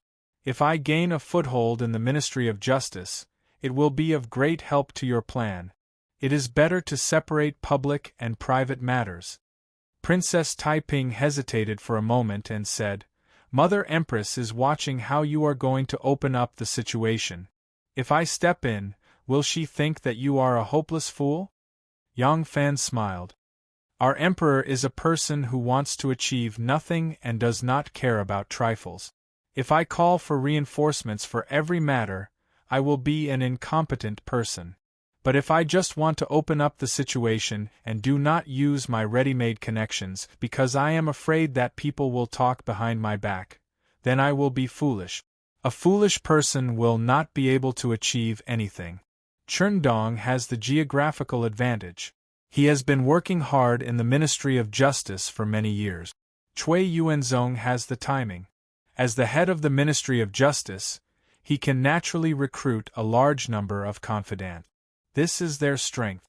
I have the strength of harmony. Why should I not use it? Should I tie my hands and feet and give up my advantage because I am afraid of being ridiculed? I have what you don't have. That is my ability. You have to admit it."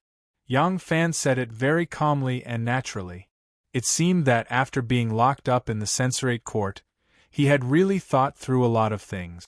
He felt as if he had been reborn. Princess Taiping looked at him, and there was a faint feeling of fascination in her eyes.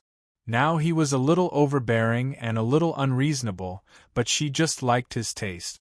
It was probably because there were too many men who surrounded her from childhood to adulthood. So she could only see this man in her eyes, and in her heart, she was only willing to let him live in her. Yang Fan was about to leave when he suddenly stopped and said to Princess Taiping, I don't want to make Wan sad anymore. You tied the knot, so you untie it. After thinking about it, Yang Fan was still worried. He looked at her again and said, If you are not willing to do it, I will do it myself. I am not helpless. Wan swore in my name. To tell you the truth, Yang Fan is only the name I am using now. My surname and name are not Yang Fan. I am not from Jiaoji. My childhood actually grew up in a small place called Taoyuan Village in Shaozhou. Princess Taiping's face changed. Yang Fan was very satisfied with her reaction. If Wan was a man, she would be a very upright gentleman. Regarding things like vows, some people could be as casual as eating and farting. But Wan was different. She would value vows and keep them. Especially this oath that concerned her life and death. Even if there was a chance that it could be fulfilled, she would rather be wronged than offended. Although Yang Fan did not believe this, he could not make Wan not believe it either. Therefore, he could only let Princess Taiping untie this knot herself. He believed that as long as Taiping was willing to do it, there must be a way. Yang Fan opened the cabin curtain and walked out. When the 8 strong women, the bosun, the helmsman, and even the cook saw him come out, they quickly looked at the sky and the water, pretending that they did not see him at all. The princess and this man had spent the night together in the cabin. This was a very embarrassing thing for them, so they could only pretend that they did not see him. The pedals had not been put down, but the ship was not very high. Yang Fan only needed to jump and lightly landed on the soft sand. Then he brushed off his robe and walked towards the Tianjin Bridge. He did not notice that when he said the words, Taoyuan Village in Shaozhou, Princess Taiping's eyes flashed with horror and fear. The Peach Blossom Village was a small place, and the high and mighty princess should never have heard of it. Because he and the princess were conspiring against each other, he was not worried that if the princess was curious, she would inquire about the Peach Blossom Village. But it was obvious that Princess Taiping already knew about this place, and Yang Fan thought that this trump card had shaken Princess Taiping's mind. The trump card should always be thrown out cleanly to look cool. Therefore, after throwing out these words, he casually flicked his sleeves and left, not noticing the horror and fear in Princess Taiping's eyes. Yang Fan arrived at the Ministry of Justice. After midnight, he went back to his room to sleep. Chen Dong's assistant, Luo Ling, found an excuse to sneak in to see Yang Fan sleeping soundly. Luo Ling held back his laughter and went back to tell Chen Dong what he saw. Chen Dong shook his head and sighed, feeling a little disappointed that Yang Fan did not fight for power. Since Yang Fan was so sensible, although Chen Dong still hated him for taking away the position of the left minister, he also knew that it was not up to him to come and go. As long as Yang Fan did not fight for power with him, then he would be the de facto leader of the Ministry of Justice. And with a puppet like Yang Fan in the middle, he could avoid direct conflict with the aggressive assistant minister Cui. Therefore, at lunch that day, Chen Dong's attitude towards Yang Fan was a lot more polite. After lunch, as usual, it was time for the petty officials and public servants to chat. When the bell rang again in the afternoon, everyone returned to their own quarters to do their work. Yang Fan burped and said to Feng Shihui, who was about to leave, "Tomorrow is a 10-day holiday. Help me make an appointment with Dr. Sun and Dr. Yen. I want to treat them at the Golden Hairpin Drunk." Yang Fan smiled and said to him, "You should come too. We haven't had a gathering yet." When Yang Fan said this, he suddenly remembered that on the first day he reported to the Ministry of Justice, Dr. Chen Dong seemed to have said that he would hold a banquet to welcome him. Now it seemed that this banquet could not wait for the time being. If he wanted to let old Chen treat him, he would probably have to wait until he had a showdown with old Chen or even old Cui. Feng Shihui looked at his thoughtful expression and suddenly felt that something was wrong. Although he was not optimistic about Yang Fan, since he had decided to rely on Yang Fan, he originally had the idea of keeping a rare commodity. If that was the case, as a subordinate, should he first treat his superior to a meal? It was too empty to just flatter. Thinking of this, Feng Shihui said to Yang Fan, Yang Longzhong, how can I make you spend money? Even if someone wants to treat, it should be this lowly official who treats you first. How about, after the yamen is dismissed, let's have a small gathering first? When Yang Fan heard this, he repeatedly waved his hands and said, No, no, tonight absolutely not. Tonight I have a very important matter to attend to. Feng Shihui looked at his serious expression and unconsciously became nervous. What is it, doctor? Yang Fan said, Last night on the Double Seventh Festival, I was outside and did not return for the whole night. Feng Shihui suddenly understood. Oh, Yang Fan said, although we had already informed you in advance, but women, you know. Feng Shihui nodded his head and said with a sympathetic face, I understand, I understand. Doctor, take care. Chapter 4:18. My wife, I'm back. When Yang Fan got home and walked to the third courtyard, he deliberately stopped for a moment. He first adjusted his expression to the calmest and most unperturbed state, and then he cheerfully entered the reception hall. Lang Jun, please wait a moment. These days are accounting days. Yesterday was Chinese Valentine's Day, and there were the most customers. I was afraid that it would affect the business, so I delayed it for another day. Tonight, I brought the accounts of the 2 shops back to check. I still have to send them back tomorrow morning. It'll be done soon. Xiao Man didn't even raise her head. Her slender jade-like fingers tapped on the abacus beads. When Yang Fan saw that Nyonyo didn't greet him as happily as usual and was now busy with accounting, his heart slightly shivered. He quickly lightened his footsteps, gently approached, and carefully sat down next to her. Xiao Man held a pen in one hand and was still very nimble when she tapped on the abacus beads. Her other hand was flipping through the account book. Yang Fan sat to the side. His wife's face was as white as a duck's egg. She had beautiful long and neat eyelashes, beautiful eyes that were like lacquer, a small nose, and cherry lips. Xiao Man's expression was very focused, so Yang Fan was very nervous. Pa! Crisp sound like a big whip being used to the best of the best. The big whip exploded in the air, and Xiao Man hooked her pinky finger. The abacus beads hit the bamboo crossbar, and made a very loud sound. Yang Fan immediately shivered, and his body suddenly straightened. Xiao Man said happily, All right. I've finally snatched these 2 accounts. Yang Fan quickly flattered, You've worked hard, my wife. My wife's accounting skills have also improved. It's only been a while, and the accounts of the 2 shops have been finished. Xiao Man rolled her eyes at him and said, How are they 2 shops? This is just one shop's account. We'll talk about the other shop's account after dinner. Yang Fan hurriedly said, That's amazing speed. Only my wife has this kind of ability. Otherwise, our family's business would not be so prosperous. Last night, I had a dream. I dreamed that my wife was the reincarnation of the boy of wealth. As Yang Fan spoke, he suddenly realized that after hanging out with manager Feng Shihui for a few days, his ability to flatter had actually improved.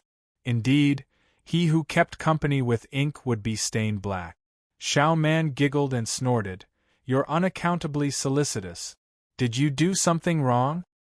Not at all, not at all. I've already told you about what I told you the other night. Yang Fan nodded and bowed.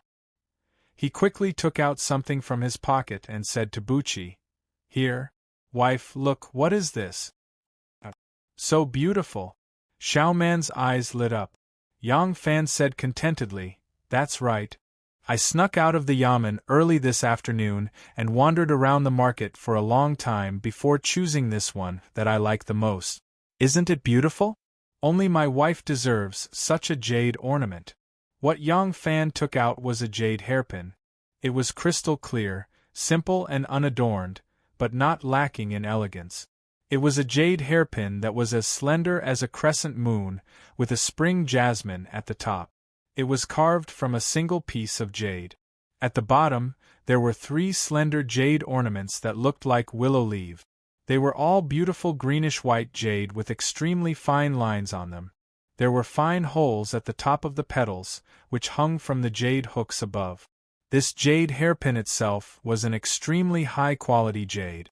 To carve holes on this beautiful jade and carve different layers of patterns, branches and lines, it required especially superb jade carving skills.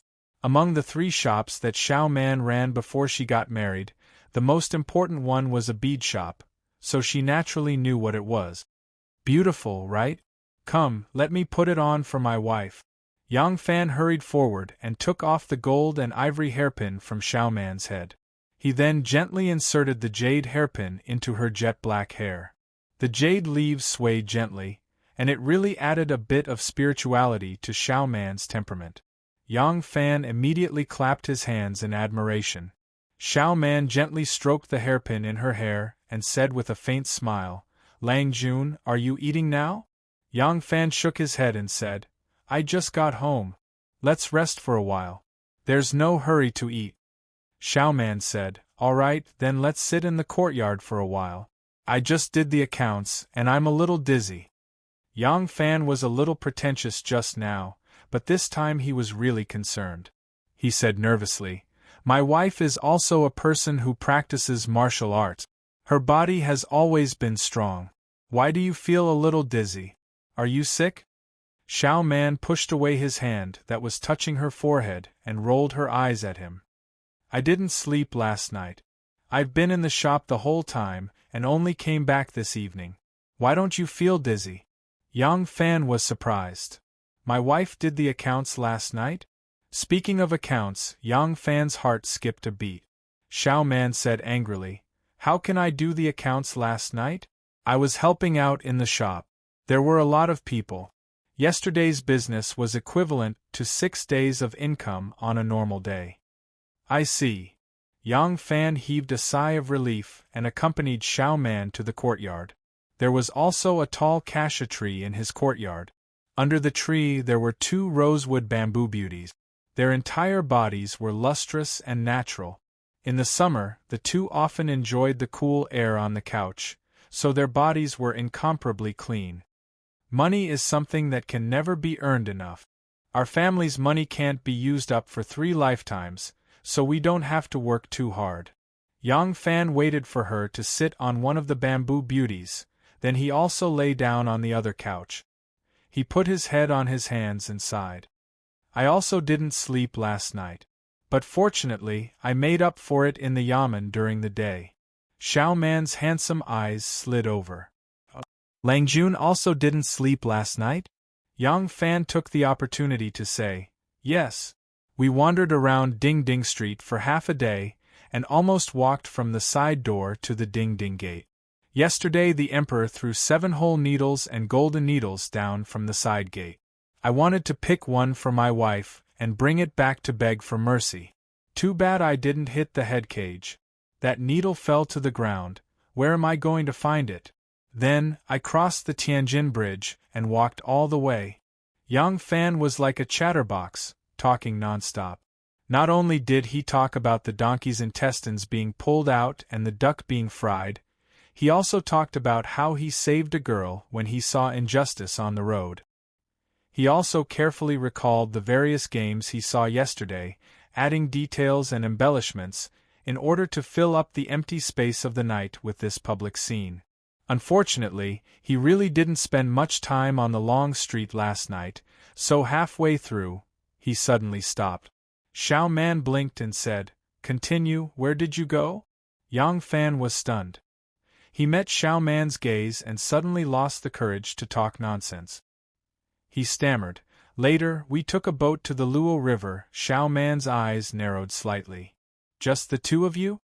Yang Fan immediately said, "There was also the boatman, the helmsman, the cook, and 8 female sumo wrestlers." Xiao Man rolled her eyes at him. "They were also in the cabin with you too?" Yang Fan didn't say anything. After a moment of silence, he swore, "I can guarantee that although there was only 1 man and 1 woman in the cabin last night, we absolutely didn't do anything." Xiao Man's pearly white teeth gently bit her thin red lower lip. She said with a smile that wasn't a smile, Lang Jun, oh. Tell me, if I was alone with a man in the dead of night, and then I said nothing happened, would you believe me? Yang Fan's face twisted like a steamed bun. I believe you. Xiao Man's eyes widened. You really believe me? Yang Fan nodded vigorously. I really believe you. Then why do you have such a bitter face? Believe me, but I'm also not willing. Pfft. Xiao Man couldn't help but laugh.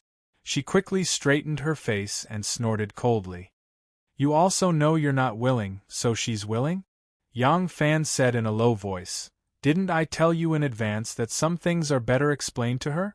Tell me, in this kind of situation, what else can I do with her? It seemed that conventional methods would not be able to make his wife calm down. Yang Fan's eyes turned and secretly swept a glance. He did not see Sanjier and Tao Mei, those two maids, in front of him. He leaned towards Xiao Man and quietly said, Your husband can prove my innocence. Xiao Man asked curiously, How can you prove it?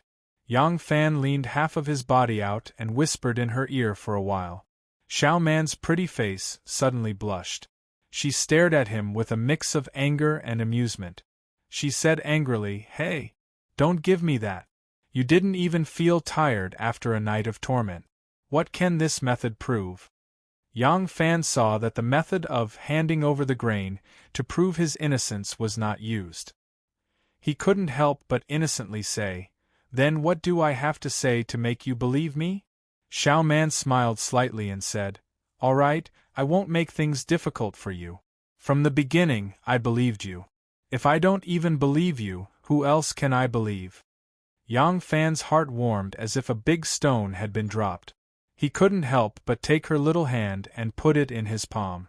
He didn't speak, but let the body temperature gradually fuse together. His heart was infinitely warm. Under the osmanthus tree, in the shadows of the lanterns, a young couple whispered, My wife clearly believes me. Why did you deliberately play tricks on me? Just now I really thought you were unhappy. You don't know how anxious I was. Then who is to blame? You obviously didn't do anything, but you made it look like you have a guilty conscience. It's infuriating to see. In that case, it was me who overreached myself. That's not it. Although Lang Jun had no choice last night, I also believe in Lang Jun's character. But, even if I believe everything, I still feel a little uncomfortable in my heart. Tell me, if I don't vent my anger on you, who should I vent it on? Ahem, my wife's words make sense. Also, Lang Jun should be more careful in the future, huh? What did I do? In the future, if you want to buy something to make me happy, it doesn't matter if it's expensive or cheap. But don't buy it from our own shop. I can tell at a glance that it's from our family. Oh, I'll remember. However, you're doing this to keep the goodies in the family. I'm still very happy. In the future, as long as it's in our own house, don't take it outside. Yes, we have a beautiful and charming wife at home, so we definitely won't think about other women. I didn't say that. Your husband figured it out myself. You can infer other things from one instance. You're worth teaching. As long as Nunu finds such a smart clerk in the shop, she will promote him to be the vice shopkeeper. In that case, I'll help you calculate the accounts tonight. Don't. The more you help, the worse it will be. My account is actually easy to calculate, but the messy account in your yamen. The young couple joked for a while and finally became serious. Buchi sat up and asked with concern, What should we do? Yang Fan's expression also became serious. He didn't get up, but just gently patted Buchi's round and strong thigh. He slightly narrowed his eyes and looked at the starlight shining through the treetops. His eyes seemed to be suffused with cold starlight. Don't worry, I should also calculate the accounts.